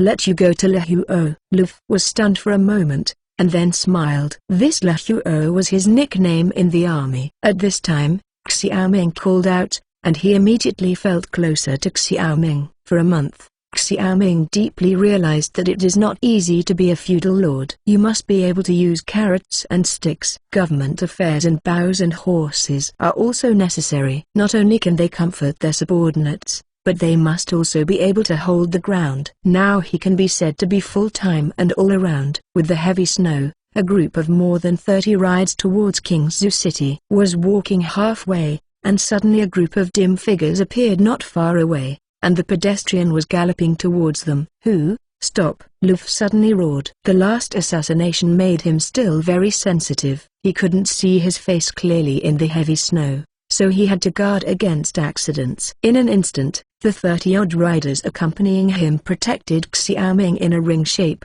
bending their bows and shooting arrows, ready to shoot. The pedestrian didn't seem to hear Luffy's scolding, but still rushed from behind. Luffy saw the pedestrian getting closer and closer, so he raised his hand and ordered the arrow to be released. At this moment, someone in the pedestrian suddenly shouted, "Steward Kane, you have to hold on." "Wait, it's Kane Defu." Xiaoming immediately asked the soldiers to put down their bows and arrows. As expected, the group came to the front. It was Kane Defu and others who went out to search for mines. But at this time Kane Defu was lying on the horseback, and a sharp arrow pierced his back. You reading book friends are welcome to visit and read. The latest, fastest and hottest serial works are all in You reading. For mobile phone users, please go to read. Chapter 26. Wounded Kane Defu. Lieutenant Lu. Seeing each other, the sergeant who was protecting Kane Defu immediately dismounted, knelt on one knee, with a shame on his face, and said, "Please convict your highness and lieutenant. I did not protect the money butler." What happened? There is a vague anger burning in Xiaoming's heart. He was assassinated before, but now Kane Defu is injured again. The leading sergeant said, "His Royal Highness, we have been searching for mines for a month. According to His Highness's instructions, we have gained a lot. We are about to return to report to His Highness. We never thought that we were caught in an ambush by a bandit on the way, although it was a battle and escaped. But the butler Kane still got an arrow." "Bandits?" Luffy frowned, and he said worriedly, "His Royal Highness, the winter is approaching. Many people who can't survive fall into the grass and make a living by plundering. Now these bandits dare to attack the government. It seems that this year's bandits are more serious than in previous years." Luffy's eyes were weird when he spoke, and it seemed to be blame. It meant that although you did not make a big mistake in the past 5 years, you did nothing. 3 years ago, the barbarian rebellion made the 6 states more impoverished and chaotic. "Send Steward Kane back for treatment first," Xiaoming said to the sergeant who escorted Steward Kane, ignoring Luffy. The leading sergeant responded, and hurried to Kingsu City with the unconscious Kane Defu. A group of people quickly followed up and entered Kingsu City. Xiaoming immediately called a medical officer from the Dudu's mansion to give Kane Defu treatment. There was such a big movement in Kingsu City, and Pang Yukan was also alarmed and arrived at the Chi Palace. The medical officer checked and said to Xiaoming, "His Royal Highness, the housekeeper Kane didn't injure the internal organs, but he lost blood and passed out into a coma. He only needs to take the arrowhead, bandage it, and heal after some time in recuperation. Dr. Sun has excellent medical skills. Since the problem is not big, this should be no problem, Luffy said. Xiaoming also breathed a sigh of relief. In that case, let's all go out and let Dr. Sun give the money butler the treatment. When the three of them got outside, Luffy said angrily, "These bandits are really bold. When the snow stops, I will immediately lead the army to encircle and suppress." Encirclement and suppression can only treat the symptoms but not the root cause. If the people have enough food, clothing, and wealth, whoever will go to the grass will be the invaders. Pang Yukun was a bit of a point of cursing. Luffy said, "What should I do if Pang Qingshi sees it?" In the past, Lieutenant Lu would encircle and suppress bandits every year, but bandits can't help it over and over again. Now that His Royal Highness has launched a farmland, tax cuts have won the hearts of the people, but there is no effect in the short term. Therefore, in my opinion, it is better to encircle and suppress bandits. Recruiting: these people are people who can't survive. As long as they are given a bite of food, they will still not follow the real thieves. Pang Yukun said. Luffy asked, "What if they refuse?" "Of course we do both hard and soft. Naturally, we will vigorously encircle and suppress the bandits who do not return. If we return, we will treat each other with courtesy. In this way, we will survive this cold winter. As for next year, the people's land will have a harvest." The smoke disappeared. Pang Yukun said. Xiaoming nodded. "Just follow what Pang Qingshi said and prepare with both hands." This gangster is very scattered, and it is also very difficult to encircle and suppress the mountains due to heavy snow. Starting today, porridge will be served at the gates of various states, but they attack the wealthy bandits. Never be merciless, otherwise how can this king be worthy of him and the soldiers? Luffy clasped his fists and said, "Your Highness, don't worry, I will rectify this wave of bandits." Pang Yukun said bluntly, "His Royal Highness, don't kill indiscriminately, just grab the head of the bandit, otherwise, if it spreads out, who'll return?" Although Xiaoming was very angry, Pang Yukun's words were not unreasonable. He said, "Pang Qingshi's words make sense. Capture the thieves and the king." Luffy responded, and went to the barracks to prepare. "His Royal Highness, the next official is going to prepare the porridge and the state notices, but the capital is insufficient. Can your Highness allocate some silver from the Department of Apparatus to buy corn?" Pang Yukun looked like Xiaoming owed him money. "If you want to say rich, you are naturally the richest in the equipment department now, but if you are rich you can't stand the daily porridge."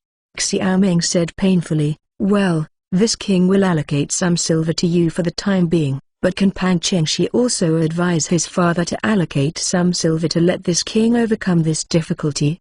"His Royal Highness, the Emperor doesn't dial the silver bear." "Isn't it your Highness?" Pang Yukun raised his eyelids and said. Xiaoming was depressed. Pang Yukun meant that he was worthless in Xiao Wenxuan's eyes. The last time he sent a letter to Xiao Wenxuan, it was too much. It seems that Xiao Wenxuan really intends to starve himself to death here. Go, you and Luffy just want to see this king's joke." Xiaoming hurried Pang Yukun to get out. Pang Yukun seemed to smile but not smile, turned and left the cheap palace, not because he didn't want to help, but because of royal affairs, not something he could participate in.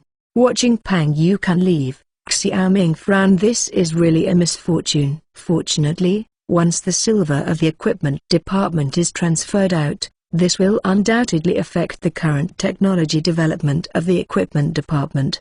And this is the last thing he wants to see, so he can only go to Xiao Wenxuan. Because the feudal king on the border does not have the support of the imperial court and does not allocate the silver, although his fief is not the main target of the barbarian looting. What should I do? Xiao Mingming thought hard. And now he is worsening the situation. The New Deal has not yet achieved any results, and the chaos has started again. After pondering for a while, Xiaoming remembered the Empress Zhao, who was the birth mother of the prince of the dynasty, who was very much favored by Xiao Wenxuan, and it was precisely because of her that no matter how dizzy the prince was, Xiao Wenxuan still refused to abolish the prince. And this Empress Xiao loves spices very much, even to the point of being paranoid. The Kazhong master often collects some fragrant cakes and the like to please her. Thinking of this, Xiaoming had an idea. This time he had to change his strategy and attacked from the rear.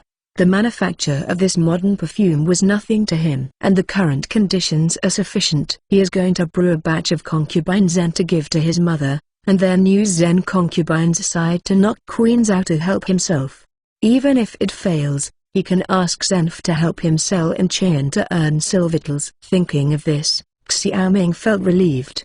His Royal Highness, Steward Qian is awake. While thinking about it, Asta came out of Qian Defu's room and said. Xiaoming walked in immediately. At this time, Dr. Sun was bandaging Qian Defu, and Qian Defu saw himself and was about to sit up. "You don't have to get up," Xiaoming said. "Book friends are welcome to visit and read. The latest, fastest and hottest serial works are all at mobile phone users. Please go to read." Chapter 27 results. His Royal Highness, the old slave, made His Highness bother. Qian Defu's face was still a little pale, and the blood loss and cold caused him to pass in a coma soon after being hit by the arrow. Now Xiaoming asked Asta to take his briquettes into Qian Defu's room. When it became warmer, Qian Defu woke up. Dr. Sun said at this time, "Fortunately, the severe cold has frozen Steward Qian's wound, so that he did not lose too much blood. Otherwise Steward Qian's life may not be saved." Xiaoming also had some lingering fears, and said to Dr. Sun, "I'm bothering Dr. Sunday." Dr. Sun was a little surprised, and hurriedly bowed and said, "His Royal Highness, this is the duty of the next official." "Your Royal Highness is polite." Asta and Luluo were both taking care of Qian Defu in the room. Seeing Dr. Sun's panic, Luluo covered her mouth and chuckled. It is estimated that Dr. Sun was also frightened by the polite appearance of King Qi. They were not used to it at first, and it took a month to get used to it. Looked at Qian Defu again, and Dr. Sun said, "His Royal Highness, since Steward Qian is fine, he will leave first." Xiaoming nodded and asked Luluo to send Dr. Sun to the door, causing Dr. Sun to wave his hands again and again. The most important thing for Xiaoming now is talents. Corporal courtesy and virtuous can still do it for a person from modern times. Sending off Dr. Sun, Xiaoming sat down in front of Qian Defu's bed and said, "Steward Qian, this is really hard work for you. This king has ordered that the gangster who attacked you must be decapitated this time." Qian Defu was lying on the bed, very weak. Hearing what Xiaoming said, he immediately struggled to get up and said eagerly, "Your Majesty, do not. This person is not someone else, but Zhang Liang." Zhang Liang? Xiaoming had only a vague impression of this person in his memory. Qian Defu continued, "His Royal Highness may not remember. This Liang once ran a shipyard. Later, when the barbarians looted his shipyard, he burned his shipyard completely. At that time, there were several merchant ships of the Qin family in the shipyard. He was also burned because he owed a large debt to the Qin family, and the Qin family was annoyed at him. Every time he went to the house to force the debt, he was angry and took the Zhang family into the mountain to hide the debt and become a bandit. I remember now, Qin Mu seems to have let this king send troops to surround them." Xiaoming finally found some information in his memory. "This time I saw Zhang Liang dressed in ragged clothes. The same is true for other people. It is estimated that I will not be able to survive and winter to attack me, and the snow is so charming. He may not see clearly that he is a government official. Since your highness wants to revitalize the land, this Liang is a useful person." Xiaoming sighed. Although his fief was down and down, he was very fortunate to have someone as sincere as Qian Defu. He said, "In this case, I will tell Luf not to hurt his life." "Your Highness is wise." Qian Defu smiled. Qian Defu gritted his teeth because of his smile, but he said again, "His Royal Highness, this time I went out to search for mines for more than a month. I found a limestone mine 30 miles north of Qingzhou City, 100 miles east. I found graphite ore, iron, coal, and copper. I also made a note of the specific directions." While talking, Qian Defu took out a piece of parchment from his arms. Xiaoming took a closer look. It recorded the locations of various mineral deposits and the markers of the mineral deposit locations. The positions were accurately measured by the number of steps. Although there were only 5 mineral deposits, it was enough to solve Xiaoming's current urgent need. Rich, you really have done a great job. How do you want this king to reward you? Xiaoming said excitedly. The success of Qian Defu's mining exploration proved once again that the geographical location of this world is the same as his time and space. He has seen some scientific thesis before. When the history of a time and space changes, this time and space may continue to develop along another line. This is also the theory of parallel time and space. This time Qian Defu found the minerals and the location marked on the map in his brain is almost the same. In this way, the remaining minerals are naturally not a problem. Qian Defu said weakly, His Royal Highness only needs to reward the sergeant who followed me to search for mines. Of course. There is also Zhang Liang. Xiaoming nodded. Seeing that Qian Defu was a little tired, he said, Okay, I promise you, now you take care of your injuries. Qian Defu nodded slightly and closed his eyes. The injury and long-distance fatigue made him too sleepy. Turning around, Xiaoming said to Zishan, The steward Qian will take care of you. Everything in the palace is close to steward Qian. You can go to the east and west markets to see if there is any meat and buy some back. Asta lightly nodded. There seemed to be a flash of light flashing in his eyes. Your Majesty. The slave and maid remembered. Qian Defu talked about Zhang Liang's affairs. Xiaoming had to talk to Lif, otherwise if this reckless guy killed people, Qian Defu's thoughts would be wasted. After all, he went straight to the Dudu's mansion. Luluo stared at Xiaoming's back for a while, and said, Sister, King Qi treats the servants in the mansion so kindly. It seems that it has really changed. Who said no? Asta smiled, with 2 small dimples on her face. If the Empress knows that the prodigal son is turning back, you reading www.yuukanzu.com don't know how happy it is? Luluo narrowed her mouth, and she wanted to cry. I don't know how we can go back to Chang'an. It's so boring here. How can Chang'an be bustling and lively? I really want to eat Chang'an maltos. Asta put Luluo in her arms. The mother sent us here to take care of Her Highness. Whenever His Highness can return to Chang'an, we can go back. If you are really bored, Your Highness will be happy to play with you. Luluo's face flushed. My sister is not ashamed. I don't want it. Your Royal Highness likes to use her hands. Hee. Wait for Your Highness to marry, and see what you say. Asta grabbed Luluo's armpit and tickled. Sister, don't. Luluo is the most ticklish. Luluo avoided, panting. At that time, if Your Royal Highness really married the princess, I don't know whether it's good or bad for us. Who knows?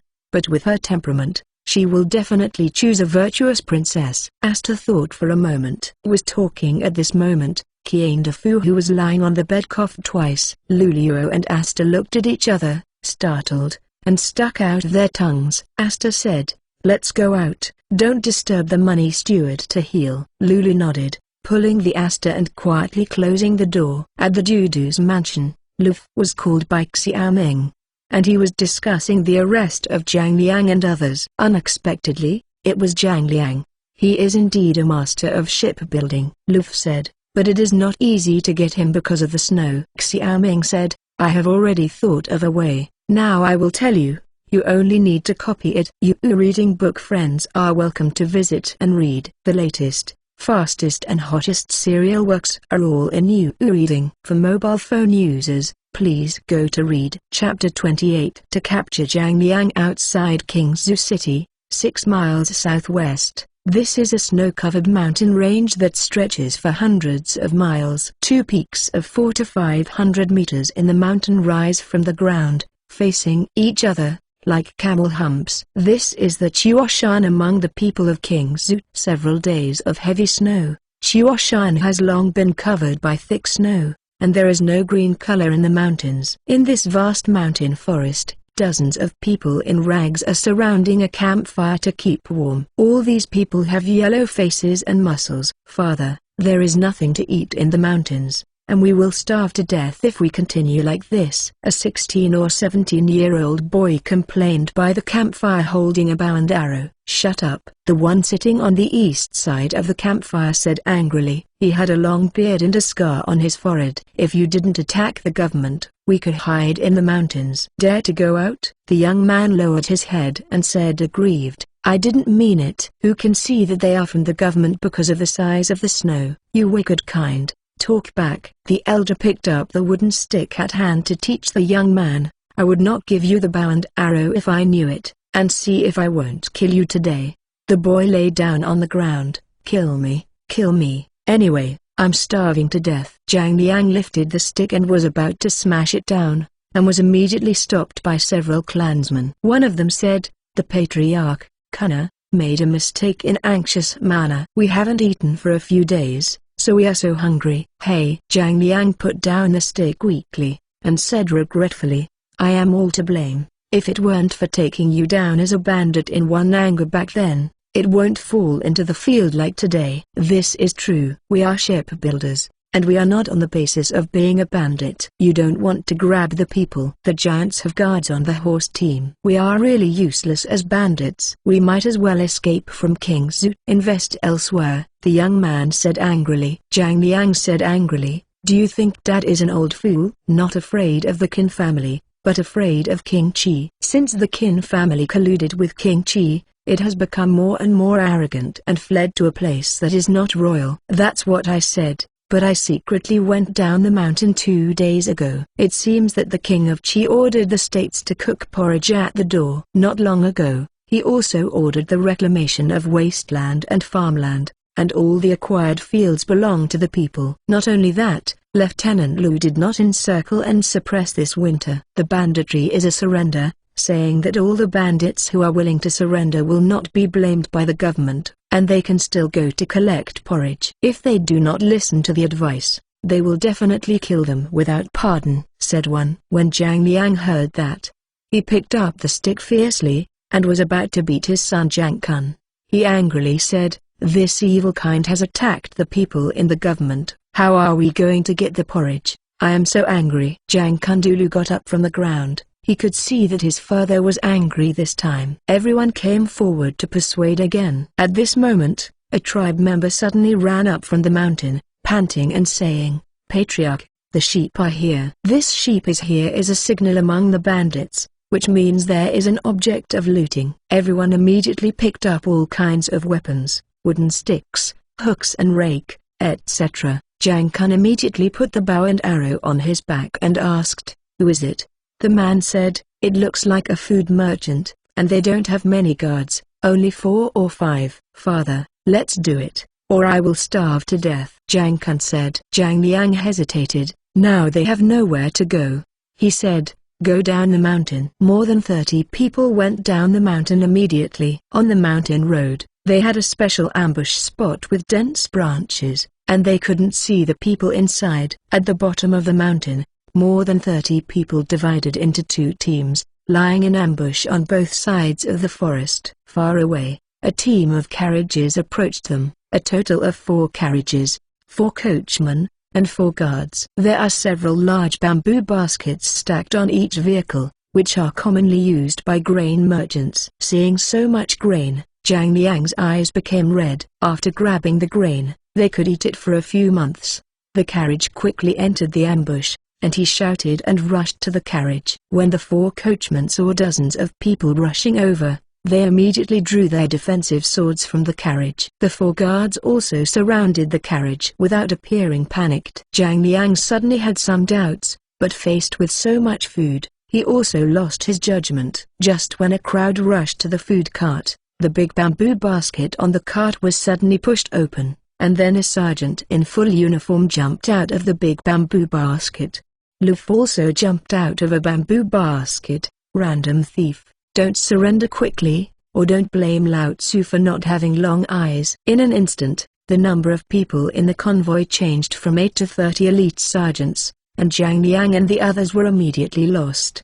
They got it. Lu laughed as he watched the scared bandit. Xiaoming gave him this ghost idea.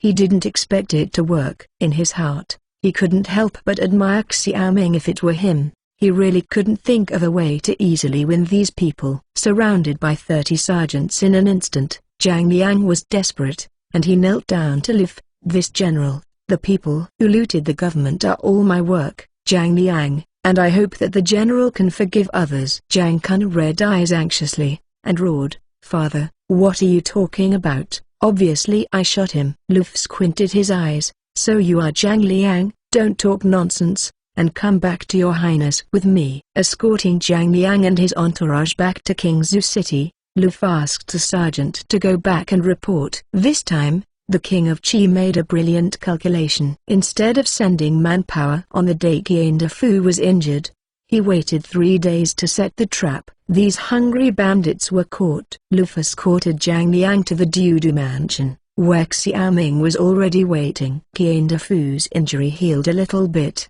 and now he can walk on the ground, which made him a little bit more relaxed. Today he also came to the Dudu's mansion.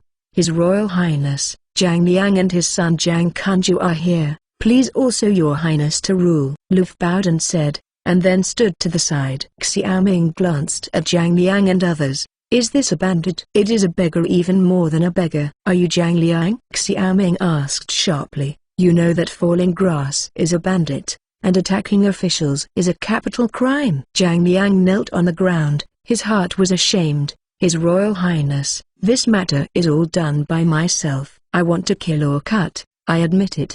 Please don't involve others." "You are a man." "It's just that this king is not a murderer, but the death penalty is inevitable, and the living sin cannot escape. According to the law of Dau, you must be degraded as slaves at the lightest level." Come and read. The latest, fastest and hottest serial works are all at for mobile users. Please go to read. Chapter 29. Distiller reprimanded as a slave. Zhang Liang raised his head at this time, a little weird. It is enough to kill the head just to be a gangster, let alone attack the official horse team. He was stunned for a while. Zhang Kun is the same, with a weird look. Xiaoming looked at Pang Yukun, who was slightly satisfied at this time, and curled his lips. Originally, he wanted to release all these people, but Pang Yukun strongly objected. He believed that it should not be too impatient to gather people's hearts. If they were not guilty and released, perhaps Zhang Liang would be grateful to Xiaoming, but he would also think that Xiaoming valued his talents and was more generous than him. A trace of gratitude will disappear. Instead of this, it is better to denounce them as slaves, and treat them as slaves in the future based on their merits, so that they will be serious about shipbuilding. I have to say, not in the same era, sometimes thinking about different issues, the virgin plot is sometimes undesirable in this era. Xiaoming thought about it later. Pang Yukun also made sense. At this time, Qian Defu slowly said, "Zhang Liang, you don't have to be surprised, it's what I beg of you. Do you remember me?" Zhang Liang earnestly distinguished, and said in surprise, "The money steward." "That's right, it was me. When I first came to Qingzhou, I went to your shipyard and asked you to repair damaged merchant ships. You stopped me at Chuoshan last time," Qian Defu said. Zhang Liang said guiltily, "Steward Qian, the grass-minded people are blind. If we recognize Steward Qian, we will never dare." "That's fine, don't mention this matter in the future. This time I begged your highness to see if you have some shipbuilding skills, so I spared your life. You will try to return your highness in the future." Qian Defu continued. Qian Defu, this is to sing a double act with Xiaoming, with a red face and a white face. Zhang Liang went out of the ghost gate and said, "Thank you, your lord, thank you, butler." "Get up, starting today, you belong to the Department of Equipment. You are classified as slaves." "Lieutenant Lu, let them go," Xiaoming said. Slaves are still a common phenomenon in the country of Dau. The law of the country of Dau expressly stipulates, slaves and maidservants are better than livestock. Means that like livestock, the modern term slut also comes from this. The servants of the house in the Prince Qi's mansion can be said to be Xiaoming's private property. He can buy and sell at will, kill them, without any human rights. There is no slave class among the scholars, peasants, industry and commerce here. because they are only vassals of the four classes. The number of slaves in the city of Cheng'an even accounted for 20% of the population. Those nobles who were not productive were all taken care of by these people. And the source of slaves is also very wide: prisoners of war, sinners who are assigned as slaves, beloved men who sell themselves as slaves, and children born to slaves. The household registration of these people is specifically classified as slave status. Whether the slave status can be lifted depends on the wishes of the master. Now that Xiaoming classifies Zhang Liang and others as slaves, their fate is still in his hands, and he can dispose of them at will. Luff took Zhang Liang and his party to the Department of Equipment, and Pang Yukan said, "Congratulations, Your Majesty. I got another group of craftsmen." "This is also thanks to Pang Qingshi's advice," Xiaoming said, and the two held each other's feet. Pang Yukan smiled stiffly, "But Your Royal Highness, the 2 silvers allocated for porridge can last a month, and I hope that Your Royal Highness can find a way." There have been a lot of gangsters who have returned in the past few days, and it seems that it has been effective. Xiaoming's head went big for a while, and Pang Yukan bowed, meaning that it was all up to you, turned around and left. Qian Defu glanced at Pang Yukan who was leaving, and said with a wry smile, "His Royal Highness, Pang Qingshi is just this nature, but he has no malice. Only you will be a good old man." Xiaoming said helplessly, Go to the Department of Equipment. Whether you want to come to the bank depends on the ability of the Department of Equipment." This time Xiaoming went to the Department of Apparatus and asked Chen Qi to forge a very practical thing for himself. This thing can not only distill alcohol, but also an essential thing for refining essential oils. In fact, the principle of the distiller is very simple. It is several connected sealed tanks. The first tank is responsible for distillation, the second tank is responsible for cooling, and the third tank is responsible for collection. As long as the distiller is manufactured, the alcohol is distilled, and the essential oils of the plants are extracted. The most important thing is that this distiller can be made of wood, ceramic, or metal. When we arrived at the equipment department, Chen Wenlong was assigning handyman work to Zhang Liang and others. Xiaoming called Chen Qi over. "Chen Qi, I made these 2 things for me." Xiaoming took Chen Qi aside, drew the picture of the still on the blackboard, and then explained the specific construction materials to him. This gadget, through the teaching of Xiaoming, Chen Qi quickly got the specific process of making the still in his mind. He said, "This is simple, Your Highness. It is better to burn a few large clay pots, and it is also easy to shape." "Well, that's okay. The pipes that connect the pots are made by the method of through-heart penetration," Xiaoming said. This through-core is a method of wrapping a soft stick in mud, calcining it and then pulling it out, so that the condenser tube needed for the distiller can be made. "Yes, Your Highness, I will tell the craftsman to do it," Chen Qi said. Confessed the distiller, Xiaoming returned to the palace and asked Asta to buy some rice, wine and spices. Asta went to the east and west markets on the same day. You reading www.yuukanzu.com only can buy rice, wine in Kingzhou City, but not spices. Xiaoming thought for a while, but could only find Qin Mu.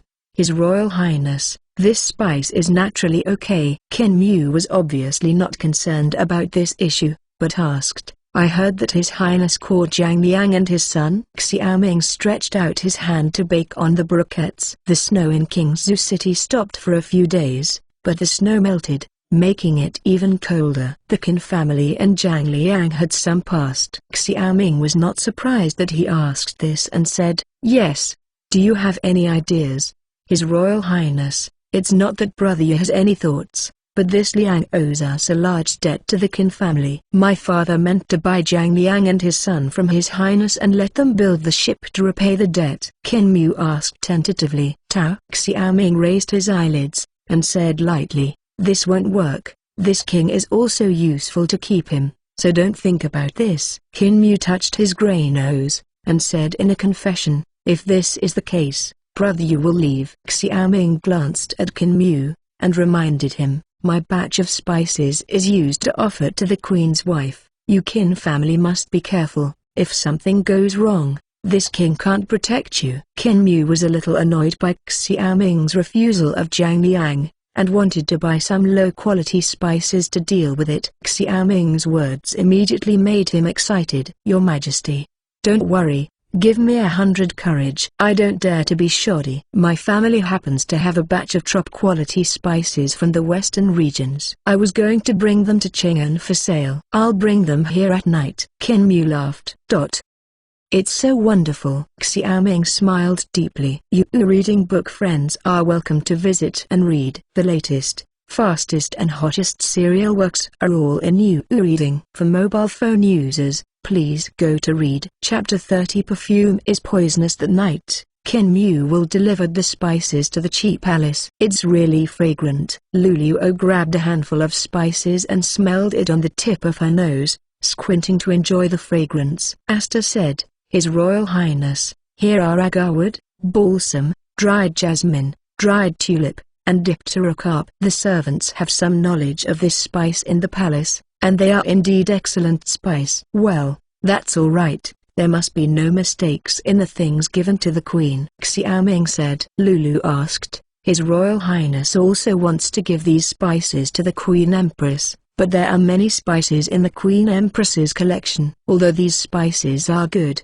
they may not be attractive to the Empress." Asta gave Lulu a white look. "Stupid. Your Royal Highness asked to buy wine and spices. I will definitely not only give these ordinary spices." Xiaoming nodded. Of course. 2 days later, the Department of Equipment delivered the things, and this king will let you see it personally. 3 days later, Chen Qi sent the distiller Xiaoming wanted, which was actually 3 connected clay pots. At this time, Xiaoming was not idle either, but instead summoned the servants in the mansion to tell them the specific steps of distilling alcohol and purifying essence.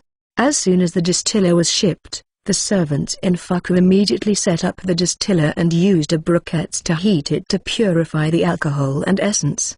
Because of this incident, people in the entire palace are busy. In addition to Qian Fu, who took people to mine graphite mines, Luluo and Asta also came to help. In the past few days, Lulu and Asta have not escaped Xiaoming's knowledge. After the alcohol and essence flowed out of the still, the two of them packed the two together in delicate porcelain bottles, and began to mix and shake them evenly.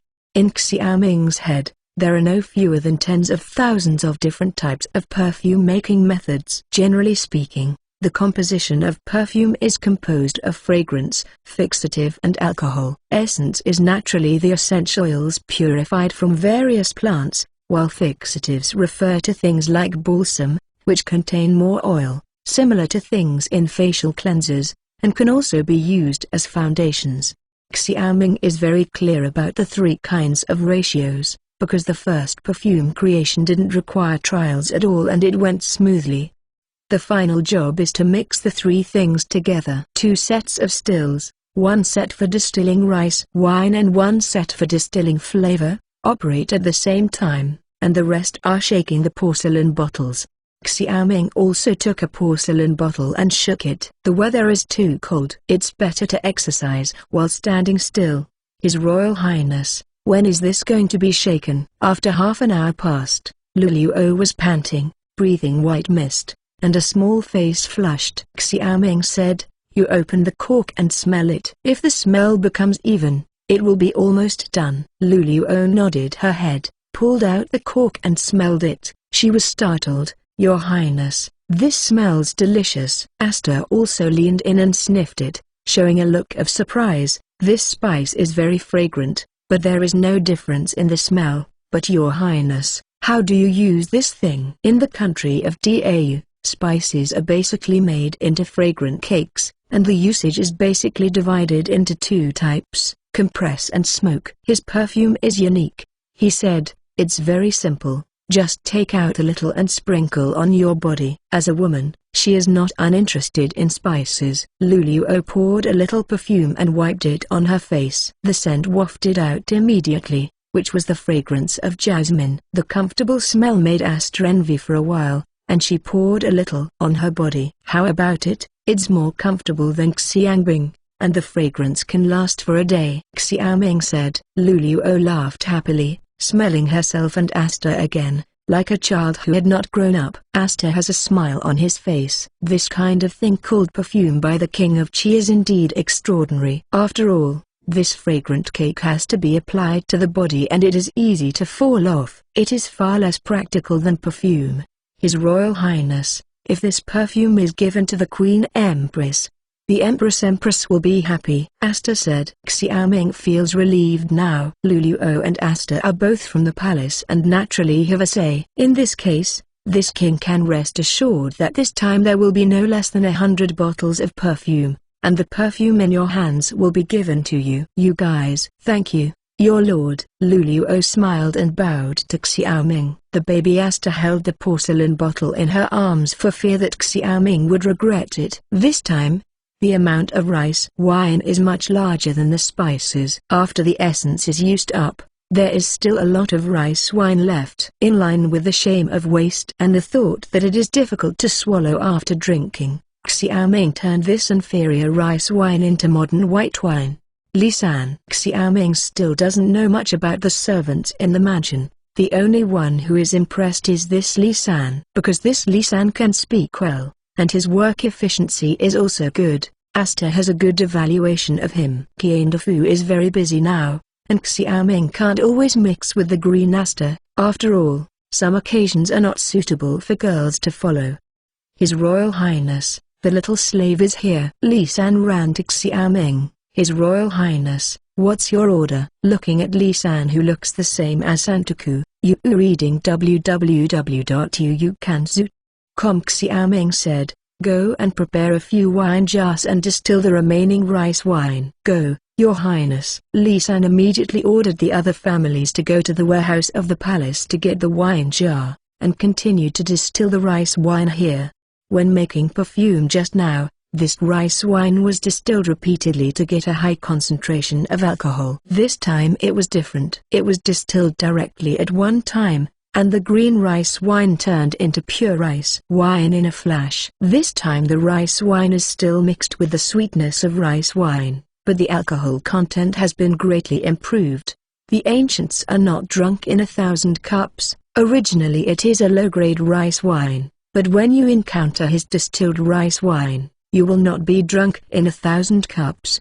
All day long, the whole palace was busy distilling rice wine and perfume, and all these raw materials were used up in the evening. "Li San, let this distiller be put away, so that no one else should see it, and don't say what it is for," Xiaoming said, owning his own technology to keep it secret. Li San patted his chest and said, "Your Highness, don't worry, I won't say anything about killing." Xiaoming nodded. "Well, yes, but there is one more thing to leave to you. These perfume kings need you to send them to the mother and concubine of Chang'an City." "Chang'an?" "Your Highness, Chang'an is 1,000 miles away." "If the slave goes alone and meets a bandit," Li San said worriedly. "You don't have to worry about this. This time this king wants you to go to Chang'an with the Qin family boat." Xiaoming thought. 2 days ago, he hit the Qin family with a stick, and it is time to give a candidate. The stick carrot should be replaced. You reading book friends are welcome to visit and read. The latest, fastest and hottest serial works are all in You reading. For mobile phone users, please go to read. Chapter 31 Big Gift. Yes, Your Majesty, follow the boat of the Qin family, naturally no problem. This perfume is much more important than the life of the slave, Li San said with a smile. Greasy mouth and tongue. Xiaoming glared at Li San. He didn't care about Li San's slippery head. In his opinion, a company must have everything, and the same applies to his palace. There must be people who work hard, and there must be people who can speak well. After all, some jobs require people with different personalities. The next day, Xiaoming went to the Qin family mansion. Although the properties of the 4 companies are distributed throughout Qingzhou, the 4 companies have mansions in the city of Qingzhou, and as far as he knows, the 4 companies also have assets in other states. The arrival of Xiaoming surprised the Qin family. In the past, Xiaoming went to the Wang family most often, but the Qin family rarely took the initiative to come. Your Highness is here, The Qin family is really brilliant. Qin Quanyan took the Qin family's youngest out to meet Xiaoming. Qin Mu was among them. Compared with Xiaoming's Prince Chi Palace, the courtyard of the Qin family is a bit smaller, but the gardens and rocks inside are not bad. Xiaoming walked inside and said, "Don't be polite outside the Qin member. This time the king is here to thank the Qin family for finding the best spices for him." Qin Quanyan is still flattered now. If the four giants in King's Zoo, the Wang family is the first, their Qin family is a bit worse than the Wang family. In his opinion, this was entirely the King of Qi's approach to the Wang family. Although Qin Mu had wooed King Qi before, it was not very effective. But in his heart he still hoped to be appreciated by Xiaoming. This time Xiaoming came to Qin's house in person. He didn't mind because of Jiang Liang's affairs 2 days ago. "His Majesty, this is just about seeing things outside. It is the glory of the Qin family to share the worries for your highness." Qin Quanyan led Xiaoming to the main hall. Xiaoming stretched out his hand and invited Qin Quanyan to sit down with him. He said, "Nevertheless, when this king is in difficulty, Qin members have repeatedly sent charcoal in the snow." After a pause, Xiaoming said, "So this time, this king is also to give back to Qin." Qin Quanyan was even more excited, but he was an old river and lake, and his expression remained unmoved. "His Royal Highness, this is really polite." Qin Mu stood next to his head, smiling. He ate at Xiaoming's last time, but it seemed that he had found it all this time. "I won't say anything polite, Li San, bring things up," Xiaoming said to Li San, who was following. When entering the door, Qin Quanyan noticed the wine jar in Li San's hands. At this time, Li San put the wine on it. Qin Quanyan asked, "Your Highness, if you want to talk about fine wine, we also have wine in the Qin mansion. Here comes the wine." Qin Yuan hasn't tasted it yet. "How do you know the difference between this wine and the wine in the mansion?" Xiaoming said. "Oh, is there any difference in your highness this wine?" Qin Quanyan asked. Xiaoming motioned to Li San. At this time, Li San poured out a bowl of transparent wine and handed it to Qin Quanyan. Dayu State is not only the green ant wine, at least in Chang'an. He also drank pure wine, but the degree is not high, basically the same as beer, and the higher the degree, the more rare wine, so Xiaoming believes that he distilled it. Wine can be considered a fine wine. His alcohol level is not high, but he still has 38 degrees. The liquor was poured out, and a strong aroma of wine permeated. Qin Quanyan was doing business in various places, and he drank a lot of great wine from the country of Dau, but it was the first time I saw wine with this taste. He picked it up and took a sip, then opened his eyes wide, and shouted, "Good wine." Xiaoming chuckled and nodded. The wines in Dau are generally low in alcohol and lack of taste, which is why Beiju replaced ancient low-alcohol wines. "Father, I'll try it too." Qin Mu swallowed. For the rich and powerful of the country, drinking is the norm. This is also a rare entertainment. After all, you can sleep when you are drunk. Otherwise, why are you so boring at night? After taking a sip, Qin Mu showed the same expression as Qin Quanyan. He said, "Your Highness, this wine must be the royal bar in the palace." Brother can guess wrong this time. Like the briquettes, this is also a skill that the king learned.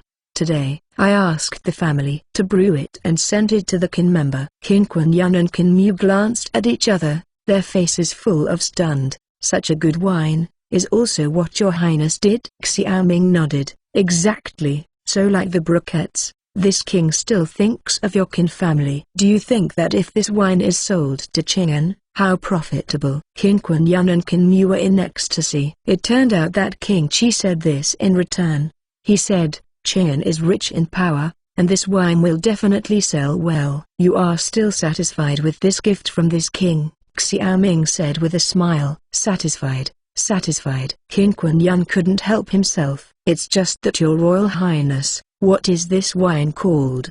And how much silver your Royal Highness prepares to sell to the Qin family?" After pondering for a while, Xiaoming said, This wine is called Drunk King Zhu. Qing'an's best daughter nowadays is less than 22 altars. How about I sell it to Qin's 15 altars? This is already excellent, Qin Quan said with joy. If Zhu King Zhu gets Qing'an, it will be at least a few tals more expensive than her daughter Hong. In this way, one ship can make 500 tals in one round trip, which is more than selling other things. If this is the case, then it's decided, Xiaoming said. The reason why he named the liquor Drunk King Zhu was also for advertising effect. This King Zhu is far outside the political center of Dayu State and is forgotten by most people. In this way, at least some profit-seeking businessman will think of King Zhu, and he did this to attract investment. There is no way, the thief is too poor, so I can only make a bad move. Qin Quan Yun and Qin Mu immediately smiled without seeing their teeth. At this time,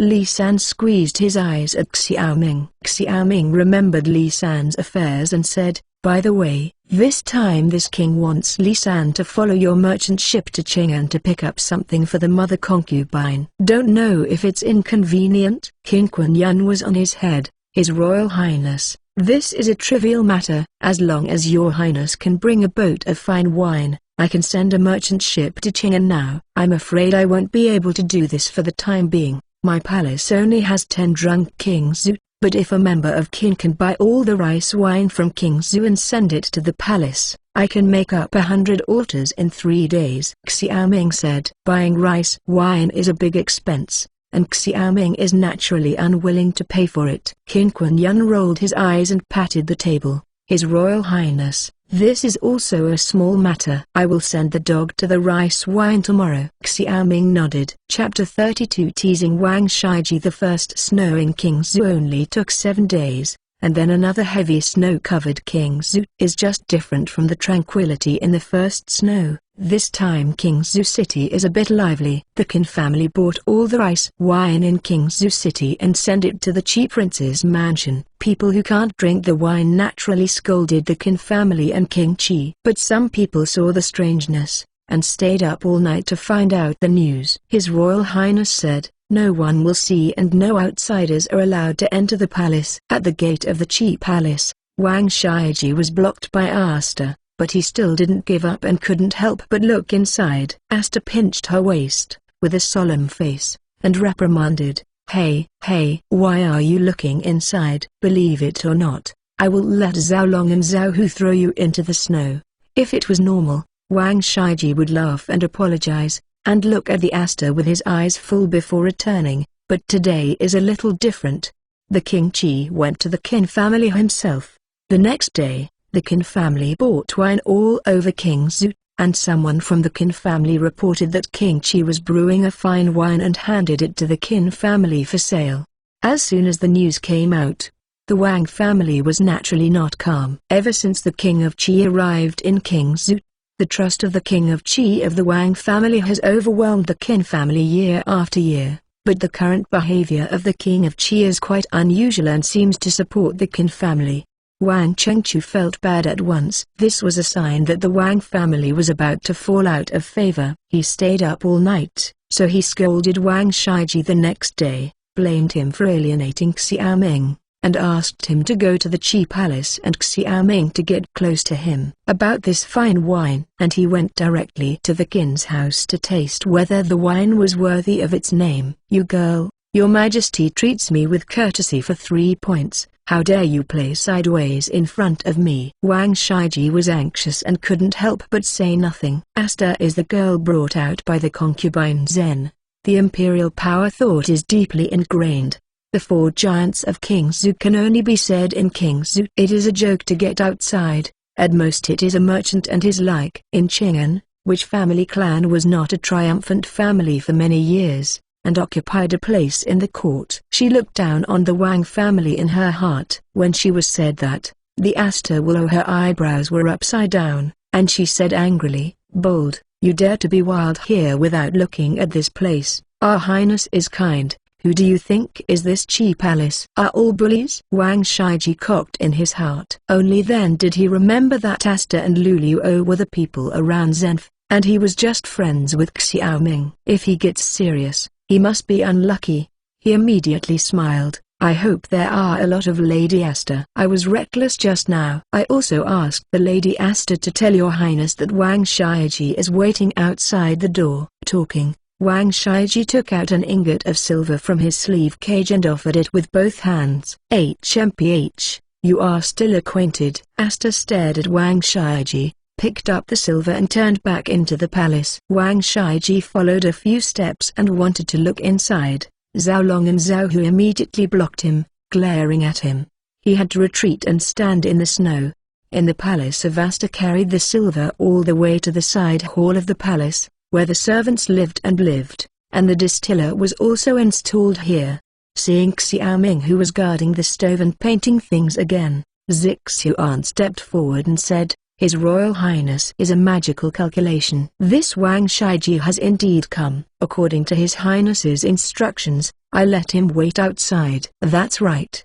The slave and maid also earned a coin. Aster invites meritorious service to put the silver on the chopping board where Xiaoming drew the picture. Oh, yes, you can take this silver to buy some things for your daughter's household with Luluo. Xiaoming glanced, and it is estimated that there are 12. The prince's outstanding hand is really generous. Luluo, who was standing on Xiaoming's side, had her smiling eyes narrowed into crescents. But then she narrowed her mouth. Your Majesty, it's useless if we ask for this silver. King Zhu doesn't have anything. If there is maltose, it's fine. Go buy it. Li San joins in the fun at this time, eagerly trying to please Luluo and Aster, who does not know that the position of Luluo and Aster is second only to the richest.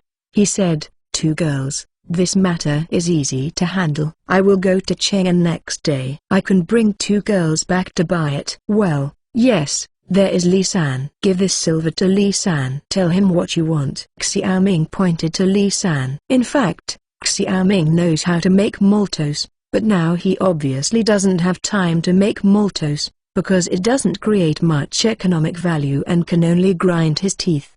Let Li San go shopping this time, and wait for him to take the time to make maltose and taste it himself, but he is also greedy. In other words, maltose is also a rare snack in this era. Aster and Luluo looked at each other and smiled. Aster gave the silver to Li San and said, You have to take care of the flowers, or you will have to take care of your skin when you come back. Li San has become accustomed to the hot character of Aster, put away his silver and said, The 2 girls don't worry. Aster then thought of Wang Shiiji standing outside the door. Reading www.uukanzu.com said to Xiaoming again, His Royal Highness, this Wang Shiiji is still outside the door, you see? Don't hurry, let him dry first. I used to trust the Wang family too much and let the Wang family be arrogant.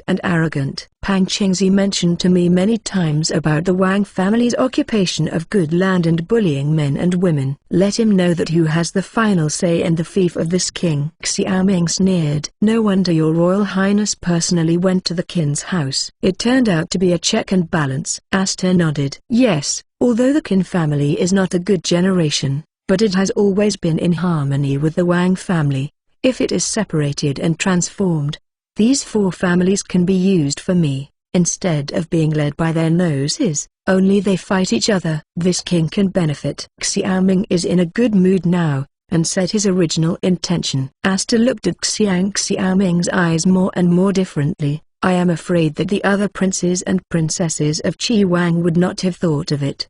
Once again drew with a brush for an hour, and a schematic diagram of a steel assembly line appeared under Xiaoming's pen. Qian Defu went with the servants of the Department of Equipment for some time. If he returns, this steel assembly line will be born. In addition to the assembly line diagram, there is also a drawing of the crucible. He plans to take these 2 drawings to the equipment department tomorrow and teach them again. The steel assembly line is basically the same, although the output of the crucible steelmaking method is far better. Steelmaking on the converter, but it has made great progress compared to this era. This step is always step by step, and you can't eat a fat man in one breath. After drawing the picture, Xiaoming suddenly remembered Wang Shiiji who was waiting outside the door. He immediately let Aster announce him to come in. This hour is 2 hours. Don't freeze this guy to death. You reading book friends are welcome to visit and read. The latest, fastest and hottest serial works are all in You Reading. For mobile phone users, please go to read Chapter 33. Tentative. The cold wind is icy, and the snowflakes are swayed freely by the strong wind, flying like dragons and snakes in the air. Standing outside the door, Wang Shiiji almost died of freezing. It was not until Aster uttered "His Royal Highness announces you to go in" that Wang Shiiji was amnesty, and ran into the Qi Palace with his arms trembling all the way.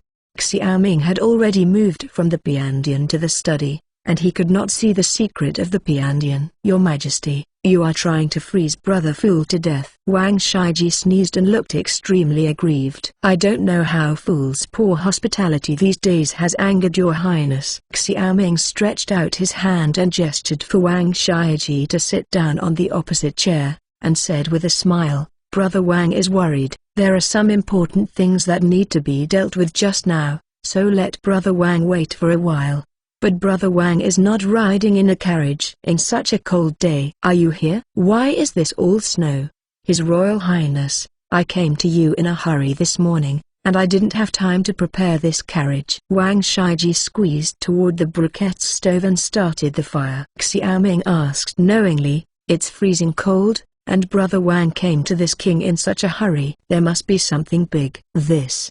Wang Shiiji hesitated for a moment or asked, "I heard that His Royal Highness gave the Qin family a fine wine for sale a few days ago. I wonder if this happened?" "That's true. I also left a bottle of this fine wine for Brother Wang, and I was about to let the servants send it to Brother Wang to drink and warm up his body. I didn't expect Brother Wang to come here at this time." Xiaoming knew that Wang Shiiji really what he cares about is how he makes this fine wine, but he just doesn't say it. Wang Shiiji clasped his fists and said, "His Royal Highness can still remember to give Brother Fool a drink," which really touched Brother Fool. Since it was brewed by His Highness, Brother Fool said that he should not drink a few glasses. "What's the problem? Li San, go get the wine," Xiaoming shouted. Li San guarded the door and promised, and soon he came over with drunk King Zhu and brought 2 porcelain bowls. The manufacturing process of Dau country ceramics is very mature,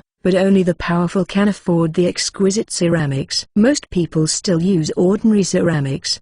The porcelain of the Qi Palace was brought from Chang'an. It came from the official kiln Celadon of the Kingdom of Dau. He also studied these porcelains. Compared with the previous porcelains, they are of the same level and basically the same as modern porcelains. Therefore, when looking for a perfume bottle, he still chose a porcelain bottle, which is beautiful and authentic. Drunk King Zhu, really a good name. I don't know who can take out such an elegant name. Wang Shiiji picked up the wine jar and looked at it carefully. He saw the red paper pasted on the wine jar that said Drunk King Zhu suddenly flattered him. He already knew that the name of the wine was obtained by Xiaoming, so he pretended not to know. Li San waited in the room and said triumphantly, "This is what Our Highness obtained." It turned out to be His Royal Highness. Alas, His Royal Highness is a talented person. In the past, Wang, Qin Mu, Wei King, and Sun Dong claimed to be the 4 great talents in King Zhu. Now it seems that they are indeed ashamed. Wang Shiiji exclaimed. Xiaoming had a chill in his heart, and the level of this flattery was too low, and there was no style. Although the previous Xiaoming was ignorant and skillless, he also knew that this drunk King Zhu was nothing but a master. Brother Wang is absurdly praised. Come, Brother Wang must have been frozen just now. Let me warm up with a glass of wine. Li San, give Prince Wang a glass of wine. Li San took the warm wine copperware and placed it on the stove, and poured a glass of wine in the jar for Wang Shiiji and Xiaoming respectively. In modern times, Xiaoming doesn't like drinking, but when he came here, he slowly accepted it, especially in this cold winter. Drinking a glass of warm wine is more effective than blowing on air conditioning. A few glasses of wine are enough to sweat. I lie down on the bed after being slightly drunk, and the boring night is over. Also, now, it's inconvenient to go out due to the heavy snow and wind. You can spend this leisure time with a glass of wine. Your Highness, please." Wang Shiiji picked up the wine glass and licked his lips gently. Xiaoming toasted. The two drank together, a cup of hot wine. Xiaoming suddenly felt a fire slowly burning in his body. Wang Shaiji let out a groan stimulated by strong wine, closed his eyes, bared his teeth, and slowly aftertaste for a while, he said, "His Royal Highness, this wine tastes spicy and has a soft mouth. I have drunk your Highness's wine before. Those rice wines are as clear as water. They are really good, but it's a pity." "What a pity?" "I don't know what Brother Wang said." Xiaoming motioned to Li San to give Wang Shaiji full again. The wine glasses in the palace are flared cups.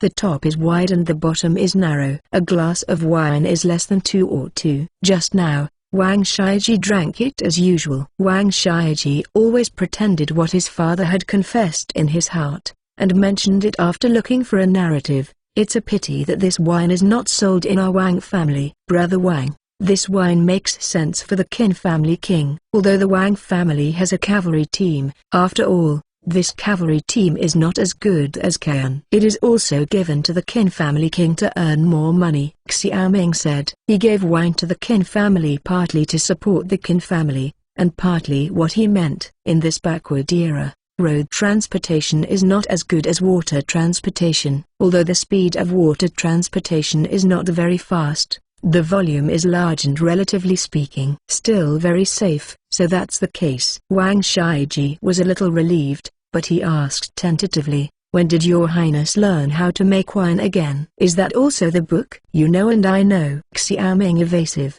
reluctant to mention more. He held up his glass and said, "Come on, drink and enjoy the snow today, and stop mentioning these trivia." A bowl of drinking was a bit fierce just now. Wang Shaiji gradually got a little bit on his head. His head was dizzy, and he asked what he thought he should ask. "It's better to drink," he said. "Yes, drink." After that, I drank a bowl again. Brother Wang has a lot of things. Xiaoming only takes a small sip every time. He knows the wine is powerful, but Wang Shaiji is obviously used to drinking like this before. "His Royal Highness, Brother Yu is not drunk in 1,000 cups. This little wine is nothing." He remembered that the main hall of the Prince Chi mansion was 3 floors above and below, and said, "Your Highness, drinking here is really boring. It is better to go to the attic and enjoy the snowy scenery of Qingzhou City." "How about drinking while?" Brother Wang said. "Very much." Xiaoming nodded, and asked Li San to move the wine and stove to the 3-story attic of the main hall, and the two followed. In Qingzhou, the main hall of Xiaoming's Prince Chi's mansion is a standout, because the 3-story main hall provides a panoramic view of Qingzhou from the main hall.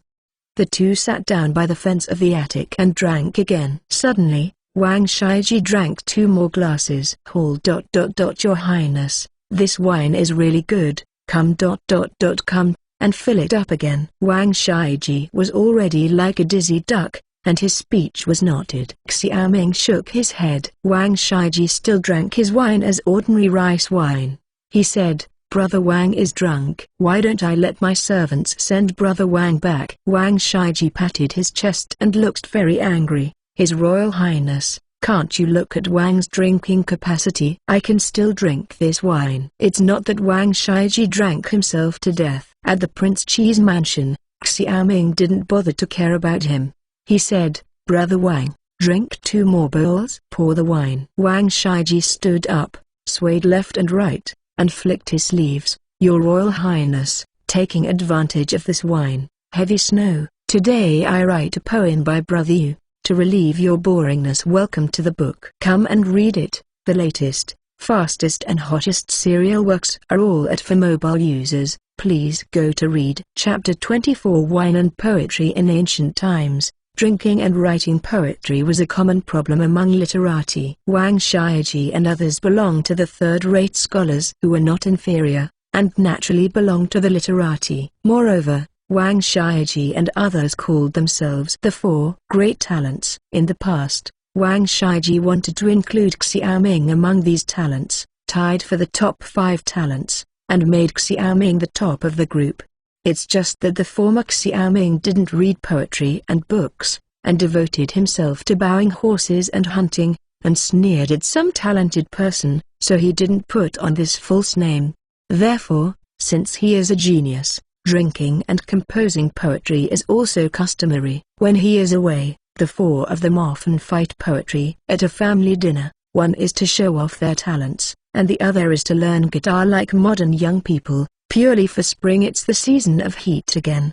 Your Majesty, the foolish brother showed his ugliness, and today I appreciate the snow and write a poem. The wind is picking up the snow. The mica spits cold. The land is frosty and wet, and the door looks at the bird bar. Luluo also came upstairs at this time. The wine distilled from the side hall was moved into the warehouse, and the still was put away. She was really bored, so she went upstairs and replaced Li San. At this time, when she heard Wang Shiji's limericks, she couldn't help covering her mouth and chuckling. This is the door and the land again. Is this a prayer for the prince? Wang Shiji turned around and saw Luluo. He put his head up because of the wine. He saw Luluo like a hibiscus in the clear water. He immediately lost his eyes and stared at Luluo. Cough cough. Xiaoming coughed just in time, and Wang Shiji suddenly woke up and said, Luluo laughed, but it's just a poem. It's just that in front of beauties, any man has a desire to show off. He is confident that he is more literary than Xiaoming. At this time, he can't help but want to pull on Xiaoming to support himself,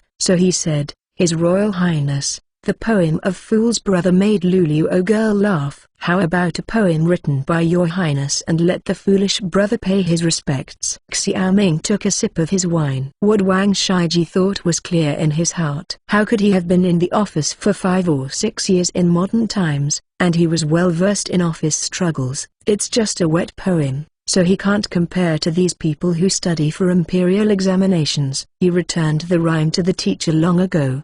But now that he is standing on the shoulders of countless literary giants in the science and technology library, he is the same as the techniques he taught. Why he has to scratch his ears to pull poetry? Isn't this a waste of brain cells? Now Wang Shiji sincerely wants to watch his jokes, so he can't be blamed. He thought about it for a moment, and the poems and songs in his mind flashed like a crucian carp. He said, King Zhu wine tulip. Jade bowl is blooming hippolyte. But the owner can be drunk. I don't know where it is. This poem comes from Li Bei's Xongzuo, but the location of the first line in Li Bei's original poem is Lanling. If Xiaoming used something inappropriate at this time, he changed Lanling to Qingzhou and did it shamelessly. One-time tamper. After reading this poem, Xiaoming still feels a little guilty about plagiarizing ancient poems for his own use. But when he thinks that he has reached a completely irrelevant world, he no longer cares about it. But when he raised his eyes, he found that Wang Shiji and Luluo both looked at him in surprise, as if the polar bear had seen a penguin.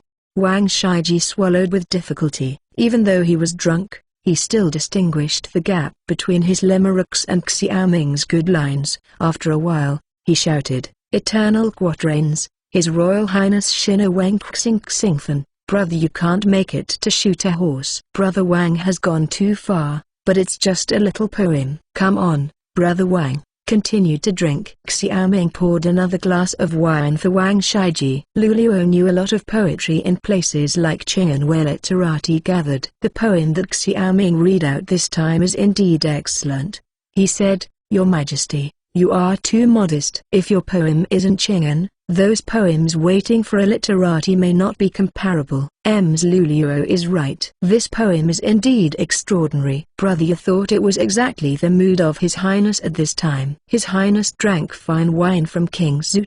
He lived in Qingzhou for 5 years. At this time, I miss Chang'an. It is also human nature. Wang Shiji said. Li Bei's poem is just to express the sadness of parting from another country. Wang Shiji's interpretation is correct, but Xiaoming does not have the emotion in the poem. He is happy that nobody asks. But in order to speak along, he still said, Brother Wang is right. Come on, forget it. Drink. The two were drinking again. Wang Shiji drank 2 bowls and finally couldn't hold it anymore.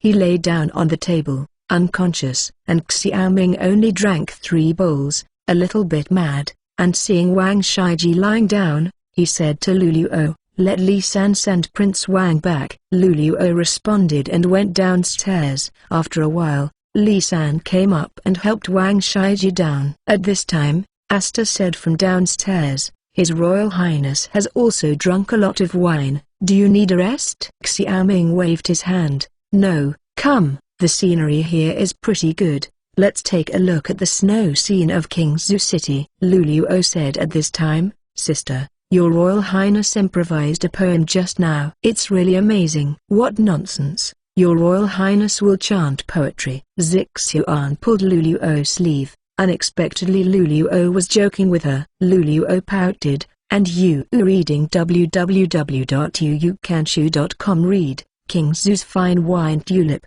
The jade bowl is full of hu amber, but the owner can be drunk. I don't know where it is. Asta listened to it, and after a while, he came back to his senses, and said to Xiaoming, "His Royal Highness, is this really your poem?" Xiaoming blushed for a while, but could only say, "This is still false. Why don't you believe this king's literary talent?" This is not the case, but the slave and maid did not expect that His Royal Highness still has this ability. When she used to be by the Niang, she always said that His Highness was not knowledgeable.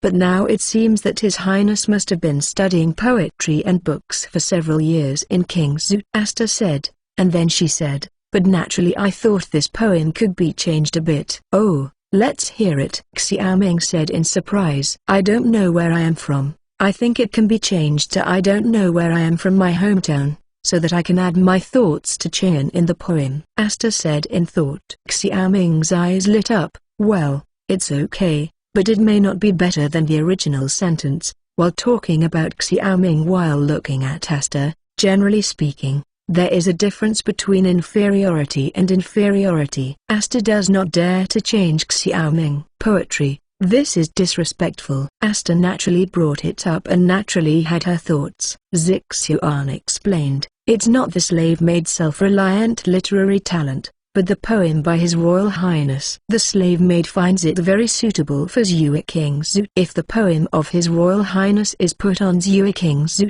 it will reach the Emperor's ears and may miss His Highness's homesickness feelings. Pity Your Highness, maybe the silver will come." "Okay." Xiaoming clapped his hands and laughed. Asta was weak, and Wang Qi was now in the eyes of the money. She meant that the relationship between father and son made Qi Wang go back and save relatives. You reading book friends are welcome to visit and read. The latest, fastest and hottest serial works are all in You Reading. For mobile phone users, please go to Read. Chapter 34. Wine and Poetry. In ancient times, drinking and writing poetry was a common problem among literati. Wang Shaiji and others belonged to the third-rate scholars who were not inferior, and naturally belonged to the literati. Moreover, Wang Shaiji and others called themselves the Four Great Talents. In the past, Wang Shaiji wanted to include Xiaoming among these talents, tied for the top 5 talents,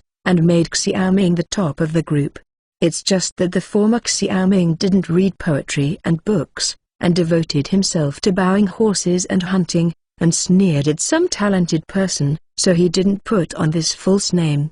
Therefore, since he is a genius, drinking and composing poetry is also customary. When he is away, the 4 of them often fight poetry. At a family dinner, one is to show off their talents, and the other is to learn guitar like modern young people. Purely for spring. It's the season of heat again. Your Majesty, the foolish brother showed his ugliness, and today I appreciate the snow and write a poem. The wind is picking up the snow. The mica spits cold. The land is frosty and wet, and the door looks at the bird bar. Luluo also came upstairs at this time. The wine distilled from the side hall was moved into the warehouse, and the still was put away. She was really bored, so she went upstairs and replaced Li San. At this time, when she heard Wang Shaiji's limericks, she couldn't help covering her mouth and chuckling. "This is the door and the land again. Is this a prayer for the prince?" Wang Shaiji turned around and saw Luluo. He put his head up because of the wine. He saw Luluo like a hibiscus in the clear water. He immediately lost his eyes and stared at Luluo. Cough cough. Xiaoming coughed just in time, and Wang Shaiji suddenly woke up and said, "Ems." Luluo laughed. but it's just a poem. It's just that in front of beauties, any man has a desire to show off. He is confident that he is more literary than Xiaoming. At this time, he can't help but want to pull on Xiaoming to support himself, so he said, "His Royal Highness, the poem of Fool's Brother made Luluo girl laugh. How about a poem written by your highness and let the foolish brother pay his respects?" Xiaoming took a sip of his wine. What Wang Shiji thought was clear in his heart. How could he have been in the office for 5 or 6 years in modern times, and he was well versed in office struggles? It's just a wet poem, so he can't compare to these people who study for imperial examinations. He returned the rhyme to the teacher long ago. But now that he is standing on the shoulders of countless literary giants in the science and technology library, he is the same as the techniques he taught. Why he has to scratch his ears to pull poetry? Isn't this a waste of brain cells? Now Wang Shiji sincerely wants to watch his jokes, so he can't be blamed. He thought about it for a moment, and the poems and songs in his mind flashed like a crucian carp. He said, "King Zhu wine tulip. Jade bowl is blooming Hippolyte. But the owner can be drunk. I don't know where it is." This poem comes from Li Bei's Xongzuo, but the location of the first line in Li Bei's original poem is Lanling. If Xiaoming used something inappropriate at this time, he changed Lanling to Qingzhou and did it shamelessly. One-time tamper. After reading this poem, Xiaoming still feels a little guilty about plagiarizing ancient poems for his own use. But when he thinks that he has reached a completely irrelevant world, he no longer cares about it. But when he raised his eyes, he found that Wang Shiji and Luluo both looked at him in surprise, as if the polar bear had seen a penguin. Wang Shiji swallowed with difficulty. Even though he was drunk, he still distinguished the gap between his limericks and Xiaoming's good lines. After a while, he shouted, "Eternal quatrains, His Royal Highness Shina Wang Xing Xingfen. Brother, you can't make it to shoot a horse." Brother Wang has gone too far, but it's just a little poem. Come on, Brother Wang, continue to drink. Xiaoming poured another glass of wine for Wang Shiji. Luluo knew a lot of poetry in places like Qing'an where literati gathered. The poem that Xiaoming read out this time is indeed excellent. He said, "Your Majesty, you are too modest. If your poem isn't Qing'an, those poems waiting for a literati may not be comparable." Luluo is right. This poem is indeed extraordinary. Brother, you thought it was exactly the mood of His Highness at this time. His Highness drank fine wine from Qingzhou. He lived in Qingzhou for 5 years. At this time, I miss Qing'an. It is also human nature. Wang Shiji said, Li Bei's poem is just to express the sadness of parting from another country. Wang Shiji's interpretation is correct, but Xiaoming does not have the emotion in the poem. He is happy that nobody asks. But in order to speak along, he still said, "Brother Wang is right. Come on, forget it, drink." The two were drinking again. Wang Shiji drank 2 bowls and finally couldn't hold it anymore. He lay down on the table, unconscious, and Xiaoming only drank 3 bowls, a little bit mad, and seeing Wang Shiji lying down, he said to Luluo, "Let Li San send Prince Wang back." Luluo responded and went downstairs. After a while, Li San came up and helped Wang Shiji down. At this time, Asta said from downstairs, "His Royal Highness has also drunk a lot of wine. Do you need a rest?" Xiaoming waved his hand. "No, come, the scenery here is pretty good. Let's take a look at the snow scene of Qingzhou City." Luluo said at this time, "Sister, Your Royal Highness improvised a poem just now. It's really amazing." "What nonsense. Your Royal Highness will chant poetry." Zixuan pulled Luluo's sleeve. Unexpectedly Luluo was joking with her. Luluo pouted. "You reading www.yukanzu.com. Read, Qingzhou's fine wine tulip. The jade bowl is full of Hippolyte, but it makes the owner drunk, and I don't know where it is." Asta listened to it, and after a while, he came back to his senses, and said to Xiaoming, "His Royal Highness, is this really your poem?" Xiaoming blushed for a while, but could only say, "This is still false. Why don't you believe this king's literary talent?" This is not the case, but the slave and maid did not expect that His Royal Highness still has this ability. When she used to be by the Niang Niang, She always said that His Highness was not knowledgeable. But now it seems that His Highness must have been studying poetry and books for several years in King's Zoo, Asta said, and then she said, but naturally I thought this poem could be changed a bit. Oh, let's hear it, Xiaoming said in surprise. I don't know where I am from. I think it can be changed to I don't know where I am from my hometown, so that I can add my thoughts to Ching'an in the poem, Asta said in thought. Xiaoming's eyes lit up. Well, it's okay, but it may not be better than the original sentence. While talking about Xiaoming while looking at Asta, generally speaking, there is a difference between inferiority and inferiority. Asta does not dare to change Xiaoming. Poetry, this is disrespectful. Asta naturally brought it up and naturally had her thoughts. Zixuan explained, it's not the slave-made self-reliant literary talent, but the poem by His Royal Highness. The slave-maid finds it very suitable for Zhuge King's Zoo. If the poem of His Royal Highness is put on Zhuge King's Zoo,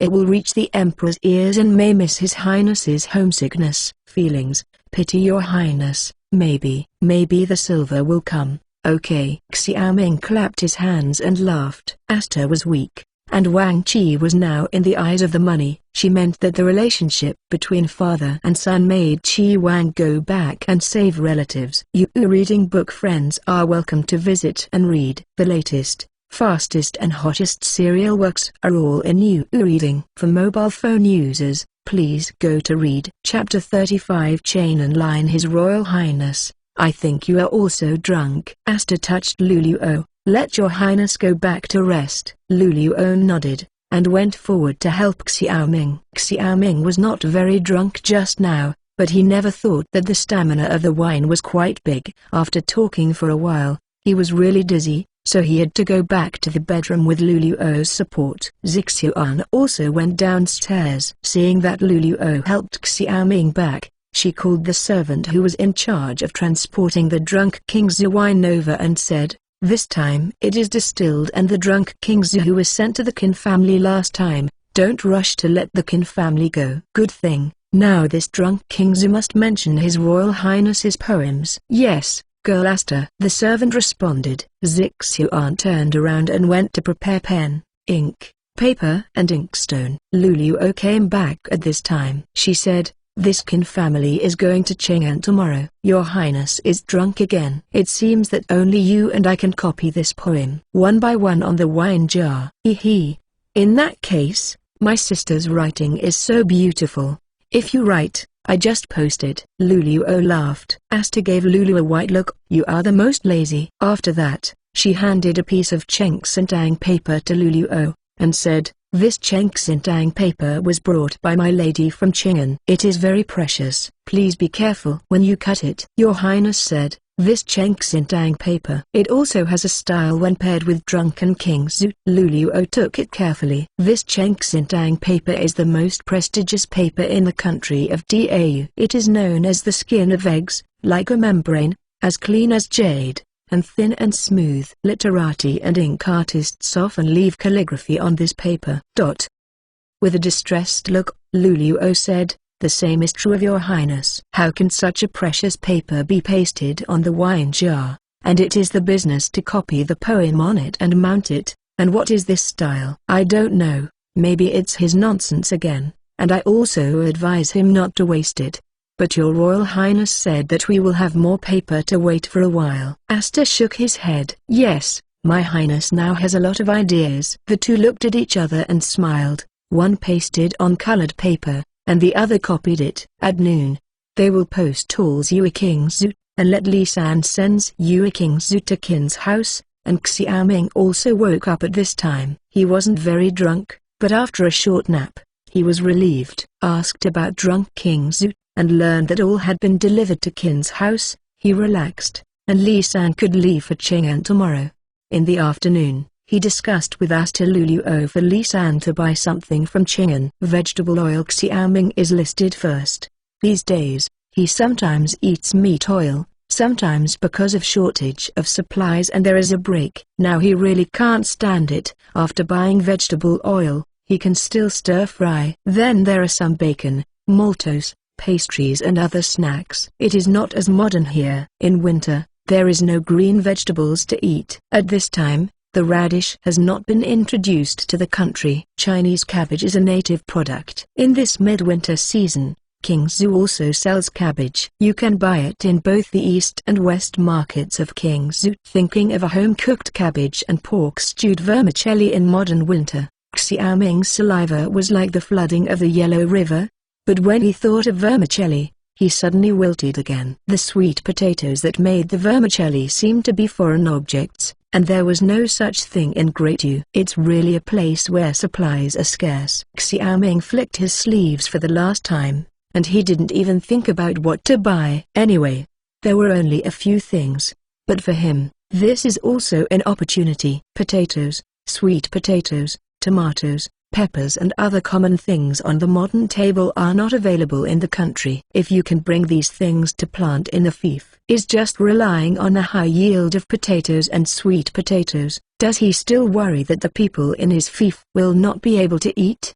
Thinking of this, Xiaoming thought of Zhang Liang. He left him to build ships, and to build big ships. The present-day Yu state is like a frog locked in a well, complacent and ignorant of the outside world at this time. If the historical process of the West is not interrupted, then now is the glorious era of great navigation. The country he loved before was lost in the sea power era. He couldn't let this happen. Of course, he also understands that the upper-class dignitaries of the Great Yu Kingdom, who are immersed in the dream of the heavenly country, will not agree with him. But he does not need anyone's approval and has his own fief. He can use his own power to be the pioneer. Asta and Luluo continued to discuss the purchase with excitement. He went to the third floor of the main hall alone. Here, he can have a panoramic view of Qingzhou City and pick up a piece of paper again. On the paper, he drew the most famous ocean-going sailing ship in the great nautical era, the Galen ship. This kind of ship is a 3-track sailing ship, whose life lasts almost hundreds of years. After several transformations, it was not eliminated from history until the appearance of the steel giant ship. The Black Pearl in Pirates of the Caribbean is just like the Galen ship. Of course, Xiaoming also mastered the structure of the treasure ship and the lucky ship, but the treasure ship was too huge compared to the Galen ship, and it was not suitable for the later transformation of the warship. This kind of Galen ship, which has been rampant for centuries, has a long and narrow hull, low side and horizontal sail, and its seaworthiness has obvious advantages among all types of sailing ships at that time. And the most important point is that it is suitable for naval battles. The Galen ship with artillery on the left and right sides is also a model for the later battleship. The picture Xiaoming drew is of course not the Galen ship at the beginning, but the later one. The improved model has been optimized in terms of airworthiness, construction speed, and material saving. He also left muzzles on both sides of the ship, which can be converted into gunboats at any time in the future. But his current purpose of building the Galen ship is of course not for naval battles, but for potatoes. Compared with the steel assembly line, the structure of this Galen ship is much more complicated. Xiaoming painted only 1/20th of the entire afternoon. Because he slept in the morning, he didn't feel sleepy at night, and he didn't wait for me. Anyway, it was fine if it snowed. He drew all night and finished part of it early the next morning. At this time, Li San came over and invited Anne, and talked about Qing'an. When you go to Qing'an this time, you must be cautious in your words and deeds, and don't make trouble in vain. Understand? Xiaoming reminded severely. Li San's task is to ask for money.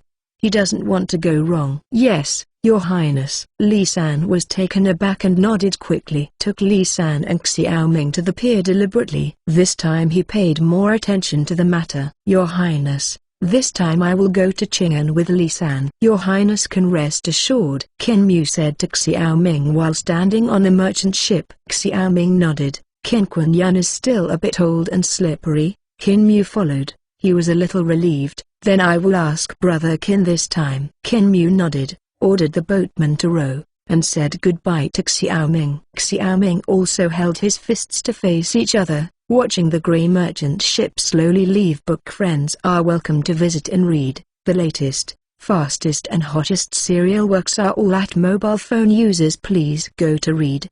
Chapter 36 Galen Ship. The leisure time is easy. Since Li San went to Qing'an, half a month has passed in an instant. For half a month, the snow in Qingzhou was intermittent, and the snow in the city was enough to reach people's knees, and the sun came out to melt the snow, and the roads were very muddy. In this way, the people in Qingzhou city are even more reluctant to come out and walk around. Xiaoming has the same mind as the people, except for the supervision of the equipment department. He usually draws pictures in the palace. Today, the structure diagram of the Galen ship, the overall effect diagram, and the node diagram are all out. Fortunately, I still have some art skills. Xiaoming is triumphant. In modern times, his only hobby is drawing comics, so he is somewhat dabbled in drawing. Although he only uses a brush, the pictures he drew are so beautiful, and the lines are clear and they are not lost to computer production.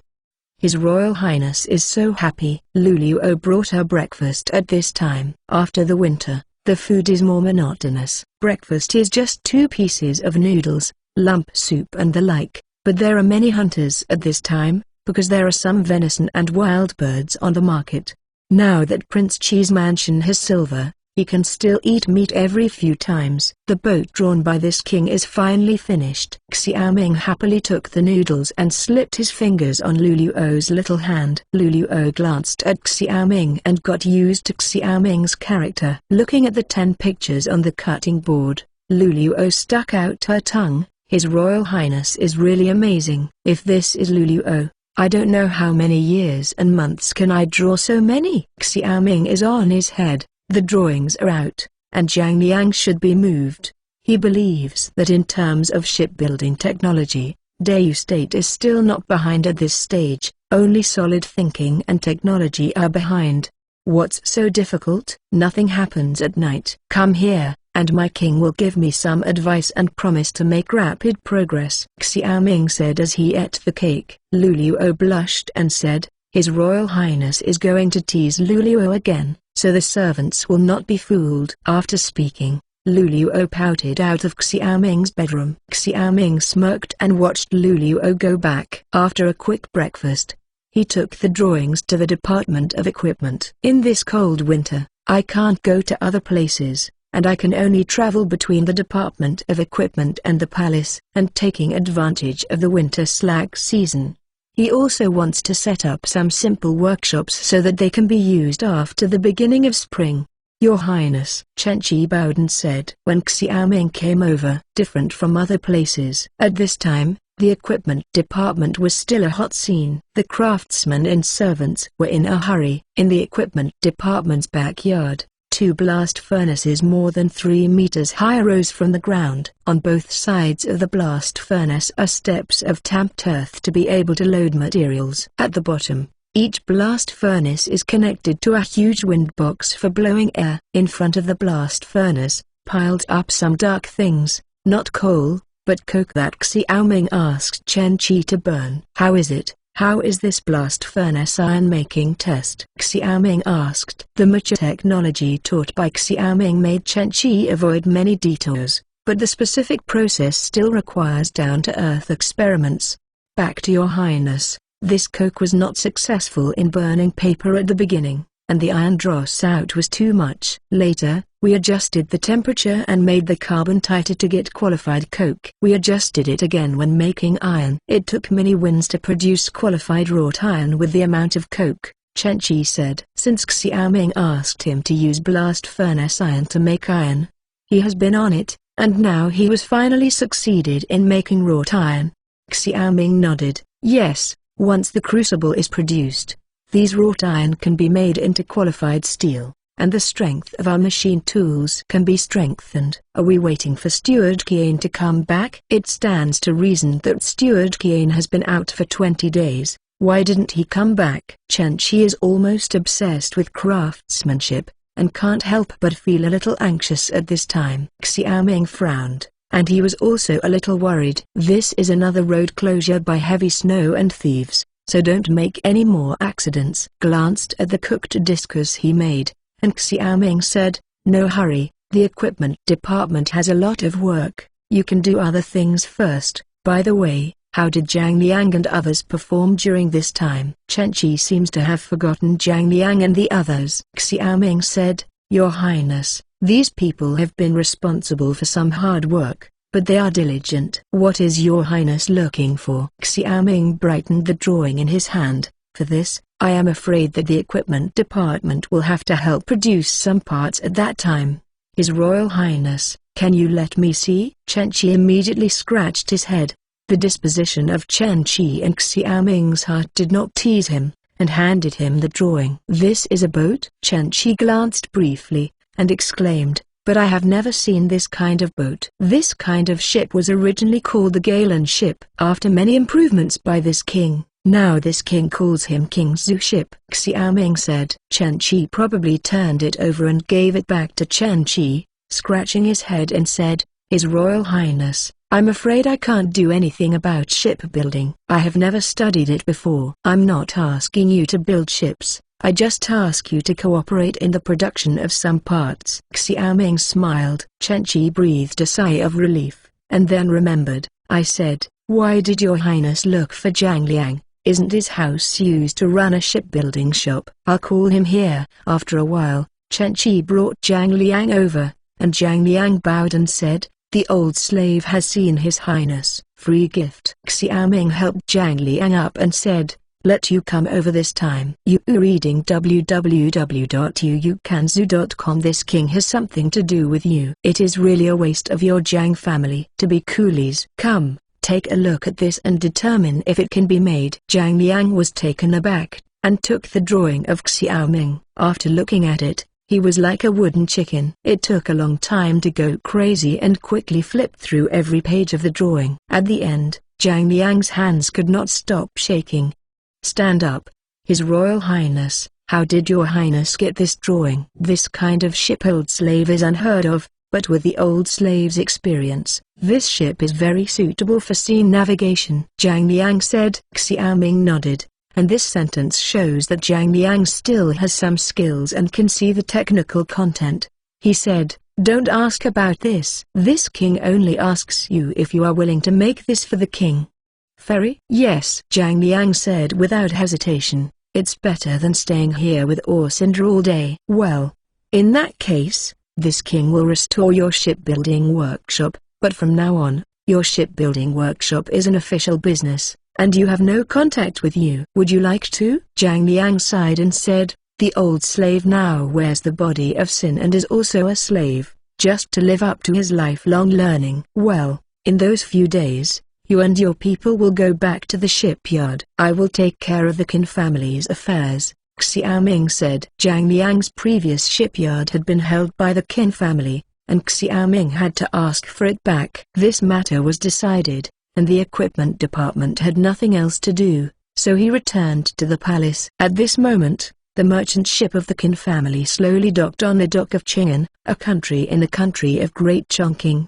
Li San got off the boat and looked at the majestic Qing'an city not far away, dumbfounded. You reading book friends are welcome to visit and read. The latest, fastest and hottest serial works are all in You reading. For mobile phone users, please go to read Chapter 37. Li 3 in Qing'an. Li San, are you going into the city with me, or should you go to greet concubine Zan first? Qin Mu's sleepy eyes are dim. This long journey is very boring. He spends almost every day sleeping. Li San said, His Royal Highness said before I left that someone would send a letter to the Empress. Someone on this pier will pick me up, so I won't bother Master Qin. Qin Mu joked, alright, you are not familiar with the city of Qing'an. Someone will save you from getting lost. If you are lost, Your Highness doesn't know how to blame me. Li San agreed and smiled. After spending 15 days on the boat, Qin Mu was kind to him. He knew that this kind of courtesy belonged to King Xia and to concubine Zhen. According to Qin Mu,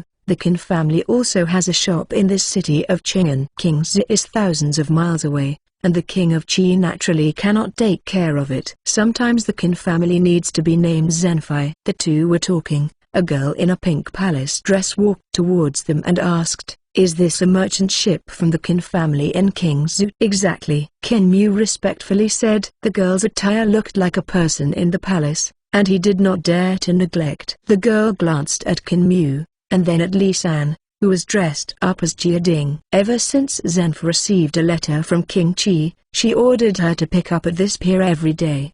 Today, she saw a merchant ship under the banner of the Qin family mooring. She immediately asked, "Are you Li San?" The little palace lady confirmed that it was the merchant ship of the Qin family in King's, and asked in transit. Li San bowed and said, "Exactly." "Well, great. I have been waiting here for 3 days. I am Liu Lai, the court lady serving by Empress Zhen. She asked me to wait for you here. Now that I'm here, follow me into the palace." Showing a relaxed look, Li San nodded, blushing, afraid to look at Liu Lai. This Luluo and Aster are already first-class beauties in King's. I never thought that Liu Lai is also very beautiful. Li San couldn't help but wonder, no wonder your highness back to Qing'an without his life. It turns out that all the beauties in this world are in the brilliant Guangming Palace. Bingo.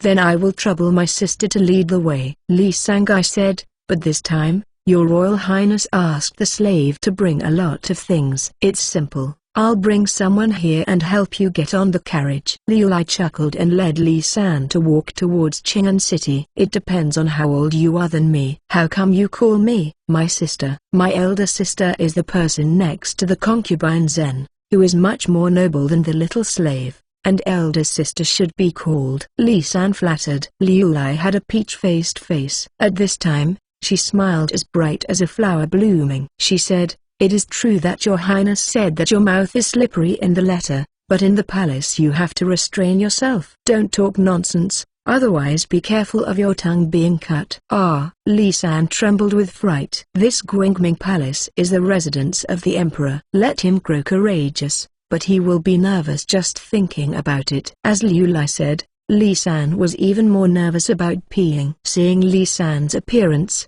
Liu Lai showed a mischievous smile. She said, "But you don't have to worry, follow me. Don't talk nonsense, don't look nonsense." Li San hurriedly said, "My elder sister is looking at your highness's face, so she must help the little slave." Speaking of King Qi, Liu Lai frowned. Speaking of which, he didn't like this demon king. At the edge of the dock, there was a carriage parked at this time. Liu Lai did not answer Li San's words, but said, "Get in the car." When the two arrived in the car, Liu Lai turned to ask about Luluo and Zixuan. When she learned that Luluo and Zixuan had a good time at the Qi Palace, she seemed to feel better, and she talked about Qing'an City to Li San.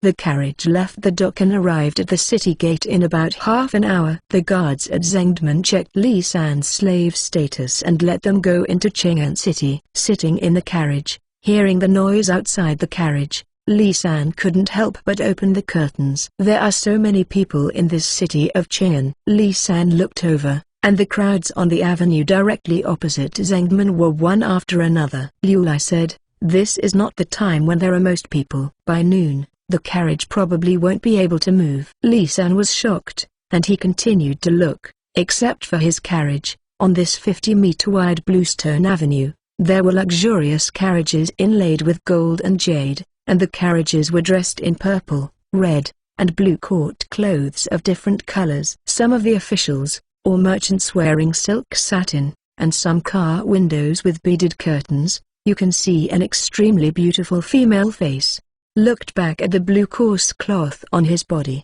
Li San suddenly felt a little inferior, and the ordinary people in Qing'an City wore much better than him.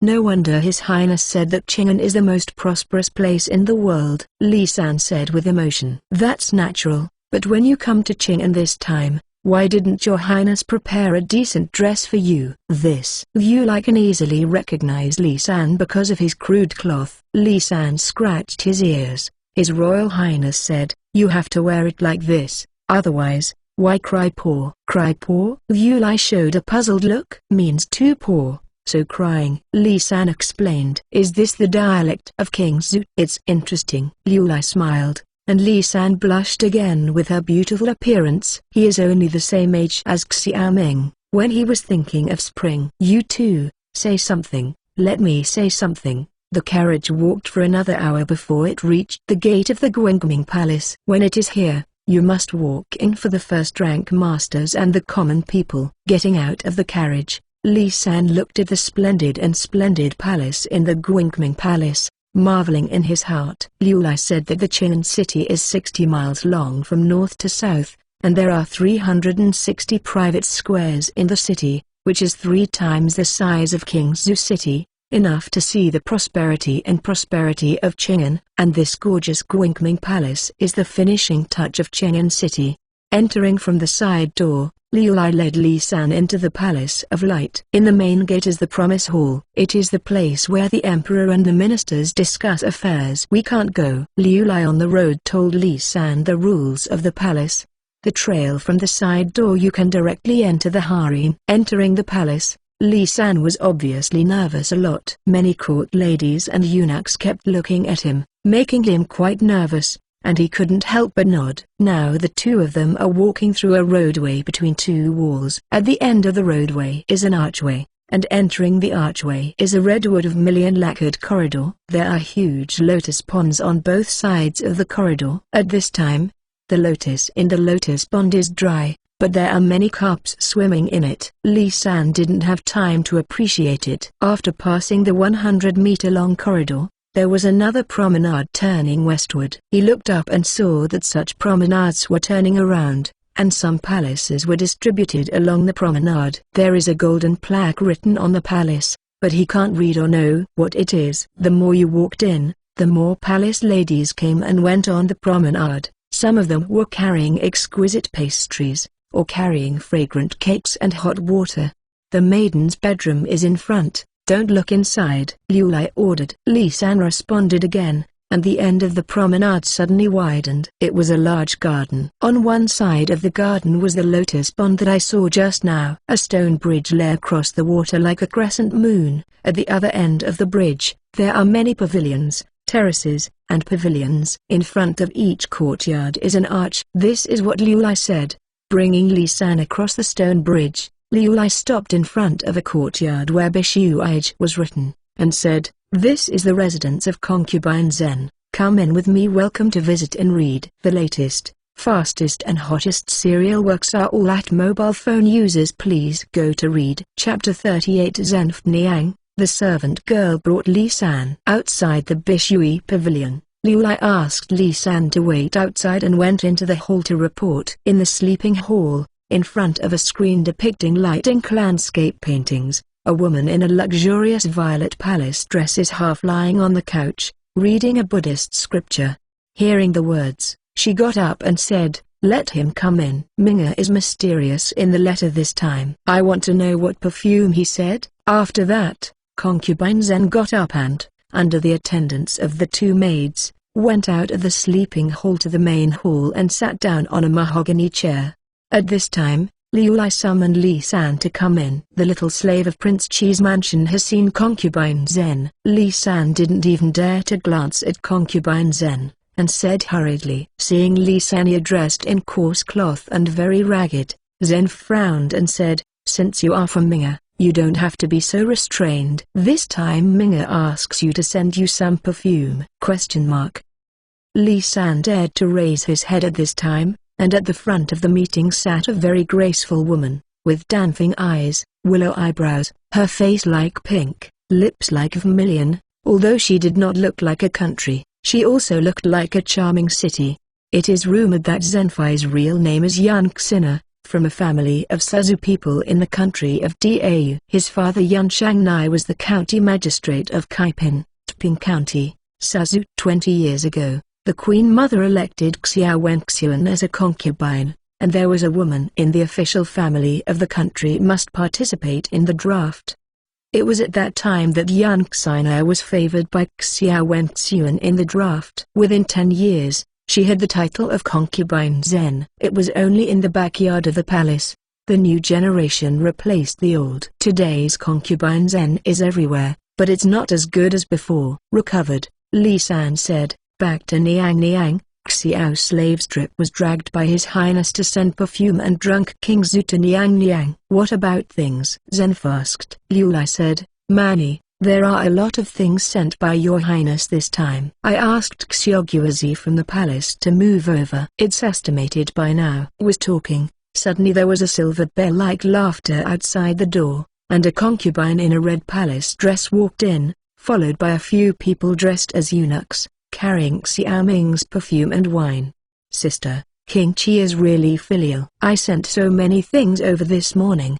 The concubine in the red palace dress smiled, and went straight into the main hall and sat down on a chair on one side. "Not at all appears to live." Concubine Zhen chuckled. "This person is the concubine, the consort of the fourth princess." She walked around in the palace and got acquainted with her. She said, "It must be Xiaogizi who has a lot of mouths. I really can't remember to eat." "No, next time I don't need my sister to do it. I'll give him some mouthfuls for my sister first," Defai said with a smile, knowing that concubine Zhen was annoyed by her for making inquiries. In her capacity, how could Xiaogizi not say anything?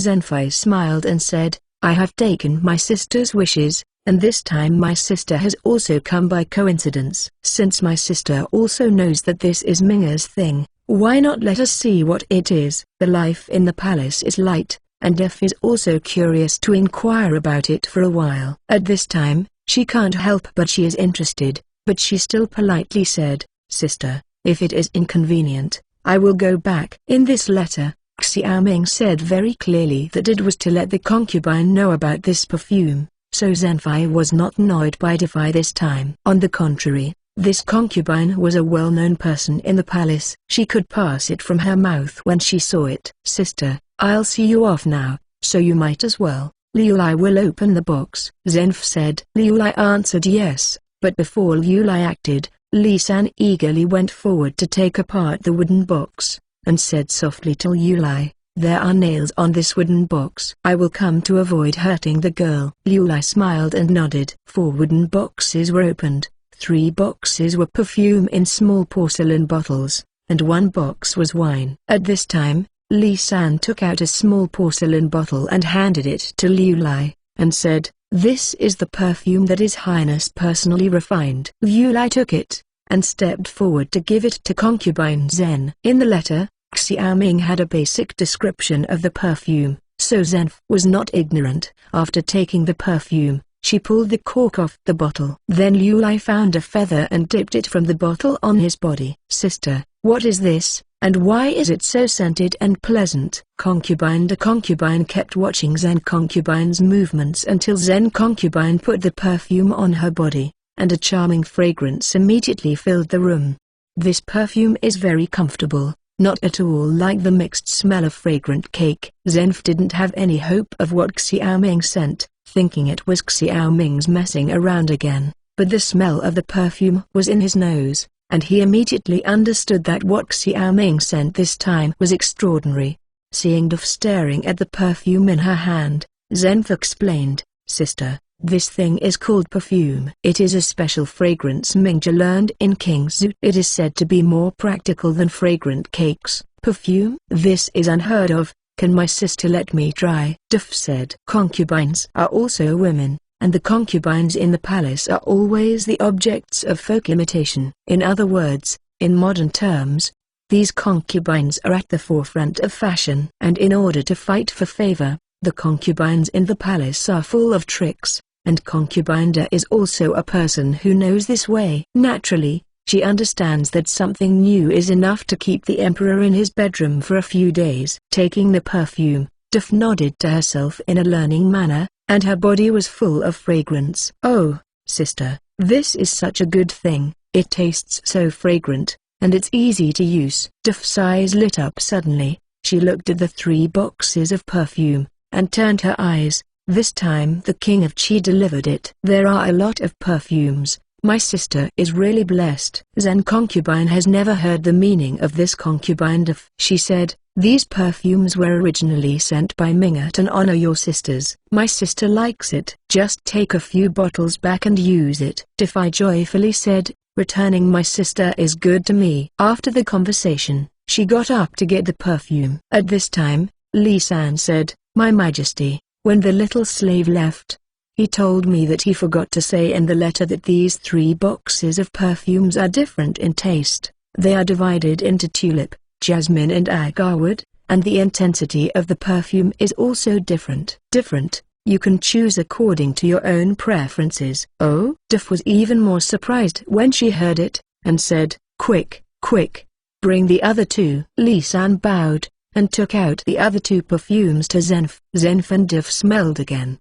and they smiled at each other. Zenf said, this jasmine fragrance is fresh and elegant, but it suits me. This tulip is warm and rich, but it suits my sister. My sister's words are extremely true. I didn't expect King Chi to have such an ability. After the first use of this perfume, sister, I felt it won my heart. It is really a fetish. Defy held the perfume bottle with joy. Since this is the case, this bottle will be given to my sister, Zenf said. Duff glanced at the wooden boxes. There were 30 bottles of perfume in each box. She salivated her face and said, when did my sister become so careful? This bottle is no more than the length of your fingers, so you can give your sister 2 more bottles. While talking, Duff begged while pulling Zenf's sleeve. Zenfai smiled and said, well, you are reading www.uukanzu.com since my sister said so. Let's get 2 more bottles. Duff was afraid that Zenf would regret it. She took the perfume happily, and thanked her again and again before leaving. Liu Lai snorted softly when seeing Concubine D walking away, and said, Niang Niang, why bother to give her 2 bottles? Duff always eats more, but this time she bullied her kindness again. Concubine Zen stared Liu Lai, just talk about it in front of me, don't talk about it outside, otherwise you will be careful. Niang, Sister Liu Lai is also a perfume of my distressed Royal Highness. This perfume is made by your hand with top-grade spices, Li San said cautiously. Speaking of Xiaoming, Concubine Zen couldn't help feeling a little sad. Hey, it's rare for him to bother so much, but I have to care about this matter. If it is so urgent to give it to the Empress, it would seem too deliberate, but it is not beautiful. Concubine D always likes to fight for favor. I took the perfume this time, and I will definitely go back and swear. When that happens, the Empress and other concubines will come to the door. It's still as thoughtful as the Empress, Li San said, lowering his head. Concubine Zen looked at the wine jar of perfume Pang again, saw Cheng Sin Tang paper pasted on it, and there seemed to be writing on it, and said, get the wine jar. Liu Lai stepped forward, picked up a wine jar and said, Niang, there is a poem on it. King's wine tulip. The jade bowl is filled with amber light, but it can make the owner drunk. I don't know that the hometown is home. Zenf said gently, nodded slightly. Good poetry. I did not expect that there are also great writers in the barren land of Kingzu. Li Sanqiang held back his laugh, and said respectfully, Niang Niang, in fact, this poem is written by your Royal Highness. You reading book friends are welcome to visit and read. The latest, fastest and hottest serial works are all in You Reading. For mobile phone users, please go to read. Chapter 39. The Rhythm of Perfume. Minger's writing. Zenfai chuckled when she heard the words. I don't know how many inks are in King Chi's stomach. I'm afraid this poem was borrowed from someone else. Li San argued, Niang, you are really wrong this time. This poem was chanted by His Highness Luluo himself. Really? Zenf was still half believing, and sighed. She said sadly, it's true or false. This poem is full of longing for hometown. Presumably Minga misses Chingen again. At this point, Zenf suddenly hid her face and started sobbing. Liu Lai glared at Li San. My Empress has a slight illness in the past 2 days. You actually made my mother sad. You really deserve to be beaten. Li San shrank his head and remembered what Xiaoming said to him before he left. He said, the lady doesn't have to be sad. Your Royal Highness said that he is at ease in Kingzu, and that he is free from the daily intrigue of Chingen, but Kingzu is too much. Baron, he wants to ZTE fiefdom, but he has no money in his hands. Concubine Zen was sad for a while because she missed her beloved son. Only then did she remember what was going on. She said, hey, why should he be in the beginning when he was in Chingen, but now he is in a hurry to go to the doctor? Perfume is different from fragrant cakes and the like, and the queen might like it. Then I will blow my ears again. Maybe the emperor can think of the love between father and son. What the empress said is that Her Highness said that she regrets at the same time, so this time I specially prepared this drunk Kingzu. hoping that Empress can pass it on to the Emperor. Li San said one by one what Xiaoming had said. "Well, I see, Liu Lai, you are looking for an inn in Qing'an City. Let Li San stay for a few days, and let him go back when there is a result." Zenf said. Liu Lai answered yes, and took Li San out of the palace to find an inn for him to stay in, and told him not to leave. Xiaoming repeatedly ordered Li San during his trip. He naturally didn't dare to mess around, so he stayed at the inn with peace of mind. At this time in the palace, the concubine Zen seemed to ignore the perfume and wine, but read in the hall every day, nothing else. Early this morning, concubine Zen got up to wash as usual. Suddenly, there was a noise of yin and yang outside the Bishui pavilion, and occasionally the voice of concubine D could be heard. Liu Lai hurriedly entered the bedroom at this time and said to concubine Zen, "Mani, you are really a clever calculation." This concubine took the perfume and went to the emperor to behave. It is said that the emperor liked the fragrance of concubine, but stayed in the concubine's bedroom. After 2 days, this matter spread among the concubines, and there was a lot of trouble. Now the empress and the empress can't sit still, and this will bring the concubines to come soon. Concubine Zen put on a big green embroidered palace dress under the maid's attendance. She smiled and said,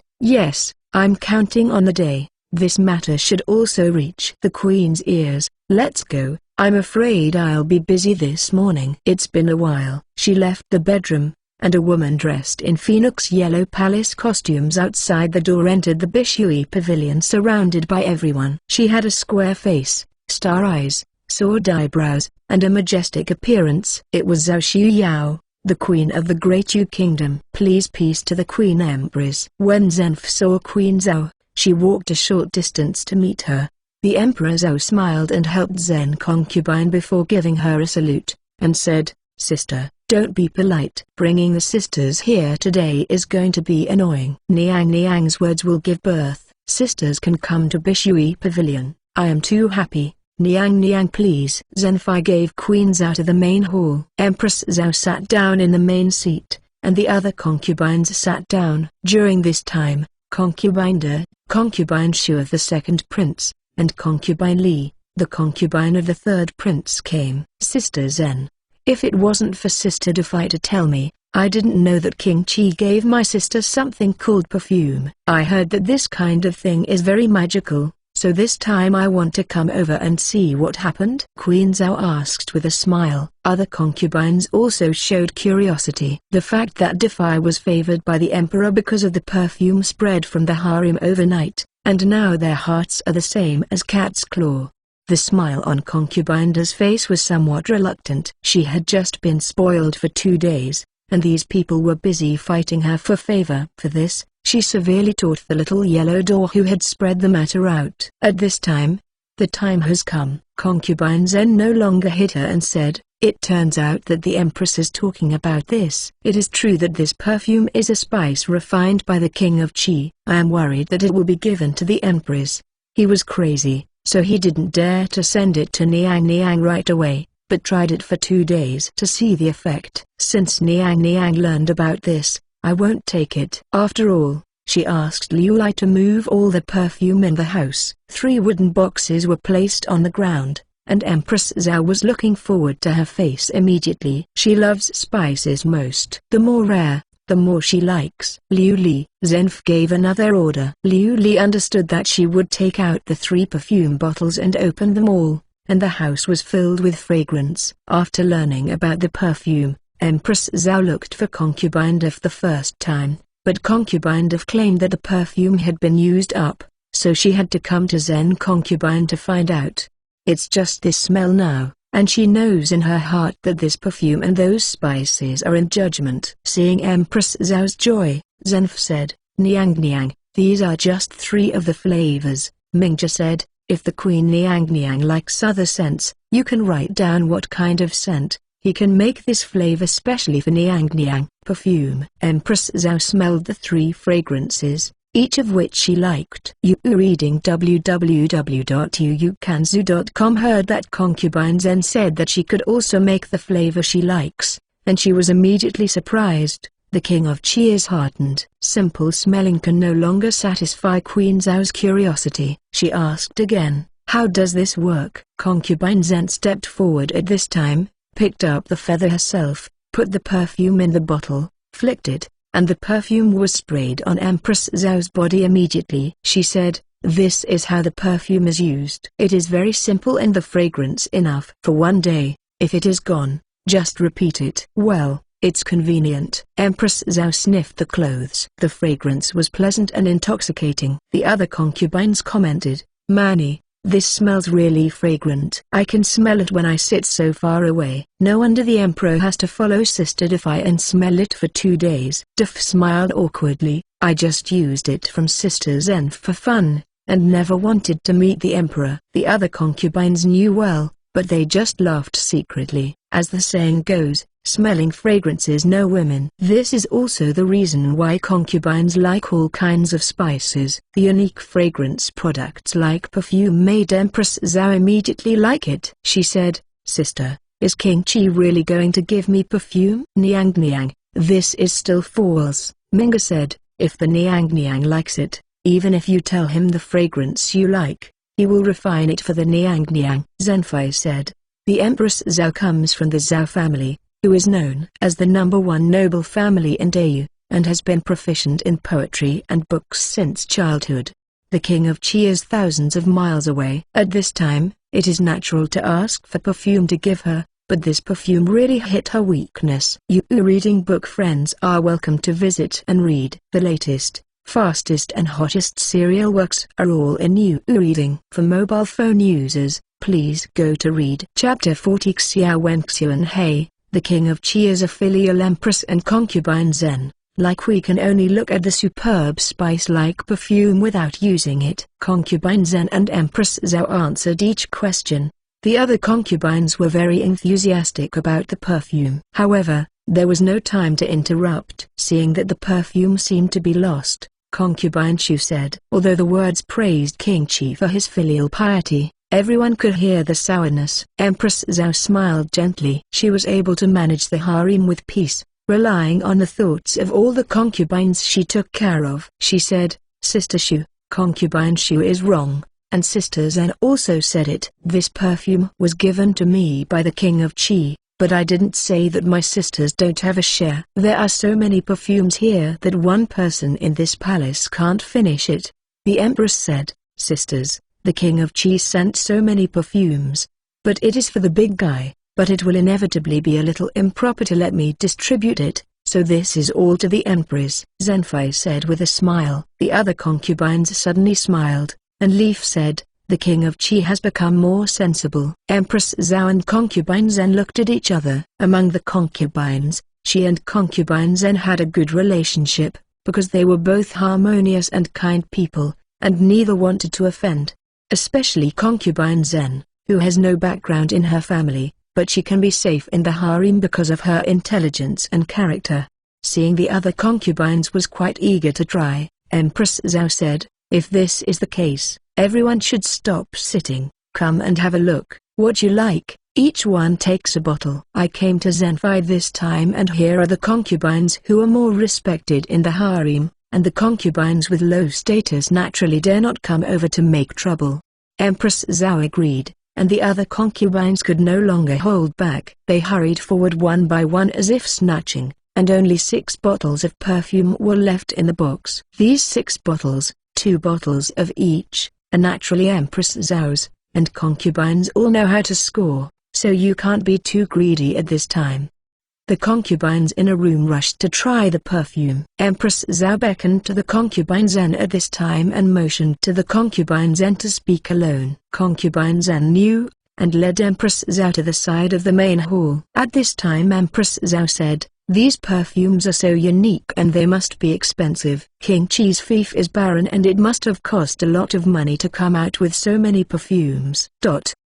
At this time, concubine Zhen showed helplessness and said, "It is true that King Qi sent perfume into the palace this time to please the empress. There is nothing to hide from the concubine. Empress must also know that Minga fled back 3 years ago. Minga did make a big mistake in the case of Chainan, but the fief was barren and there was no silver to purge the army. How could his simple 3,000 men and horses resist the barbarian army? And this time I heard from Lisan that King Zhu had been down for half a row. In the months of heavy snowfall, many people who could not find food entered the mountains as bandits. Although he served porridge in 6 cities, the silver in the treasury gradually became difficult to sustain. After a pause, he said, "So he is sending perfume this time. First, I hope the Empress can help him say something in front of your Majesty, and allocate some silver to help him through this difficult situation. Second, he is also forced to helplessly, if His Royal Highness still disagrees, he can only sell perfume to earn some silver." Hey,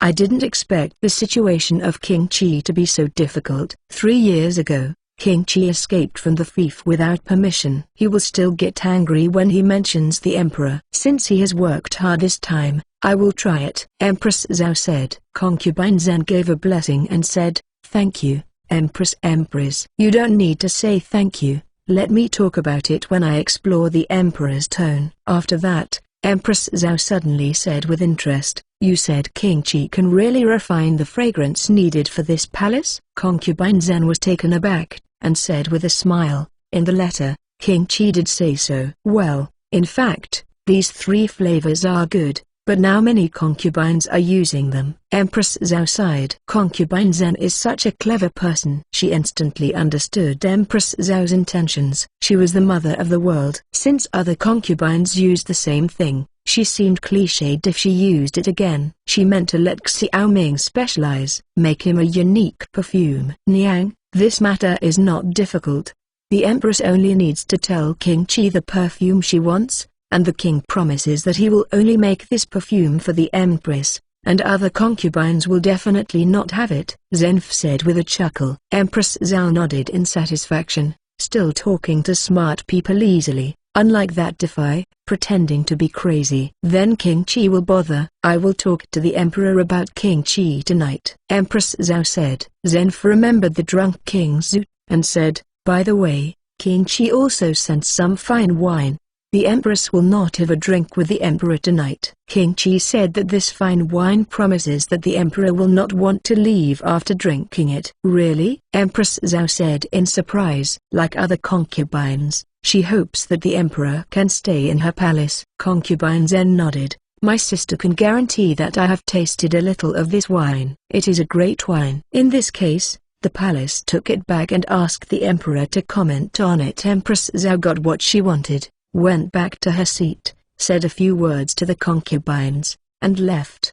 The other concubines saw that the queen was gone, and they each made excuses to leave, but soon they came back secretly one by one. What Empress Zhao thought of, they also thought of. Everyone wants their own unique fragrance. Zenf agreed one by one, but unlike Empress Zhao, she said that making perfume costs a lot, but she has to pay for it. These concubines come from 5 surnames and 7 wangs. They are wealthy in their families and have monthly salaries in the palace. The most indispensable thing in their hands is silver. Naturally, the issue of silver is no longer a problem. After a busy day, the perfume matter was settled in the harem. Concubines and did not go anywhere this night, but waited for news from the queen. In the Fengming Hall at this time, Empress Zhao was drinking with Xiao Wenxuan. As usual, Xiao Wenxuan would come to sit at the queen's place every month and then go elsewhere. But today, he was retained by a jar of fine wine. This wine was sent by King Qi. Xiao Wenxuan was a little surprised to learn that King Qi sent the wine to the palace. Empress Zhao put a piece of mutton to Xiao Wenxuan, and said, "Exactly. It's just that King Qi is afraid that the Emperor will be angry, so he came to me and let me be your Majesty." King Zhu is such a barren land, and there is not enough food every year, but he has extra food to use for wine. Xiao Wenxuan said angrily, 3 years ago, I really beaten it lightly. Empress Zhao said softly, His Royal Highness calms down. Even if there is something wrong with King Qi, it is after all your son and the Prince of Great Yu Kingdom. Welcome to read. The latest, fastest, the hottest serial works are all at mobile users. Please go to read. Chapter 41 Empress Zhao's mind. I don't have such a surly, aggressive son who abandoned his fief and fled. Xiao Wenxian put down the jade wine glass again and coughed twice. The Emperor, take care of the dragon body. Empress Zhao was worried, and raised her hand to pat Xiao Wenxian on the back. Over 50 years old, Xiao Wenxian's body is getting worse every day. There are countless imperial medicines. Xiao Wenxian's body has not improved at all. It is precisely because of this that all the princes in Qian have their own ideas in their hearts. This time, Empress Zhao would so easily agree to Zhenfei's request, not just for perfume, but as the mother of the world. How could she be so superficial?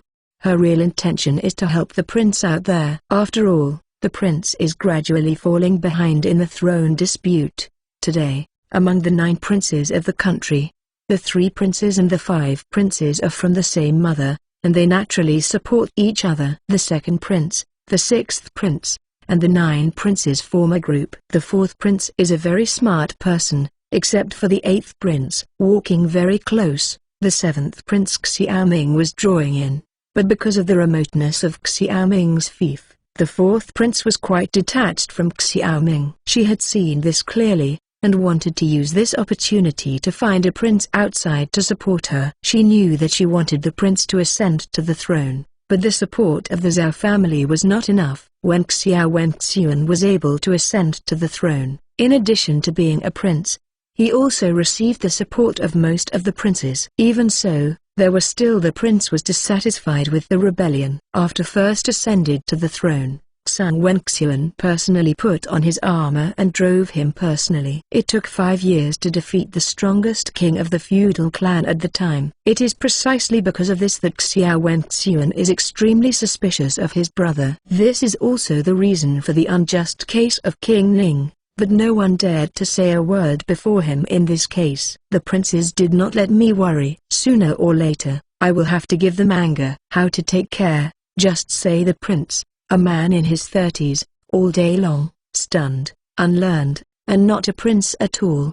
Today morning, I asked him what to do if the people have no food to eat. Guess what he said? The emperor, although Yaya is incompetent, she is kind after all. Empress Zhao defended the prince. After all, he was her own son. In her eyes, no prince could compare to him. Benevolent. Humphrey, indeed benevolent. He said that the people have no food to eat. They can eat mutton and beef. It is a jerk. Such an incompetent prince. How dare you let me give the world to him? Now every minister has to play to let me scrap prince. Establish another prince. Xiao Wenxian cursed. Empress Zhao's face was blue and white, and she sternly said, "The emperor, the prince is the eldest son after all. Even if he is incompetent, he can't be said to be abolished. After all the princes behind them are clans and nobles. If you can't control it, it is the world's cannibalism." Xiao Wenxian sighed suddenly. Because of this, I did not abolish the prince,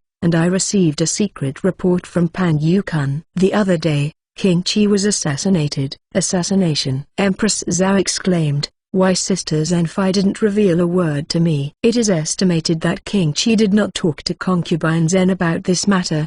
He is still sensible, and he will take care of his mother's feelings. Xiao Wenxian said. The prince. Empress Zhao rolled her eyes, and this matter can be brought into play by the topic, she said.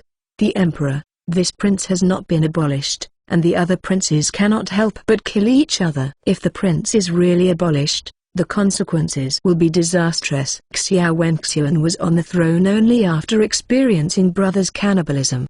The last thing he didn't want to see was that his son would repeat his path. He said, "Don't worry, I won't abolish the prince." But now the prince is alone among the princes.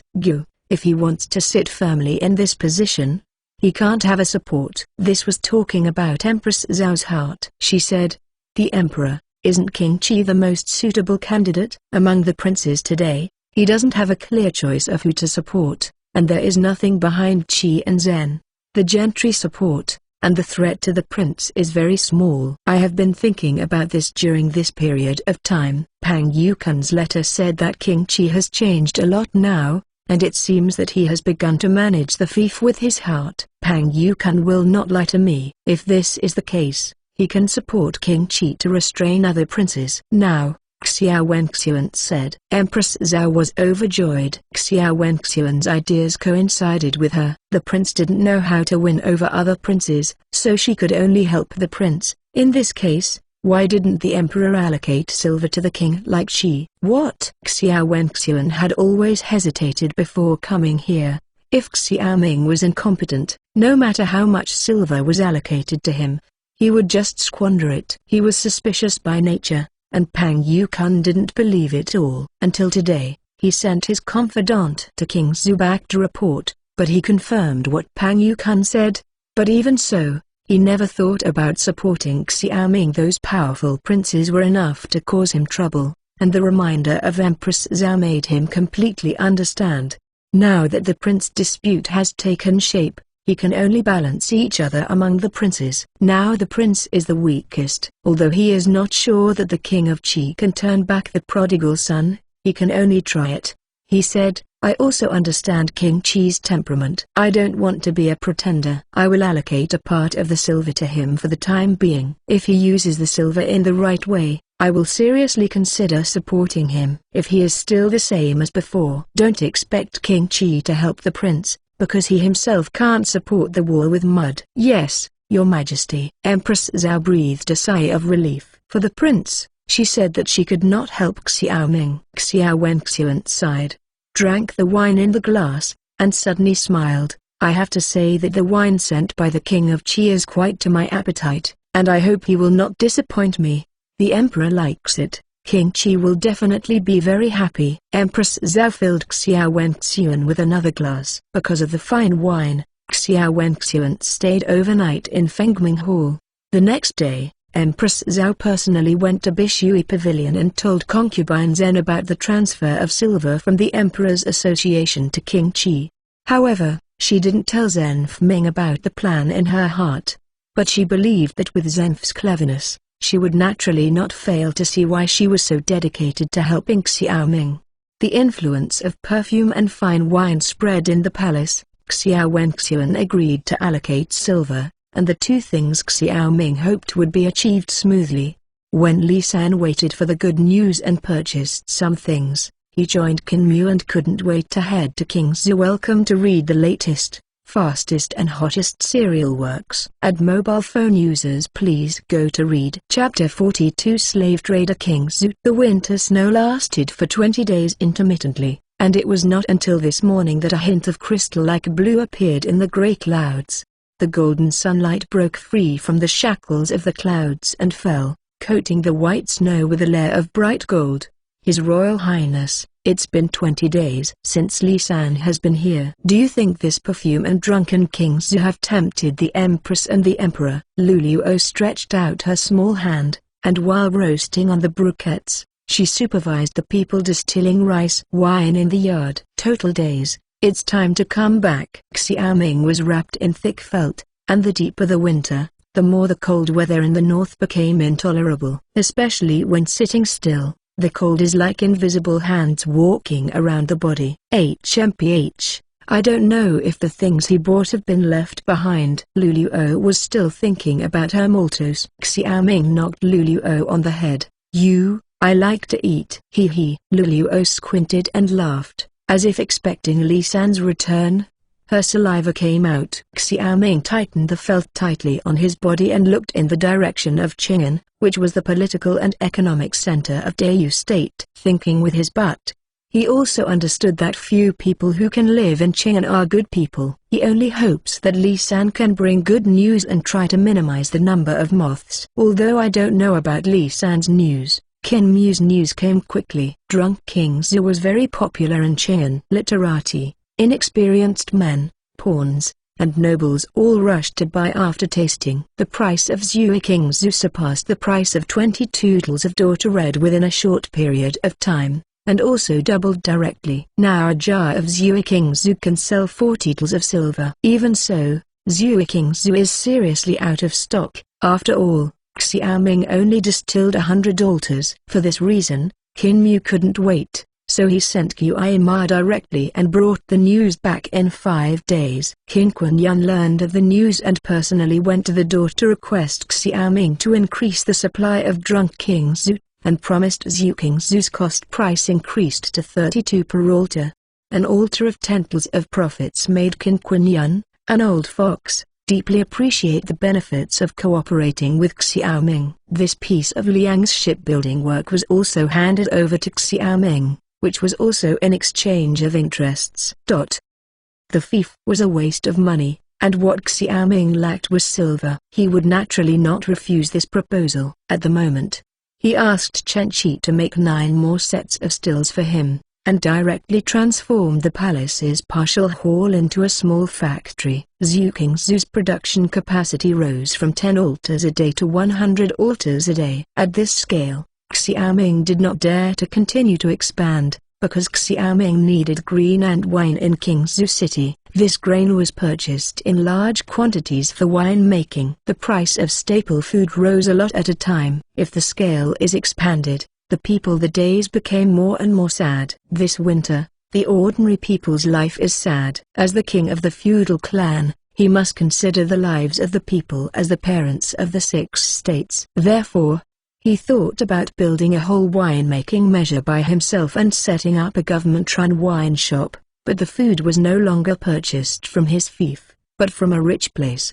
When the people of the fief have enough food, he will purchase the fief again to drive the economic development of the fief. By the way, Your Highness, when Sister Asta went to Zhu this morning, she said that the manpower of our palace was not enough. Let me tell you, if we want to buy some slaves. Luluo thought of something and said suddenly, Asta was sent today by Xiaoming to purchase cattle from the land of King Wei. Compared to the 5 million households on the land, the shortage of cattle is too big. Spring will begin in 3 months. If the production tools cannot keep up at that time, it will definitely affect the next year's harvest. Wang Wei, the old fox, seems to have a big gap in his own cattle, and he raised the price of cattle in his fief by 2 to 3. Now a cattle needs 20 tals of silver, which really gives him a headache. He also wants to go to other places to buy cattle, but the journey is too far, and the transportation risk is still not worthwhile. Xiaoming said categorically. Li San has been thinking about development these days when he went to Qing'an. In this age of backward technology, people are production resources. In previous wars with barbarians, the purpose of satisfying many battles is to plunder population. Because these people are converted into slaves, it will greatly promote various production. Xiaoming is now facing the same problem. One is insufficient money, the other is insufficient labor. Now the land is limited, 4 or 5 million people can only be used to resume production, but the workshop requires a large number of workers. In the modern West, a large part of the initial accumulation of industrial wealth benefited from the black slave trade. According to rough data, during the black slave trade, about 20 million black slaves were sold. This is one reason why the capital world can rise rapidly. Xiaoming knew that he was not yet able to participate in the slave trade, because he didn't even have a decent ship, and at the same time he didn't have the virgin's heart. Living in this era, he has to do things that conform to the law of development of this era. So he is not opposed to the slave trade. For him, this is even a necessary condition for his ZTE fiefdom. If your Royal Highness wants to buy it, Sister Asta said that there is a slave trader in Qingzu City, and he has a slave market in the East City. Luluo said again. Xiaoming's spirit was shocked. If it hadn't been for Asta to mention this, he would have been delayed for a few days in slavery. He said, Asta is still careful. You let Zhao Long and Zhao Hu go to the East City in the same way, and take the slave trader.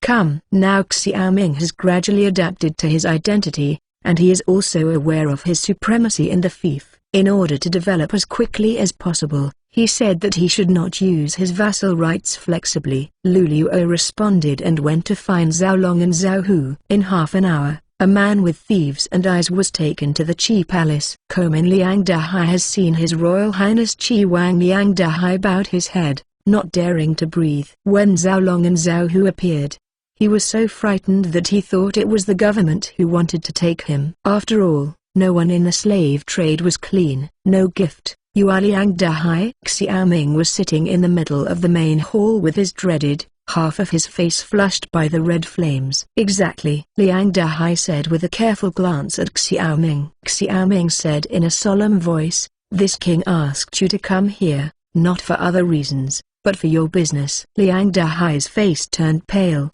and he immediately knelt on the ground. "His Royal Highness, the slaves sold by the grass people are sold voluntarily, or bought from other places. All of them have a deed of selling, and no one is abducted." You reading book friends are welcome to visit and read. The latest, fastest and hottest serial works are all in You reading. For mobile phone users, please go to read Chapter 43 Cooperation. His Royal Highness didn't say that you were abducting people. If you are so anxious to tell them, there must be something, Lu Luo said suddenly when he served by Xiao Ming's side. Xiao Ming glanced at this girl. It was rare for her to use her brains. She might have experienced such things as a child. After all, she is now a slave. HMPH, you can't even lie to this king's maid. What crime should you do if you come to lie to this king? Xiao Ming slapped the table and said angrily. Liang Dahai was so scared that he was lying on the ground,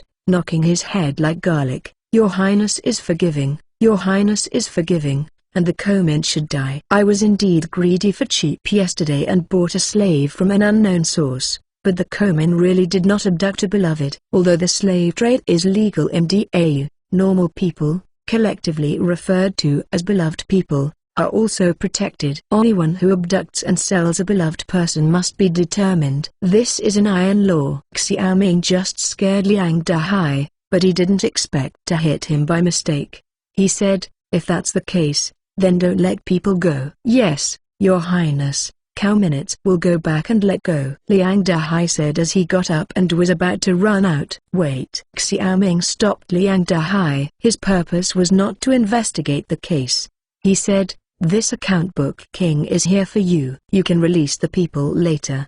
Today, the king asks you to come to another place." "There is one thing." Liang Dahai had been shocked long ago, staring at Xiao Ming in a daze and waiting for the next step. Xiao Ming said, "I came to you this time because of the slave trade. This king wants to cooperate with you and run the slave business together." "What?" Liang Dahai couldn't believe his ears. "You heard that right. This king came to you to discuss this matter. If you do well, it's okay to be appointed as an official in the future," Xiao Ming said. Now Liang Dahai was shocked and rejoiced. This great U country's merchant has the lowest status, and the slave trader has the lowest status among the merchants, and has always been looked down upon. Now the king of Qi not only wants to cooperate with him, but also promises to join him in the future.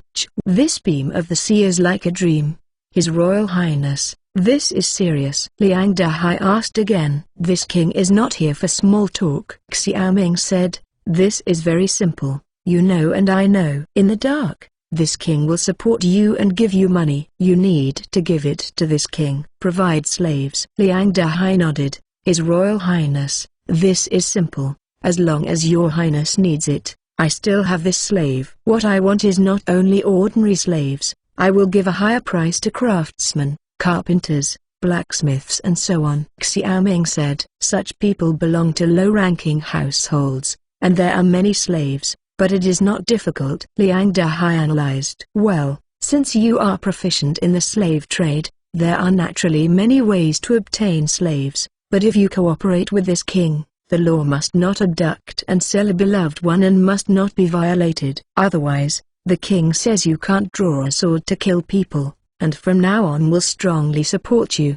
You must do everything possible to obtain slaves from various places and transport them to King Zhu." Xiao Ming said. Liang Dahai said, "His Royal Highness, do you want Kunlun slaves?" Xiao Ming's expression moved slightly.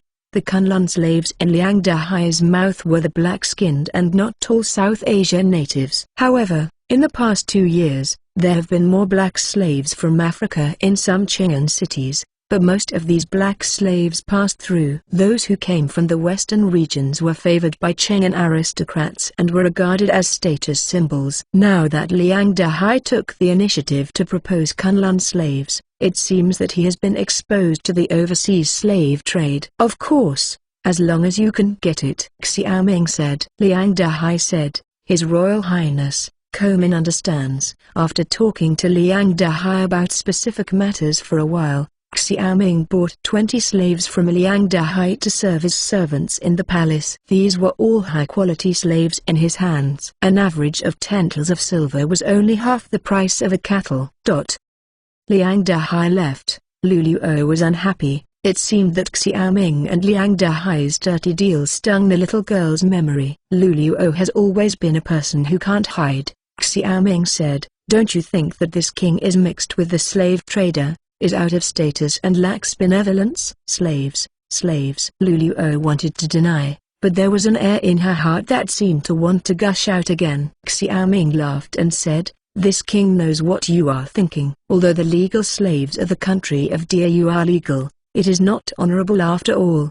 But have you ever thought about it? The king's fief has a population of 1 million households. If only relying on such a small population, how long can we realize the revival of the fief?" But Lu Luo suddenly didn't know what to say. Moreover, if the king doesn't buy these slaves, they will also fall into the hands of others. How can you be sure that these slaves will not live easier with this king, and even get free? Xiaoming continued, "This king needs its labor, not their slave status." Lu Luo grabbed the corners of her clothes and nodded lightly.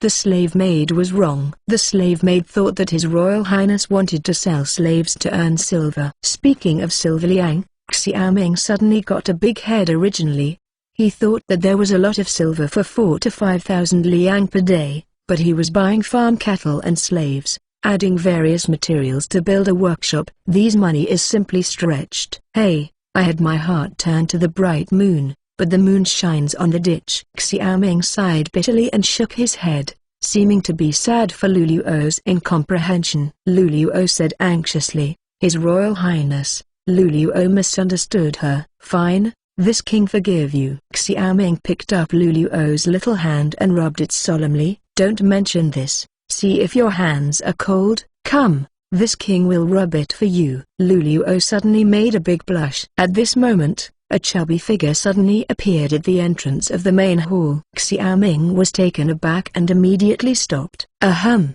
Your Highness." Qian Defu coughed twice. "In addition to graphite, some of the limestone you explained has also been shipped back. Would you like to check it out?" A few days after Li San went to Qing'an, Qian Defu returned with graphite. The first batch of crucibles has been put into use in the equipment department. It can be said that a small batch steel-making production line has been formed. The steel output has increased, and the steel required by the equipment department for the production of lathes has basically been met. Currently, the equipment department has produced 2 sets of lathes. These lathes are all going to be installed in the hydraulic lathe workshop under construction.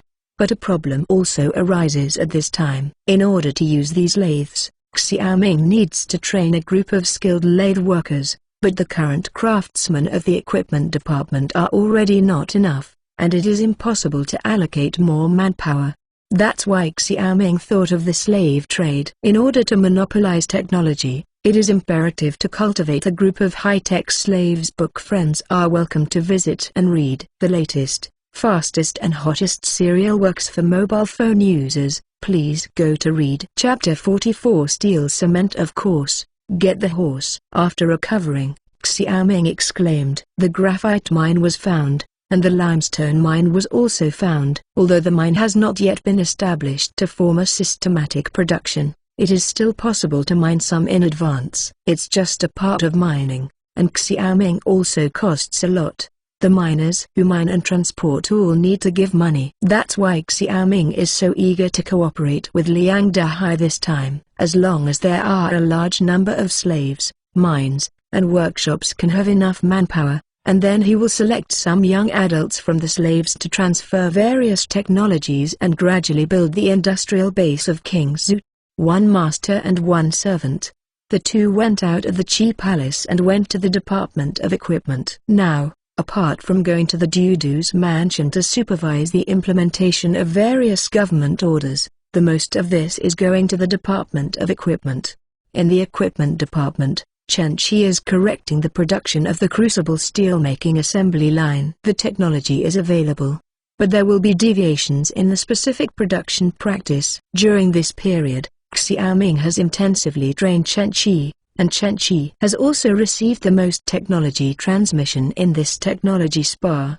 While other craftsmen often master certain specific technical steps, they can't fully grasp the entire process. The reason for Xiaoming's doing this is very simple. That is to prevent the leakage of the craftsman's skills. 10 people mastering 10 parts of a set of technology are more secure than 10 people mastering all the technical processes. Moreover, the equipment department has also formulated strict technical confidentiality measures. If anyone leaks the secrets, the craftsman on the production line will be punished. In DAU, the craftsmen belong to low-ranking households, and their status is very low. In order to prevent craftsmen from making weapons privately, the household registrations of these craftsmen are individually made into craftsmanship and are subject to the supervision of the government.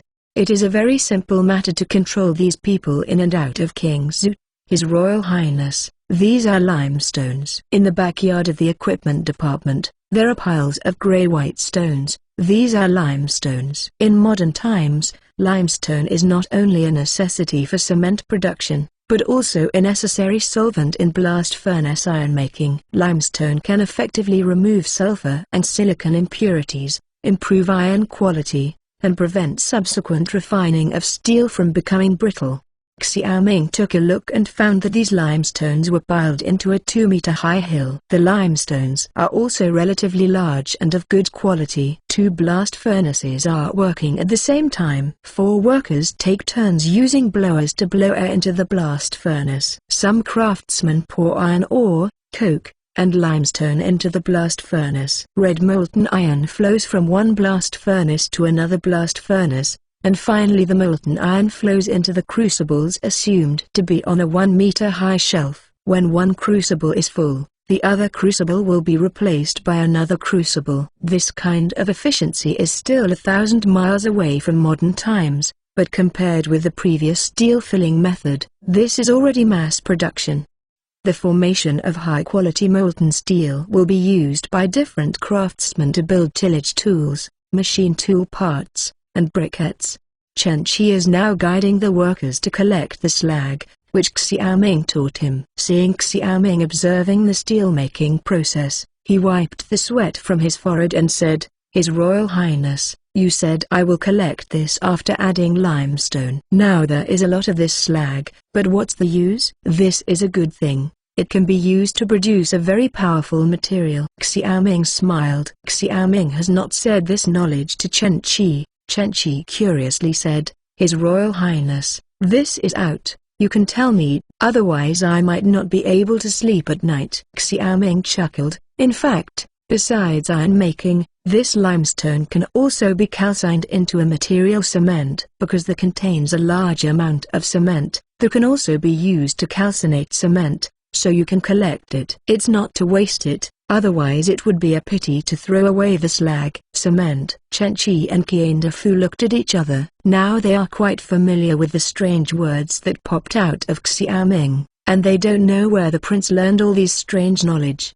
Xiaoming and the two stood aside, and the knowledge in the technology spa was instilled in the two people's minds. After explaining them, the two understood what cement is and what its function is. "His Royal Highness, if this cement is used to build city walls and pave roads, wouldn't it be invulnerable?" Chen Qi said in surprise. "No, cement is only the most basic thing, and things made of concrete are really invulnerable." Then Xiaoming told Chen Qi about the concept of concrete. Chen Qi is now unable to describe his shock in words. He said, "His Royal Highness, if the walls of Dayou Kingdom are all made of concrete, then the barbarians can only be outside the walls." Xiaoming smiled and said, "Now you have a lot of thinking. Although this concrete and cement are magical, it would be good if we can satisfy our own needs at our current production speed." After a while of excitement, Chen Qi suddenly became a little bit decadent. He said, "His Royal Highness, you teach me too much now. But you see this equipment department, there are too few craftsmen, but this work has been exhausted. This calcined cement, I guess there is no staff." During this period of time, the Department of Equipment has recruited some craftsmen. The number of craftsmen in the Department of Equipment has reached 50, but it is obviously not enough. He can't help but feel a little helpless. Just produce as much stuff. Chen Qi nodded helplessly. This time Xiaoming came here. One is to check the application of limestone and graphite in iron making, and the other is to let Chen Qi learn about cement and prepare for subsequent production. As the saying goes, if you want to get rich, you need to build roads first, and traffic is smooth, which can greatly promote production. And because of the characteristics of people living in cities in this era, road construction does not need to be like modern times, which can be hundreds of miles. The application of crucible iron making has matured, but now the graphite and limestone mines are only in the hands of Xiaoming, which is equivalent to his monopoly of crucible steelmaking technology.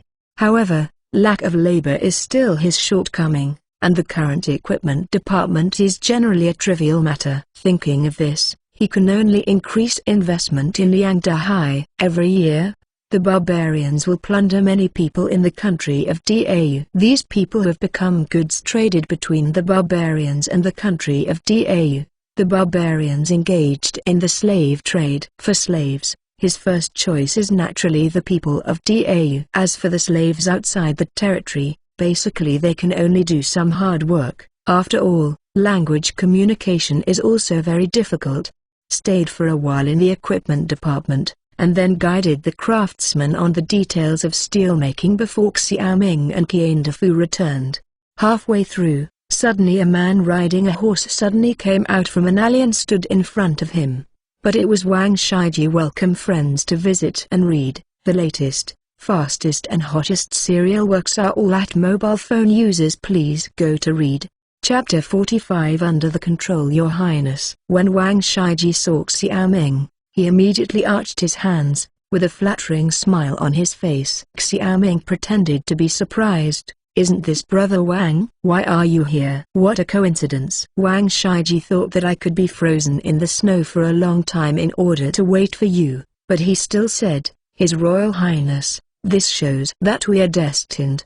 These days, I heard that His Highness has been kept behind closed doors and did not see guests. He has painstakingly studied knowledge. Thinking about taking a walk today, I ran into His Royal Highness. Xiaoming has been hiding from Wang's house all the time. A few days ago, it had been snowing heavily in Qingzhou, and it was cold outside. He simply found an excuse for not seeing anyone. Wang Shiji came to him several times, but it was blocked outside. Especially since the Qin family has made a fortune because of the drunk Qingzhou, Wang Shiji is even more unable to sit still. He will come over every 3 to 5. I guess he will be here as soon as he gets the news. Oh, there is such a thing. This king was studying a new thing some time ago. This is neglecting brother Wang, Xiaoming said lightly. Fresh stuff? Wang Shiji was like a cat smelling a fishy smell. I wonder what kind of magical thing your highness has invented? In Wang Shiji's view, the current King Qi is obviously not the old straw-made rice bucket, but a person who learns to be rich and has a strange idea in his mind. They are naturally puzzled by this change, but King Qi is indeed the king of Qi, and they can only understand that he has learned some special skills. And this time Xiaoming studied hard behind closed doors, which further confirmed this matter. This thing is amazing. This time the Qin family is in drunken Qingzhou. It fits the king's heart. Xiaoming sold it. Wang Shiji scratched his ears and cheeks anxiously. Now it is not only him, but his father Wang Chengqiu is also like an ant on a hot pot. The last time Qinla got him drunk with a few bowls of wine, he was fooled into the Qin family. He went back to God to find Xiaoming, and Xiaoming thanked the guests behind closed doors. No one in Qingzhou's wealthy family knows that the Qin family has made a fortune. 1 jar of wine makes 10 tals of silver. For this 100 altars, 1 round trip is 1,000 tals. Now it is said that Xiaoming has increased production again, and the Qin family now can easily make tens of thousands of tals a month without a problem. Compared to this drunk Qingzhou, the briquettes and brochettes are sold well in Chang'an, but the profit is not as good as this drunk Qingzhou wine. His Royal Highness, this time you can no longer favor the Qin family. This Qin Quan Yunleng's ambition, Your Majesty, You may not know it. Before your salt transport division was established, the Qin family privately dried salt in Dengzhou and sold privately. Salt, Wang Shiji said anxiously. If King Qi continues to do this, the Qin family will surpass the Wang family within 2 years and become the largest clan in Qingzhou. Qian Defu looked at Xiaoming at this time with a solemn expression. The laws of the country of Dau are very strict in terms of selling illegal salt. Even if Xiaoming does not establish a salt transportation department, this ordinary merchant is strictly forbidden to sell illegal salt, otherwise it would be a serious crime of robbing the family and killing the mouth. Although this is Xiaoming's fief, if this matter reaches Qing'an, even if Xiaoming protects the Qin family, Xiao Wenxuan and the court officials will pressure him to run the Qin family by law. This Wang Shiji is now telling him about this, that is to put the Qin family to death. His eyes narrowed, and Xiaoming said, "Do you have evidence?" This foolish brother does not exist. But some people have seen Qin Mu once went to Dengzhou to transport salt. Wang Shiji affirmed. Xiaoming nodded coldly. The king knows about this, and I will ask you to investigate the matter, but this is a serious matter, and this king can't listen to your family's words. You go back, this king has his own mind. Wang Shiji saw Xiaoming's face ugly, but he was happy. He didn't ask to destroy the Qin family once. As long as Xiaoming lost his trust in the Qin family. Wang Shiji left, and Qian Defu said with a smile, His Royal Highness, this Wang family father and son are very scheming. This is to provoke your relationship with the Qin family, but this matter can be used. Xiaoming suddenly laughed. This king likes dogs biting dogs the most. He wants to use this king. This king can use this to completely divide the Qingzhou wealthy family and divide the Qingzhou wealthy family into 2 factions headed by the Wang family and the Qin family. Come, you can go from side to side. Your Majesty is wise. The way of the king is to control the 2 words, and get the essence of it, and then you can stabilize your position. Qian Defu was a scholar before, but it is not useless. That's right. It seems that the king should talk to Qin Quinyan. Xiaoming smiled like an old fox. In the afternoon, the main hall of the Qi Palace. His Royal Highness, slander. This is absolutely slander. Qin Quinyan knelt on the ground, tearing his nose and tears. The ordinary people of Dau country don't have to kneel down when they see the emperor. Unless they have made a big mistake or are grateful, they will take the initiative to kneel. This time Xiaoming called Qin Quinyan to question the private salt, and Qin Quinyan was on the spot. Kneeled in fright. Get up, this king didn't say to punish you, Xiaoming said. The reason why Qin Quinyan is so scared is because selling illegal salt is a felony. If Xiaoming really ransacks his family and exterminates his clan, he cannot resist because once he resists, it is tantamount to rebellion. His Royal Highness, Wang Shiji is bloody. His wicked complained first. After His Royal Highness promulgated the law of Tunshan, not only did the Wang family not cooperate with His Royal Highness's ordinances, but you reading www.uukanzu.com also hoarded farming cattle privately and sold them to the people at a high price, concealing the farming cattle from His Highness. The quantity of sacred wares caused His Royal Highness to go to the King of Wei to buy it. And please check it out, Qin Quinyan said viciously, which hated the Wang family. Xiaoming secretly said, these giants are really not good things. One by one, they are not good. They say one thing and do one thing. If it weren't for the Qin family's profit this time, the Wang family's A's were red. Fight without breaking. This time, I directly broke the relationship between the 2 families and made them immortal. In this way, they would tear each other down, and they would be able to act cheaply. Is this serious? Xiaoming asked sharply. The sale of illegal salt is still a thing of the past. The farming of cattle was after the farming law was promulgated, and the Wang family took the opportunity to make a profit. Although the farming of cattle belongs to the royal family, trading is free. But how can Xiaoming feel comfortable in his heart so that it is difficult to make a fortune? It is true that if you don't believe your highness, you can go to the Wang's manor in each state to conduct a secret investigation. Qin Quinyan said. The 2 were talking. Qian Defu suddenly arrived at the entrance of the main hall, and he said, Your Highness, Wang Chengqu, is asking for a meeting outside the door. This old thing first murdered me first. Now that His Highness summons me, he must know that his hiding of the cattle has been exposed. King Kuan-Yin said angrily. Xiaoming was secretly overjoyed. The confrontation between the two was more in line with his heart. He feigned angrily. In that case, you two will confront each other in court. After a while, Wang Chengkai arrived at the main hall. The two of them were extremely jealous when they met. After a few steps, Wang Chengkai and King Kuan-Yin knelt down side by side and shouted, "His Royal Highness, the people are guilty. You reading book friends are welcome to visit and read. The latest, fastest and hottest serial works are all in You Reading. For mobile phone users, please go to read." Chapter 46. Fisherman Prophet. King Kuan-Yin and Xiaoming were stunned at the same time. They all thought that Wang Chengchu's first sentence must be a defense for himself, but they never thought he would plead guilty now. Xiaoming looked at Wang Chengchu with interest, and smiled. Outside the king, this king has not asked you why you say you are guilty. His Royal Highness, the Komin went to inspect manors in various states a few days ago and found that his nephew had declared that the cattle had been hidden and sold them to the people at a high price. After His Highness promulgated the farming law, Komin has been trying to help His Highness with all his heart. Cheng Da is wrong, and Your Highness please convict. Wang Chengchu shook his head while wiping the cold sweat from his forehead. King Kuan-Yin sneered and said, "The king is a good plotter.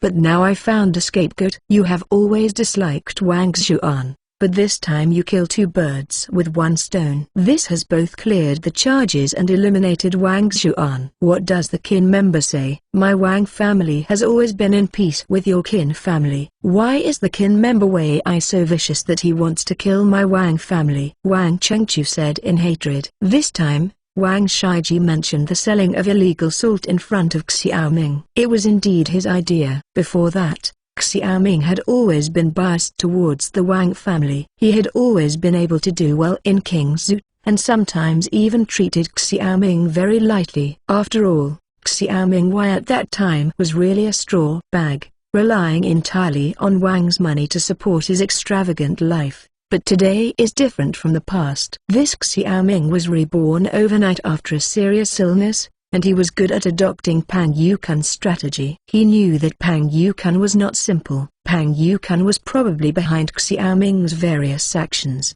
Today, the Qin family has made a lot of profits in Xiaoming. If this continues, within a few years, the Qin family will surpass the Wang family. At that time, the Qin family will be the same as the Wang family, using Xiaoming's hand to suppress the Wang family. This kind of thing, Wang Chengchu absolutely cannot tolerate, and only then resorted to this poisonous trick to divorce the relationship between the Qin family and Xiaoming. Ha ha ha, Wang Yuanwei is really a who has no teeth and is extremely shameless. Who is the wicked person in front of the palace who accused me of selling private salt? King Quan's beard trembled. If it weren't for Xiaoming, they would probably fight. HMPH. Qin members know better than me if they sell private salt. Wang Chengchu handed over to Xiaoming at this time, showing an arrogant look at King Kuan-Yin. His Royal Highness, please observe. Xiaoming's eyes turned around between the two. The Wang family and the Qin family are quite powerful in the 6 states. Most of the officials in the prefectures and counties have blood or in-law relationships with both of them. The two families also have a lot of manors in the 6 states, raising a lot of tribes, farmers, renting seeds. There are countless tenants on the farmland, not to mention the private slaves in the family. Now if he really favors one family and destroys the other, there will inevitably be a dog jump over the wall. By that time, it will be bad. Now the fief is a waste of land, and what he needs is a stable development environment. If this incident continues for a few more years, it will be very unfavorable to him. Instead of doing this, it is better to fight each other and squeeze the benefits from the two families. In the future, he will use the contradiction between the two to restrain each other, so that he can find the source. When he establishes a new army and controls the political affairs of the 6 states, the wealthy family of King Zhu will no longer be a problem, and he will not be allowed to handle it. Thinking of this, Xiaoming said, okay, Don't quarrel about this matter anymore. You all go back. Since the matter of farming cattle is done by the king's nephew, this matter is the family affair of the king. How to deal with the king? But this farmer Wang Chengkai was overjoyed. Xiaoming said that he would not investigate this matter anymore. He said, His Royal Highness, the Komin will go back and will send the excess cattle from the manor to the state government offices for distribution. His Royal Highness only needs to pay the Komin a little rent every year. That's it. Xiaoming nodded in satisfaction. This Wang Chengqiu is still on the road. In this way, the cattle farming problem of the production team can be greatly improved. Then he looked at Qin Quinyan. As for the Qin member, the matter of selling illegal salt, this king will proceed to investigate, and before the conclusion is reached, no misrepresentation is allowed. Qin Quinyan twitched his heart, and Xiaoming said that the sale of private salt was not over yet. Thank you, your lord. The two got up at the same time, glared at each other fiercely before turning and leaving. When Qian Defu saw the two of them gone, he said he at this moment, His Royal Highness is really getting better and better. This has just given the Qin family's benefits. And then he changed hands and beat the Qin family. Now he is not held accountable for Wang Chengqiu. This Wang Chengqiu also knows. In the current affairs, immediately take out the farming cattle of the Wang family, and the matter of the private salt of the Qin family. His Royal Highness can always hold it in his hands. This is a sharp sword hanging on the head of the Qin family. That's right. Qin Quinyan must know in his heart that he will definitely be more obedient than the Wang family in the future. Xiaoming laughed. When the two were talking, Qin Quinyan and Wang Chengqiu also arrived at the gate of the palace. Wang Chengqiu, you are ruthless. Let's wait and see. Qin Quinyan cursed. It is obvious that the Qin family has suffered a loss this time. The sale of private salt can be big or small, just as Xiaoming said. Wang Chengqiu triumphed. I'm ruthless. And Qin is unambiguous. After that, the two left at the same time. Qin Quinyan returned to the Qin mansion, and his heart was still unreliable. He pondered carefully. It seems that Wang Qi's light raid was for farming cattle this time. Reading www.yuukanzu.com. He immediately went to Wai's family. His daughter married Wai King, and the two families are related by marriage. So the two families are very close. When we arrived at Wai's house, Qin Quinyan got rid of today's affairs. Brother Qin meant to donate all the surplus cattle from your family. Wai Hong was a little distressed, and his face shook. Qin Quinyan said, Brother Wai, this matter is also a long-term plan. A farm cow is no more than 10 tals of silver. Now the Qin family has earned more than 12 tals of wine. Now His Royal Highness has expanded its production. There are more than tens of thousands of tals of silver, which is lighter and heavier. Wai Hong said bitterly, no matter how much you earn, that is Brother Qin's silver. I can only envy Wai. Qin Quinyan laughed and said, why do you and my family divide you and me? My family is the largest grain merchant in the 6 states, with the most arable land and the most cattle. It is not difficult to come up with 1,000 cattle. The big deal is that I will compensate you with silver. That's it. Brother Qin said to this point, I can only help if this is a favor. Wai Hong still didn't want to suffer, but since Qin Quinyan said the silver, he would not lose much, and then he said, but Brother Qin at that time, you have to give me a good word in front of the temple. Qin Quinyan froze for a moment, laughed, and patted Wai Hong's hand.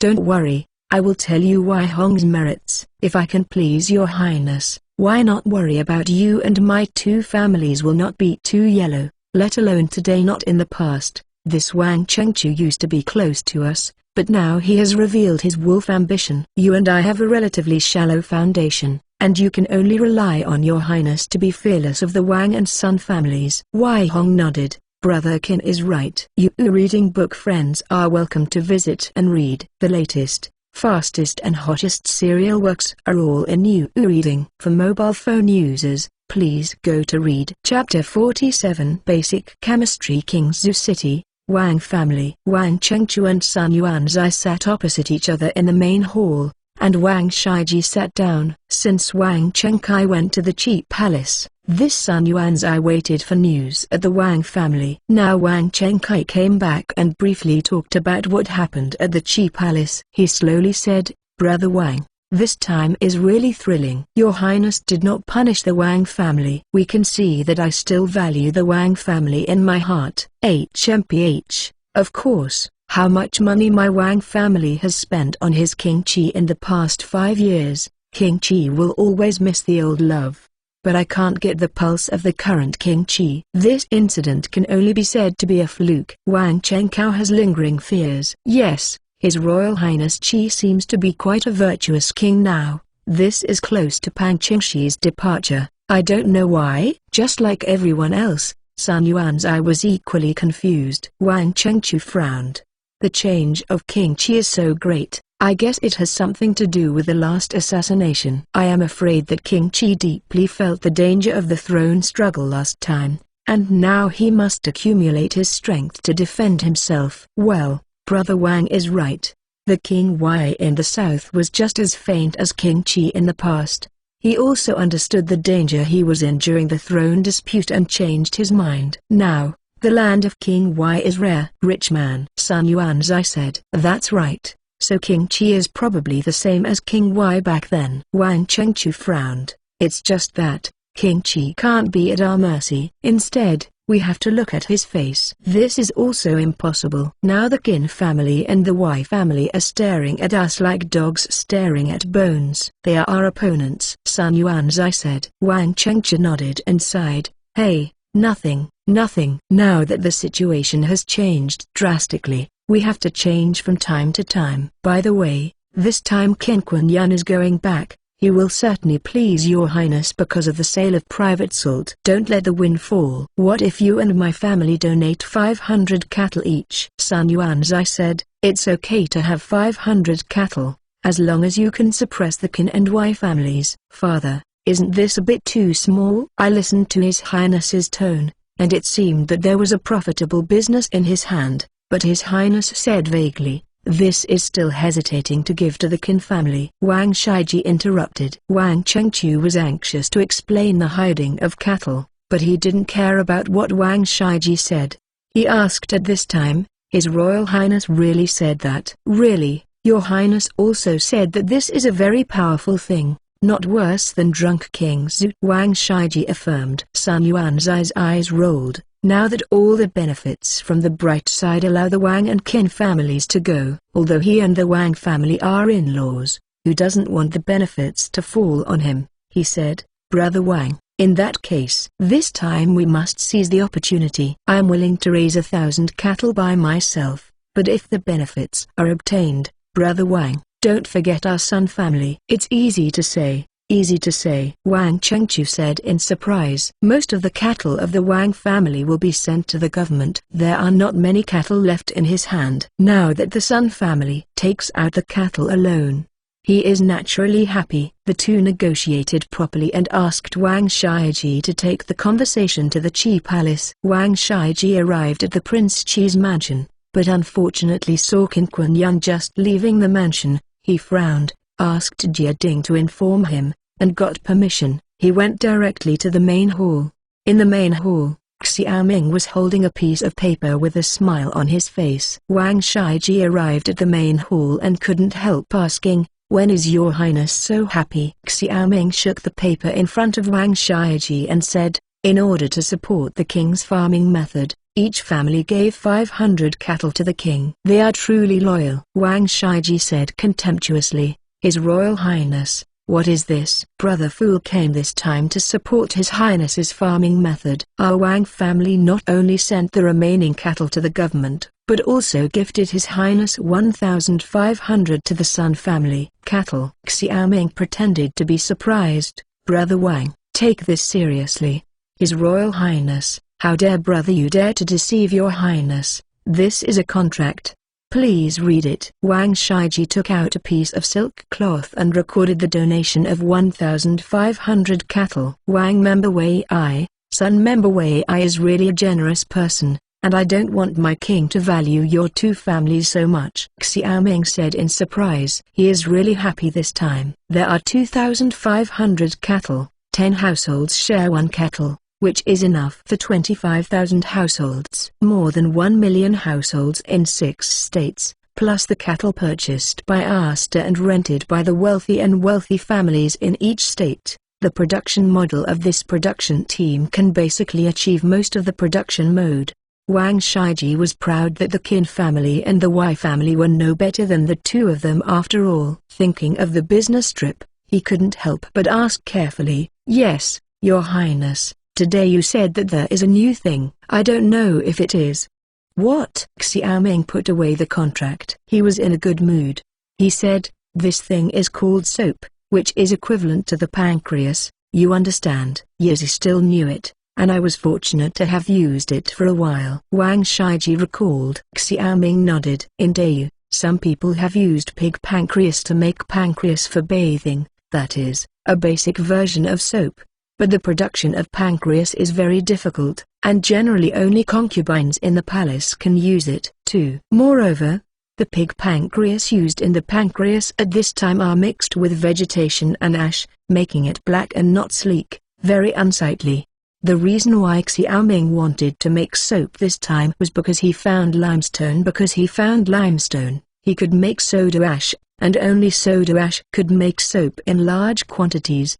At the same time, he is also to create a chemical system. Iron and steel can change an era, but without chemistry, the era of steel cannot continue to upgrade, because alloys, converter steelmaking, and even shipbuilding will continue to require chemical industries in the future.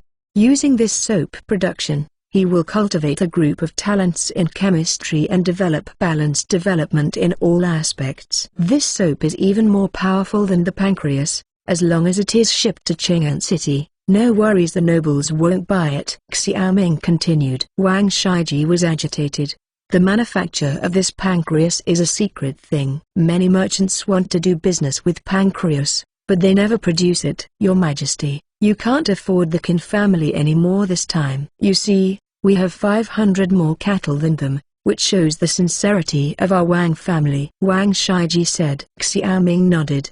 Don't worry. This king knows in his heart, this soap should be given to your king family, but there is one, you have to provide this king with oil. Oil? What kind of oil? Wang Shiji was startled. In the country of Dau, pancreas seeds are present, but no one knows that both meat and vegetable oils can be used to make soap. They only think that pancreas can make pancreas, which greatly limits the production of soap. Of course there is one more thing, and that is soda ash. Xiaoming naturally cannot electrolyze salt water to get soda ash, but he can still do it. This is why he solemnly searched for limestone. Because of limestone and wood ash, you can get soda ash. Book friends are welcome to visit and read. The latest, fastest and hottest serial works are all at for mobile phone users. Please go to read. Chapter 48. Li 3 returns. As long as it is the oil you eat. This is the last word that Xiaoming said before sending Wang Shiji away. At present, he does not want to waste too much time on the four families. The reason for sharing the benefits with the four families is that his purpose is to create the illusion that we are still friends for the four families. For him, he could not tolerate the existence of his own fief and noble clans, because this would seriously threaten his rule. The current disadvantages of the big clan and clansmen of the Great Yu Kingdom are in sight, and he will not repeat the same mistakes. Sent away Wang Shiji, Xiaoming called Pang Yukun over with a wealth of money. Now with the output of technology, the products produced by the Department of Equipment and Wang Fu will increase in the future. Zui King Zhu and perfume he arranged in the Wang Fu. Only Wang Fu Jiading participated. For the sake of confidentiality, he doesn't believe that other people will be so honest and will not send people to spy on the craftsmanship of the equipment department and Wang Fu's Hong, so he now asks Pang Yukun to formally establish the patent department. All the craftsmanship of the equipment department will be put on record in the patent department, and Chen Wenlong is personally responsible. Any individual, merchant, or official who plagiarizes the patent will be sentenced to a felony, and the serious one will be directly executed. Anyone who uses a patent needs to pay the patent fee. Of course, Xiaoming currently has no plans to sell patents, but patent regulations need to be established in advance. At the same time, He also discussed with Pang Yukan that any private invention can be patented, which promotes the research atmosphere of the people. In addition to the establishment of the patent department, the minerals department was established at the same time. This is the prelude to Xiaoming's preparation for the construction of a government-run mine. As long as he masters minerals, industry is in his hands. Pang Yukan has no objection to Xiaoming's measures one after another. In his opinion, as long as King Qi is willing to do business, it is impeccable, and the remaining implementation issues are his problems. Because the snow stopped, King Zhu seemed to come alive, and the city suddenly became lively. Xiaoming took advantage of Wang Shiiji to buy edible oil, and organize the family of the palace to make soda ash. Although this method of cooking limestone and plant ash together is soil, it is indeed the most suitable method at present. In this kind of busyness, the days passed day by day. On this day, a person suddenly appeared in the palace, and everyone in the palace was boiling. His Royal Highness, Li San is back. Xiaoming, who was studying how to make large quantities of disposable soap, was suddenly interrupted by Li Luo's surprise cry. Xiaoming dropped the brush and laughed and said, "After all the days, I said I should be back." Was talking, I saw Li San carrying a package to the front. Seeing Xiaoming, Li San bowed and said, "Your Highness, the slave is back." Exemption. Xiaoming smiled. He was anxious to know the details of Li San's trip to Qing'an, so he asked, "How about talk about it?" Li San handed the package to Lu Luo. He said, "The Empress Zenfei sent Liu Lai to me and told me that the perfume of Her Royal Highness is very popular with the Empress, and the concubine in the palace also likes it very much. It is said that the Emperor was drunk at the Empress in King's. I couldn't bear to abandon the cup anymore. The Emperor praised the wine made by His Highness." Lu Luo flushed with excitement. "I just said that the girls would like it." Xiaoming nodded. "It is not normal for them to dislike these magical things." He asked, "Is there nothing else?" Li San knowingly smiled and said, "This time, the Emperor Long Yanjoi personally instructed Kui Jiang, the Minister of Household Department, to allocate 200,000 kils of silver to His Highness at the meeting, saying that if His Highness can be diligent in government affairs in the future, he will divide the million kils of silver. Give it to your Highness." Stuck at the door, Xiaoming was speechless. The 1 million kils of silver was allocated by the court during every prince's domain. The purpose of is basically the same as the startup capital given to the rich second generation by modern rich businessmen. For more than 100 years since the founding of the Great Yu Kingdom, although wars have continued in the north, the people in the south still live very comfortably, and commerce and handicrafts are also very developed. In Xiaoming's opinion, the taxation level of the Great Yu country is basically comparable to the prosperity of the Song dynasty. So the court is still wealthy, and at this point King Xiao Wenxuan is still stingy, and he can't help but despise it. At this time Qian Defu was also alarmed. He walked over and said with a smile, "His Royal Highness, 200,000 kils is not too much. It can always ease the urgent need. It is better to gift these 2 silvers to the Department of Minerals. The preparation of the mine requires silver." Xiaoming had a headache and said, "You know that you need money before you take up the post. You can't give 200,000 kils, but only half." His Royal Highness Qian Defu smiled. 100,000 kils is better than nothing. After the establishment of the Minerals Department, his responsibility is very heavy, because not only coal mines, iron mines, limestone mines, graphite mines need to be mined, but also other Xiaoming designated mine. These 100,000 kils of silver are estimated to be snow falling into the water, and I can't even hear a sound. Li San gave Qian Defu a salute and said, "His Royal Highness, in addition to the silver given by the Emperor, this time Empress Zhen asked the slave to bring 200,000 kils of silver tickets to her. Where does the mother concubine have so much money?" Xiaoming was taken aback. Li San said, "Naturally, it is your Royal Highness's perfume. This is all the deposit given by the ladies to your Royal Highness. The reasons for this are in the letter." While speaking, Li San sent a letter to Xiaoming. After opening the letter and reading it, Xiaoming frowned suddenly. This silver is made by each palace concubine's special perfume, but this is not the point. The point is that the Empress Zhao and the prince were mentioned in the letter of the concubine Zhen. It is understandable to mention the Empress Zhao, but the problem with the prince is serious. Although concubine Zhen only mentioned a few sentences in the letter, Xiaoming also understood that the purpose of Empress Zhao helping herself this time was not simple. "Your Highness, what's the matter?" Qian Defu asked when Xiaoming's expression was wrong. "Trouble." This was misunderstood. Together with the four princes, this king was assassinated. This time, Empress Zhao deliberately pulled this king into a support for the prince. Didn't this king offend all the princes who wanted to abolish the prince? Xiaoming handed the letter to Qian Defu. Sweeping his eyes, Qian Defu frowned. It is true. The letter says that Empress Zhao and the prince are sympathetic to His Royal Highness's suffering in King Zhu, and will come to King Zhu with 100,000 taels of silver with the Emperor's silver. This outsider just saw it. Understood. After pondering for a while, Xiaoming said lazily, "Since the money has been delivered, let's not let it go. The most important thing now is the development of the fief. If we can share the source of the princes, it would be the best." His Royal Highness said that even if there is no prince, His Royal Highness is trapped by the four princes. Instead of letting the four princes take advantage, it is better to stand on the side of the prince to make money for the time being. After all, the prince is orthodox now. Xiaoming thinks the same way. As long as Xiao Wenxuan is still there, it is almost impossible for the prince to be abolished. If he takes advantage of this time to vigorously develop and waits for the prince to be abolished, then his fief will also become stronger. If the prince is not abolished, he is also willing to be a free and easy prince. At that time, other princes were so scared. Book friends are welcome to visit and read. The latest, fastest and hottest serial works are all on mobile users. Please go to read. Chapter 49.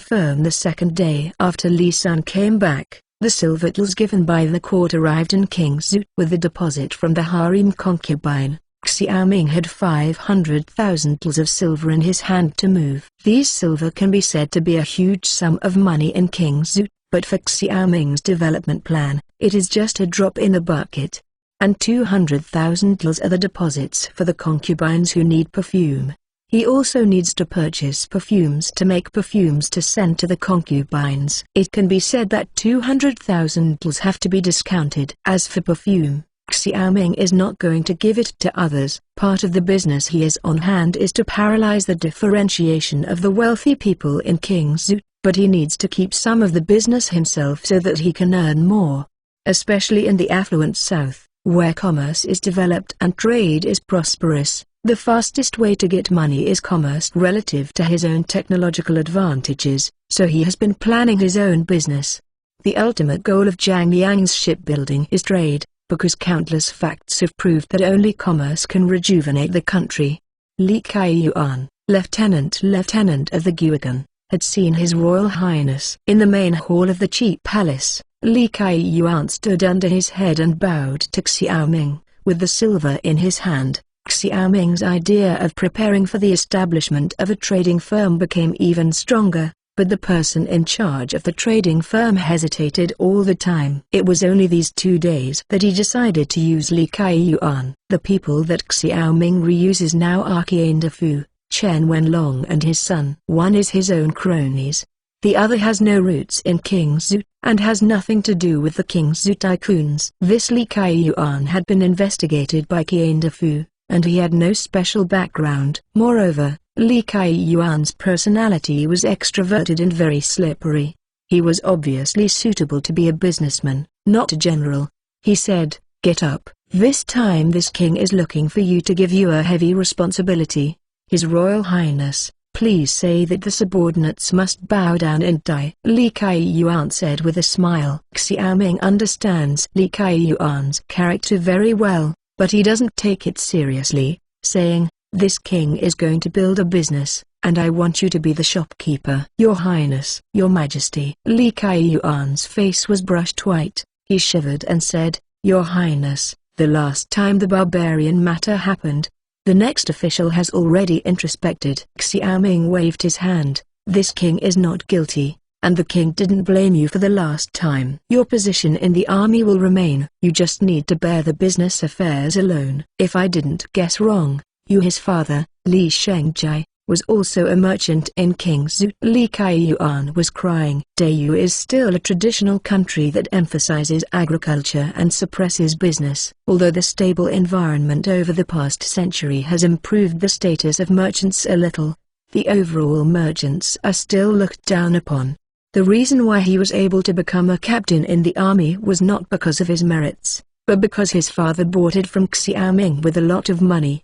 Because of this, Luf has always looked down upon him. Now that Xiaoming asks him not to be a general and a merchant, he can think of his feelings at this time, but Xiaoming said that he would keep his position and he was a little more relaxed.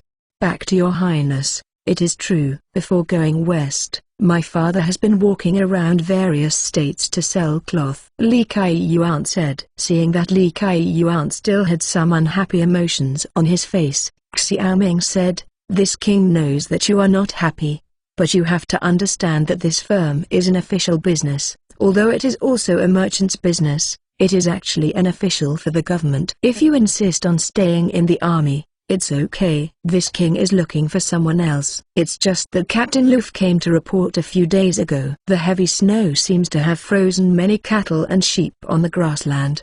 The barbarians will go south to plunder in large numbers.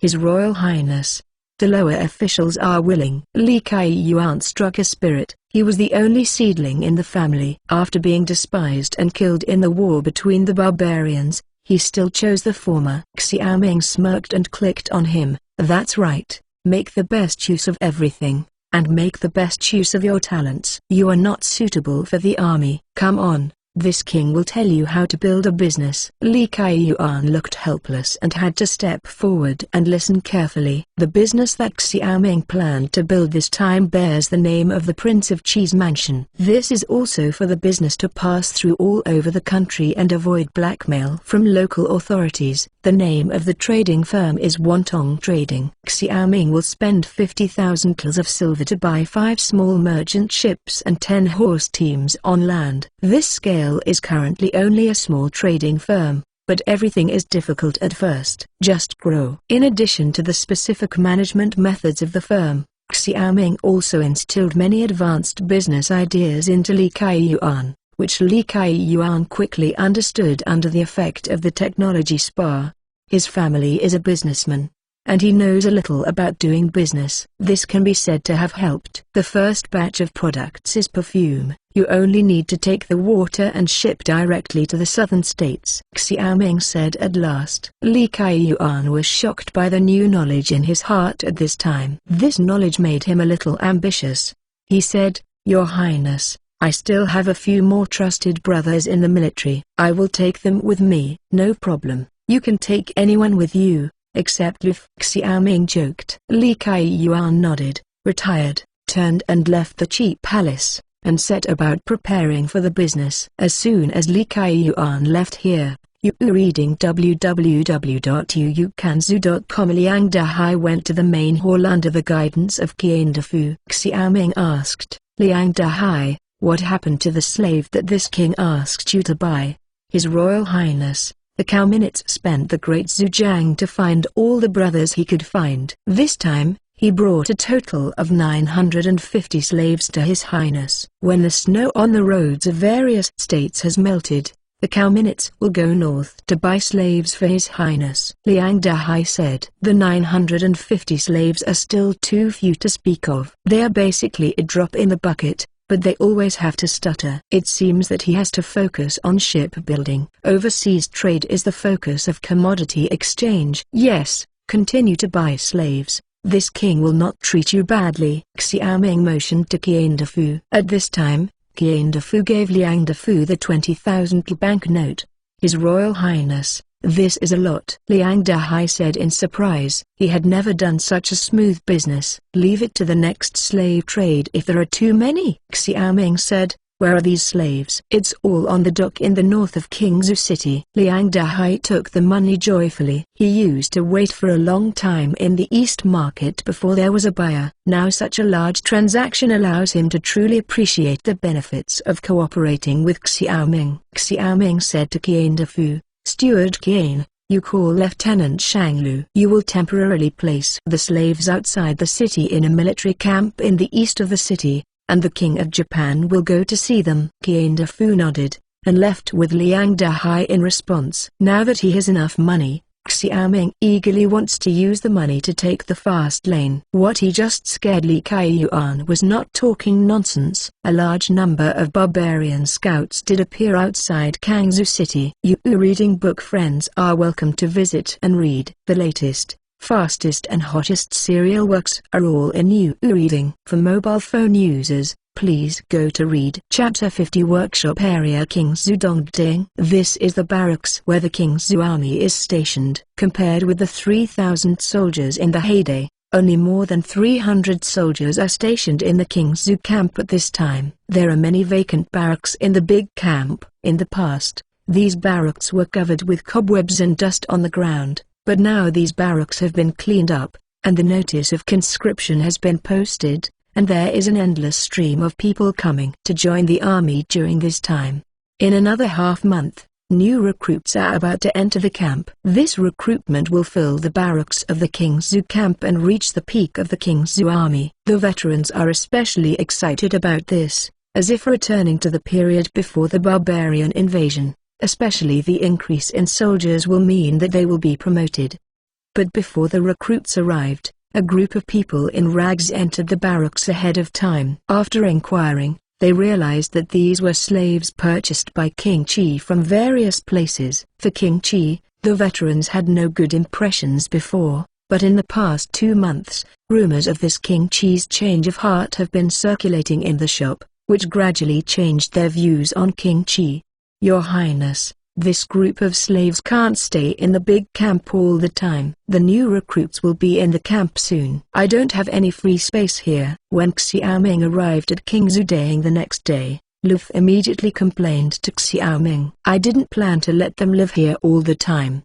Before the recruits enter the camp, I will definitely let them move out. Xiaoming put his hands into the sleeve cage. Although the snow stopped, the weather was getting colder and colder. Even though the sunshine today is good and golden, Xiaoming still shivered with cold. This is okay. Luf breathed a sigh of relief, and then he asked, His Royal Highness, what are you doing with so many slaves? The royal palace won't need so many people. Xiaoming frowned, did not answer Luf's question, but asked, do you think this barbarian will attack Kangzhou this winter? This final general is not sure. Kingzhou has been looted 3 years ago, and more than 100,000 young men have been looted. They have not recovered yet. It stands to reason that the barbarians should understand that there is no oil and water to fish. Lu Shensheng said, it's just that the merchants from the grassland said that many cattle and sheep were frozen to death on the grassland this time. Especially the Huanchuo family living in the north of Kangzhou suffered heavy losses. They were afraid that they would jump the wall in a hurry. Xiaoming nodded. If the king remembers correctly, the Huanchuo department can organize an army of 30,000 people, right? That's right. The barbarians are all soldiers, except for the old and weak, women and children. Everyone can become a soldier. This time they were frozen to death because their cattle and sheep were unable to feed enough cattle and sheep to fill their stomachs in the coming year, so they were prepared to plunder reserve food again. If so, can we do business with them? After all, King Zuk and I can't stand the toss anymore. With 30,000 people attacking Kangzhou with all their strength, even if we win a terrible victory, it is not what I wanted. Luf was straightforward, but he was not without his brains. The recruits hadn't practiced.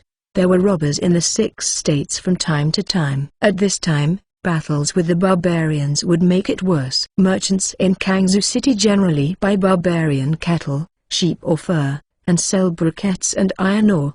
But this year the cattle and sheep were frozen to death in large numbers, and this business cannot be done. After all, no one will buy and freeze to death the cattle and sheep. Luf shook his head, believing that this method would not work. Is it? Xiaoming lowered his head to ponder. Nowadays, soda ash has been prepared a lot for soap, but relatively speaking, the price of oil is not cheap. The Wang family is anxious about this. Now that a large number of barbarian cattle and sheep freeze to death, isn't it a good opportunity to buy meat oil? And Luf said that the transaction of coal and iron ore requires the participation of the Wang family.